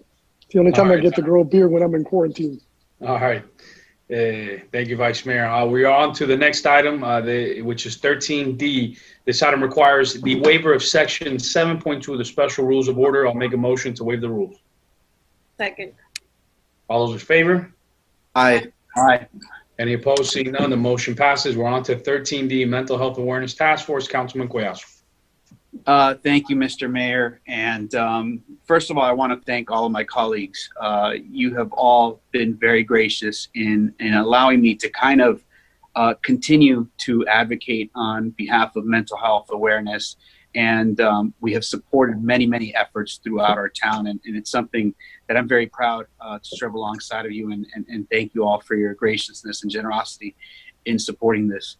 Through our efforts, I think we've made huge inroads with raising awareness. And in particular, I've seen it kind of percolate throughout a bunch of different of our committees. A lot of our committees are toying with different ways that they can explore, different ways that they can bring in mental health awareness to their programming and to their particular populations. So what I wanted to do, and it was really to coalesce the committees and bring them to the table to see how they can incorporate that into their programming, and at the same time lending the benefit of some mental health professionals. So I wanted to create a mental health awareness task force and have basically representatives throughout our committee system that have delved into this topic at the table with some mental health professionals, and in a time-limited fashion come back with recommendations that can be incorporated into the individuals' committees or to ourselves as matters of policy to advance this. So I wanted to make a motion to create a mental health awareness task force to be comprised of different members of committees, and I've detailed them in the memo. I can go into the detail if you'd like, but for now, I've included them in the memo. And I would also like for there to be 2 mental health professionals appointed to the task force to help guide those committee members in setting up these policies and to bring them back as recommendations to the council. I'll second. Thank you, Councilman Collazo and Councilman Dieguez. You're up. No, I just think it's a good idea. I'm not going to take up a whole lot of time, so I will be in support. Thank you, Councilman Dieguez. Councilwoman Ruano. Mayor, I only had one question. I brought it up in my briefing. I'm always concerned with giving individuals advice with regards to anything as it relates to finances, medical professionals, et cetera, et cetera. I don't like to put the town in the position of giving any advice in those areas. So I just wanted to know the committee would recommend to us as far as things that we can implement in our programs, or because I didn't really quite understand how that was going to work. So I wanted to make sure the committee's not going to be recommending to any individual resident, right? Anything regarding mental health. It would be more of a recommendation to the council per se. Yes, no individual recommendations to individuals. I'm going to give you some examples. The Public Safety Committee was talking about doing something for mental health awareness. They didn't really piece together a program. The individual that was formulating that kind of went away. But now there's another person in that committee that says, look, I want to do something through the Public Safety Committee. Special Needs Advisory Board has reached out and said, hey, you know, we want to raise awareness for this population as well. So I wanted to coalesce all of the groups that have, you know, the Veterans Committee has talked about doing programs for mental health awareness to serve the veterans. What I wanted to do was coalesce all the committees that have kind of been broaching the issue or couching the issue, and also embed them with mental health professionals to help them guide best ways that they can maybe continue to function under the mission of their committee, and maybe add some programming to the committee that will continue to raise awareness. So I've included in that committee the Education Advisory Board, the Special Needs Committee, even the Youth Council, to see if there's an appetite from the young individuals. And this week I was approached by a member of the Neighborhood Improvement Committee who said, yeah, I would like our committee included as well. So it's really just to give individuals or representatives from these the committees and sit them down with mental health professionals to see how they can embrace different issues that they align with regards to mental health, and raise them in their committee process. Okay, but not to recommend to individual residents how to go about treating mental health or anything like that. That would be left up to their, I guess, individual healthcare providers, right? Correct. Yeah, we would not be offering counsel or mental health therapy. Perfect. Thank you so much. Thank you, Councilwoman Ruano. Vice Mayor.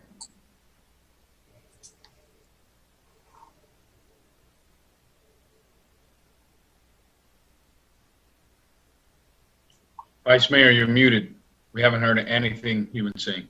I apologize. I thank Councilman Collazo for this.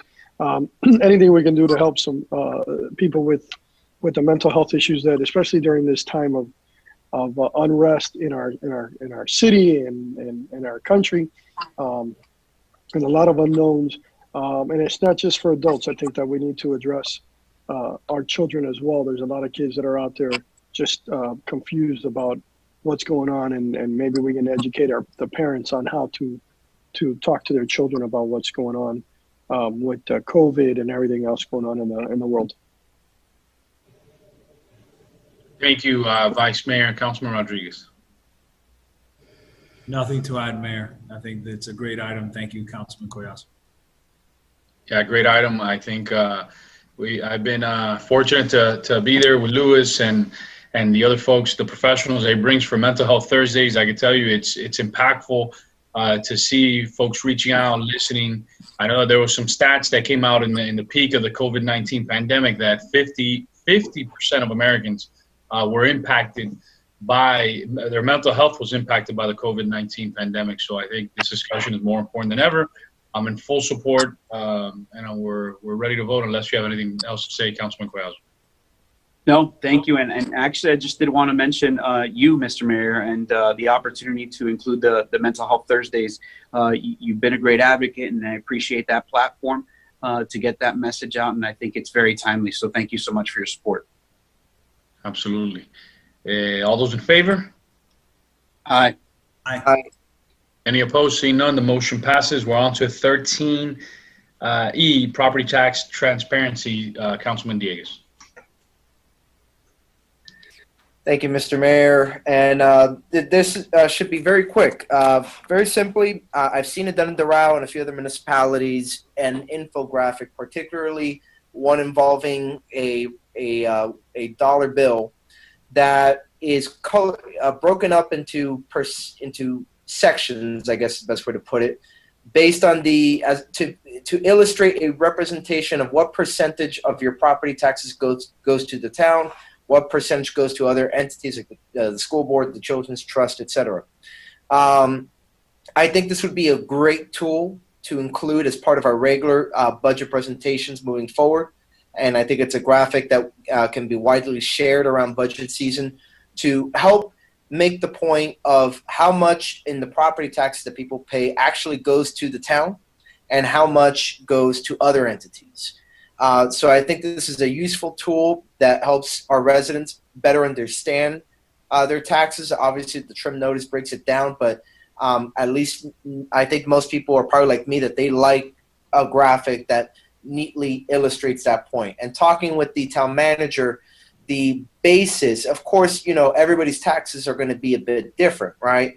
But one of the things we worked out at the agenda briefing today was to use a benchmark, maybe take, say, like the median home income, or excuse me, the median home value in the town, and use that as the representation with your standard deductions to go ahead and build out this pie chart. So I would like this chart, or this illustration, to be a regular feature of the budget when it is presented to the council moving forward, and that is the motion, Mr. Mayor. I'll second. Thank you, Councilman Dieguez. Thank you, Councilman Collazo. Councilman Collazo. No, I completely support the item. I think we, and this has to do with Andrea Aga back in the days when we used to review, she would actually go over the percentages, or she would actually give me the percentages of how much actually go into the municipal services in our budget. And I think it's very effective when we use an infographic or a visual tool. So completely support the item, and thank you, Councilman Dieguez, for bringing it forward. Thank you, Councilman Collazo. Councilwoman Ruano. Thank you, Mr. Mayor. I think this is a wonderful item, Councilman Dieguez. A lot of Miami Lakers do not really understand where their tax dollars go. They pay their tax bill, and they are under the impression that the town of Miami Lakes receives that entire lump sum of money. So I think that this is a wonderful way to educate them on, what it is that we actually receive from that ginormous check that they write. It's a very small amount compared to what they pay, and we work wonders with that small amount. It'd be great to put that on a graph to make it easier for them to understand. Thank you so much. Thank you, Councilman Ruano. Vice Mayor? No? Councilman Rodriguez? Nothing to add, Mayor. Great item, Councilman Dieguez. Got it. Great item. All those in favor? Aye. Any opposed? Seeing none, the motion passes. We're on to item 13G, 13F, circular driveway island ground cover. Councilman Rodriguez. Thank you, Mayor. This item was brought about from a conversation that I had with a resident who was doing their driveway. They submitted for permits, and the building department notified them that within their building permit design of the driveway, the island had to state that it was going to be sod or grass for the ground cover. I found that to be a little strange, so I reached out to the town attorney and to the manager. I asked them about it, and they said, yeah, that's sort of the process that we have right now. So I wanted to make sure that we have a revision in our building code to allow for other types of permeable ground cover when you're applying for the building permit, for you getting it approved, and for actual final permit approval.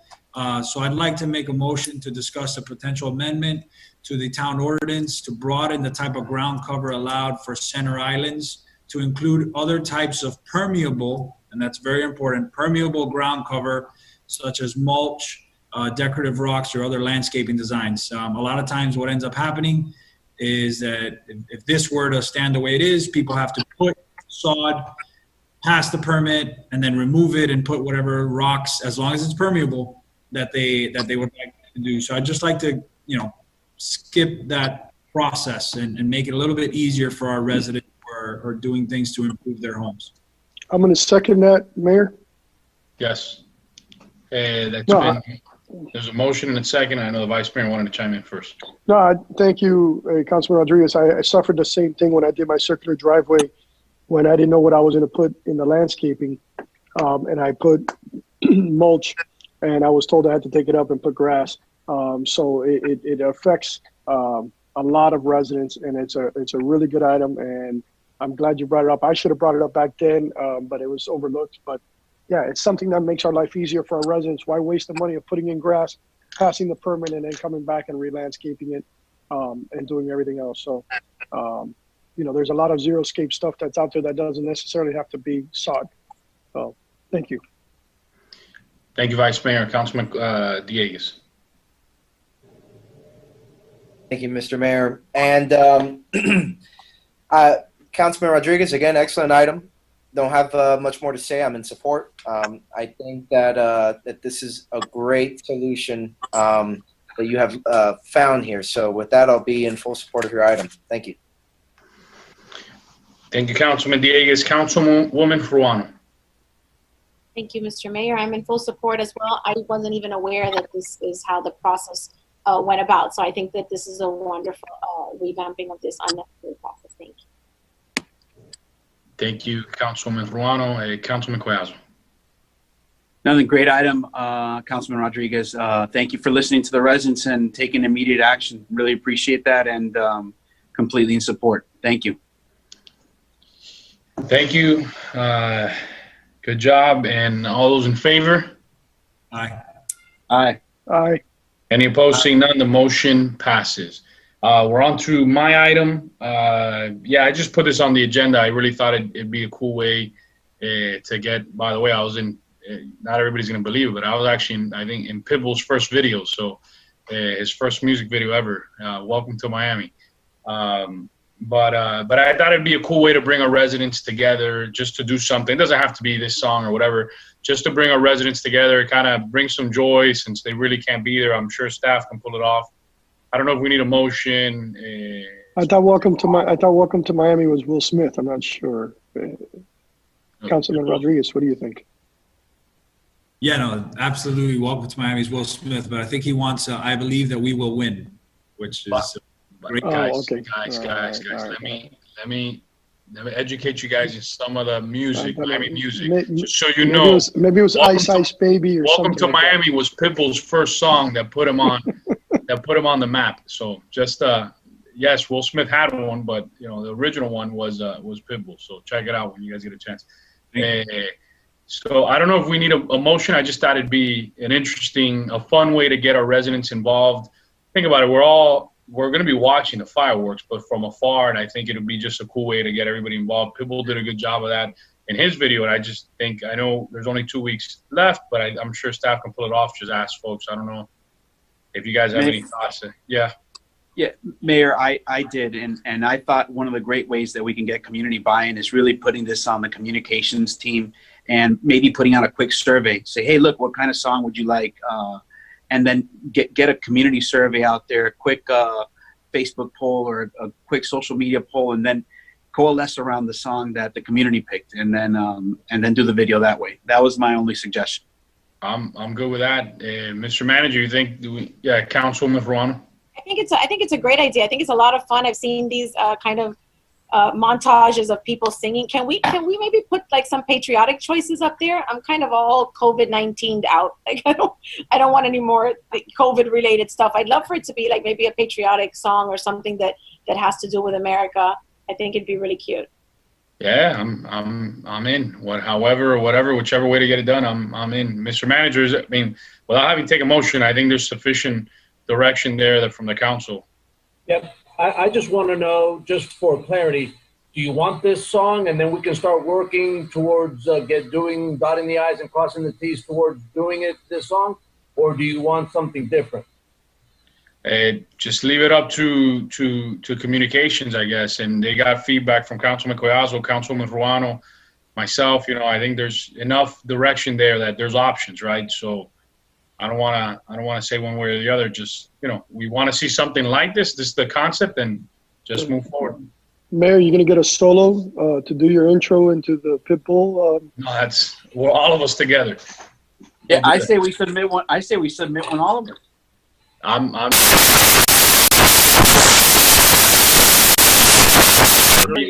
Hey, yeah. we sang at the Christmas party too. That's true. For the town staff. That is true. That is true. That is true. Yeah, that is true. I probably won't make it because I'll probably still be in quarantine while you guys film that. But I'll be happy to participate. I think it's a great idea, and it's a really, really good way to bring our community together and to do something different and something exciting that our resident can enjoy during the 4th of July events. Got it. Okay, sounds good. I think there's sufficient. The manager gets it. We don't have to tell staff this is what needs. There's options there, and We're good to go. 13H, no building permits for gutters. Councilman Rodriguez.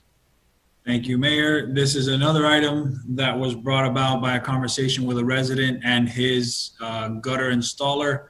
I was advised by this installer that about half of the municipalities in Miami-Dade County do not even require pulling permits for gutter systems. The reason why is because it doesn't involve electrical, it doesn't involve mechanical, there's no plumbing, no structural and no zoning aspects to the inspection process. So pretty much a gutter inspection is you go out and you look to make sure that there's a couple screws properly placed into the fascia of the roof. So I think that instead of, building barriers, we should be making things easier for our residents to make improvements to their home and not have to pay a permit fee that's probably going to be 10 to 20% of the total cost of installation. Gutter installation is not very expensive to begin with. So I'd like to make a motion to discuss a potential amendment to a town ordinance to remove the requirement to obtain a permit when installing or repairing a gutter system. I'll second the motion. I see the manager with his hand up. Yeah, I've had a discussion with the building official and our building director, and he has no issues with this. I'll just caucus with the attorney and the planner just to double check to make sure we don't need a code change. The building official may just be able to do it administratively, but if we do need a code change, then I'll bring it back to you. Thank you, Mr. Manager. Councilman Dieguez. Thank you, Mr. Mayor. Again, Councilman Rodriguez, excellent item. I agree with you. The goal is compliance. So, it doesn't make sense to try and erect barriers to complying with the code. And so I fully support the item. Thank you.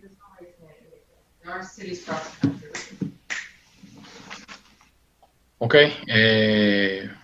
Councilman Collazo. No further comments. Just again, thank you, Councilman Rodriguez, for listening and taking action. Thank you. Vice Mayor. Excellent. Sorry. Councilman Ruano. That's okay, Mayor. No problem. Thank you, Councilmember Rodriguez. I think this is a good item. My only question was through the manager to the building official, and if he's okay with it, then I will be in full support. Thank you. Vice Mayor.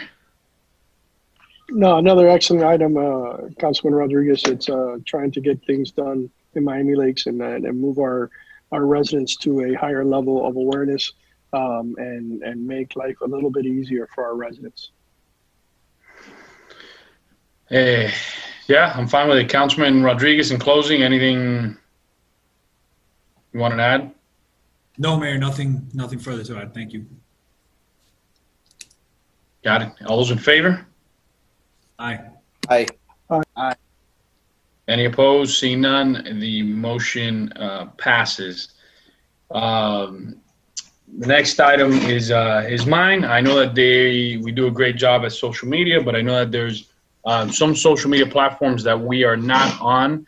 And there's a lot of Americans, a lot of people in our community that are on those platforms. I mean, there's one I think it'll be very difficult to be on, which is Snapchat. I believe we can't be on that one because they don't preserve the records. There's no public records, and that it's a little difficult because the videos disappear or whatnot. But I do know like there's another platform. TikTok is a perfect example of a platform that cities are already jumping on.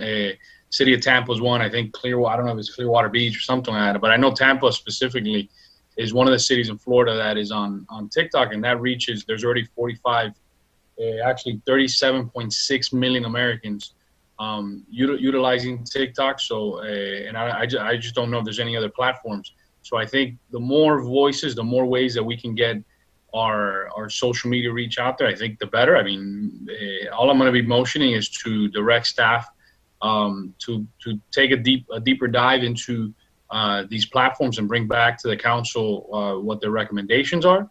But I do know that there are platforms that are being utilized by other cities that we don't use, and I think it's if they use it and they're already in compliance, of public records laws in Florida, then we should be using it. And it's sometimes as simple as just sharing on various social media platforms. But I think it's always good, right? I mean, I know that there's been concerns of who owns different platforms and whatnot, but I remember one of the things that really that really impacted me was when Germán, our Chief Innovation Officer, sent over the email to all of us saying, "Hey, look, is WebEx." I'll give you guys an example. The U.S. House of Representatives does not use Zoom. Does not use Zoom because it depends on who. I think it's due to security reasons and who owns Zoom or whatnot. So they use WebEx.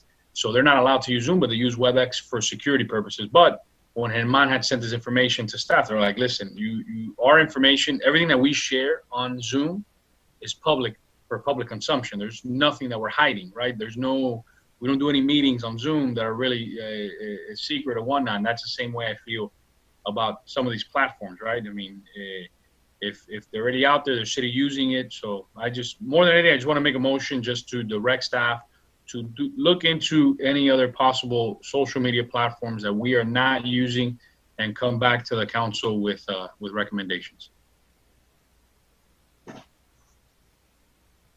I'll second it. Councilman Dieguez. Thank you, Mr. Mayor. I'll support moving forward to get more information. Count me as someone who definitely would like, as part of the report back from staff, to include their opinions and their research, or rather findings of the security issues, if you will, of the platforms. Obviously, we need platforms that we can go ahead and preserve their record to comply with the public records laws here in Florida. But I know that TikTok, for example, I remember reading some time ago, had some issues.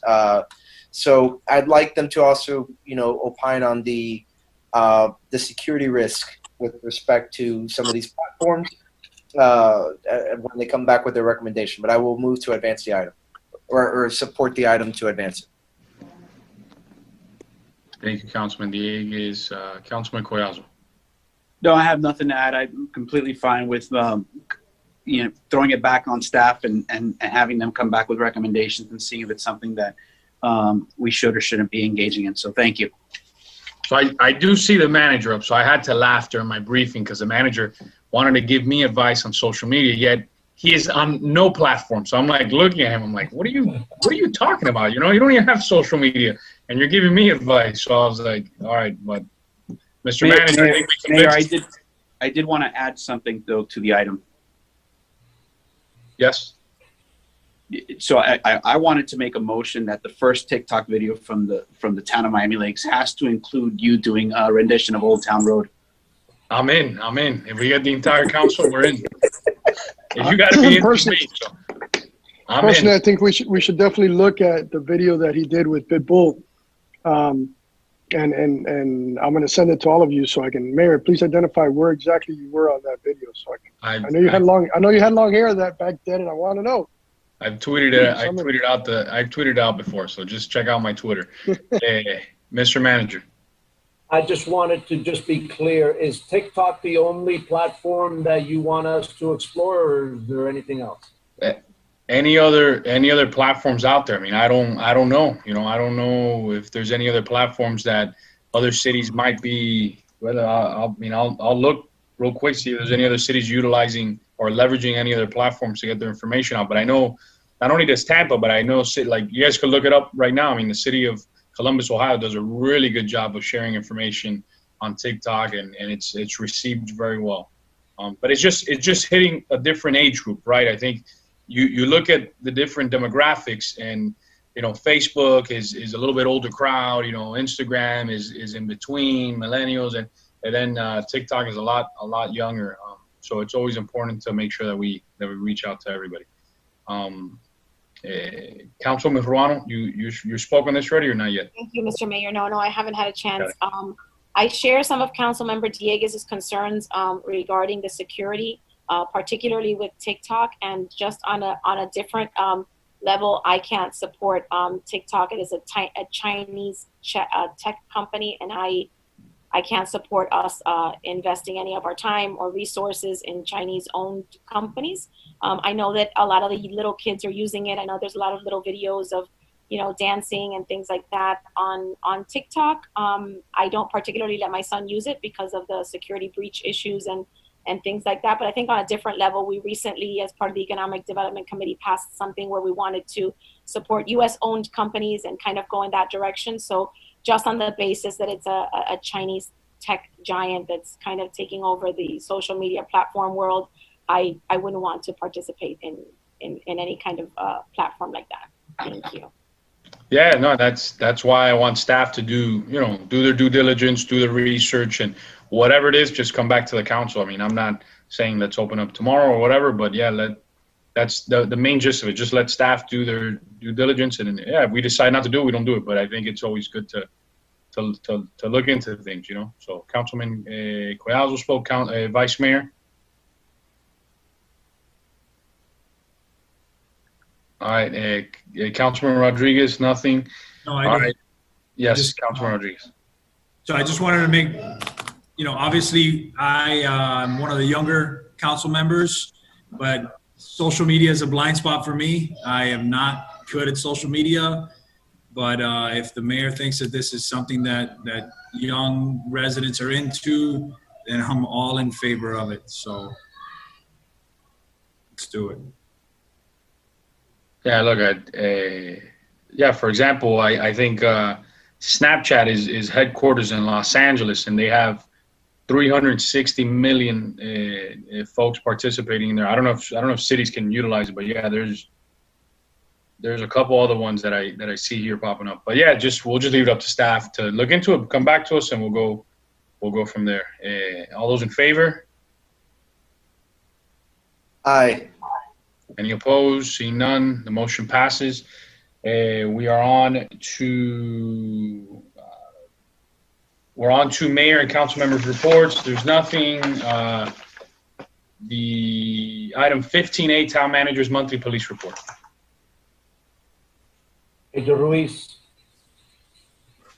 Hi, good evening. I really don't have very much to add on top of what we've discussed earlier and what's on the monthly police report. Obviously, this past month, we've transitioned with all our business checks in terms of COVID, just checking businesses to make sure that they are complying with the guidelines and always keeping an eye on the parks and responding to any issues at the parks. We've also had the past 2 weeks, we've had protests in which our officers responded. And our primary objectives these past couple of weeks have simply been to ensure public safety and ensure the proper flow of traffic during these events and during regular days as well. So with that, since I talked earlier, I'll just open up for any questions that anybody may have or any comments. Thank you, Major. Council members, just unmute. If you have any questions, comments, you could just unmute and chime in. If not, we're going to be moving on. I see Councilman Collazo. And I apologize, but I wanted to make these comments during the report, and I think it's everybody's going to echo a very similar sentiment. Ruiz, you've done a phenomenal job. Your officers done a phenomenal job representing our community, and just wanted to take this time during your report to thank you and thank each and every one of you. Thank you. Thank you, sir. Thank you. I don't see anyone else with any comments. Thank you, Major. Thank you very much. Just real quick, one thing that I just wanted to make a mention to the manager, one thing that we definitely got to move forward with, and I was initially on the impression that we were going to move forward on this project sooner rather than later, especially since summer. We're in summer now, is the West Lakes drainage project that I know it's still somewhere.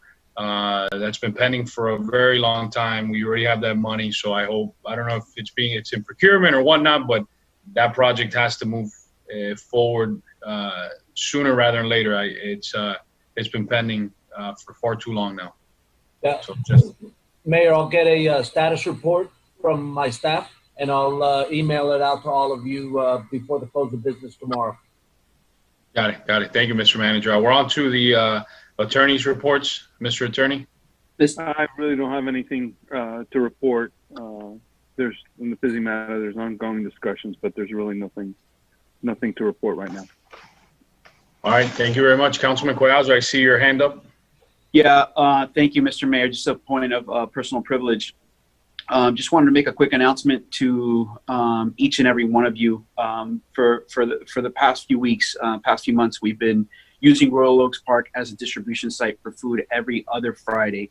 That is no longer going to be the case because we're going to shift that location to the Miami Lakes Hope United Methodist Church. So just wanted to thank Pastor Stuart Bodine and Gloria and the entire team at Hope Miami Lakes United Methodist Church. We're going to continue food distribution efforts. They're just not going to be at Royal Oaks Park since they're getting ready to gear up and reopen, and they're going to be now at Hope United Methodist Church starting this Friday. So thank you, Mr. Mayor.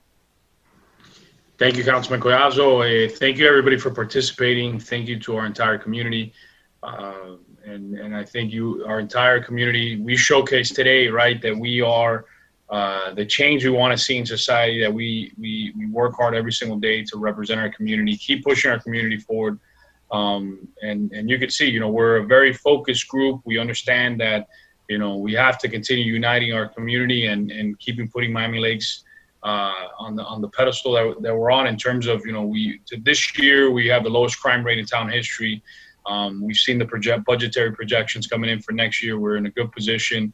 I mean, we're moving in the right direction as a team, but we got to continue coming together, but keep utilizing empathy, overall, and we keep talking to people and listening and understanding and moving forward as a society. So, seeing no other further comments, thank you guys. God bless you. Have a good night, and we'll see you in July. We'll see you July 4th, actually, for the 4th of July event. Take care, guys. Have a good night.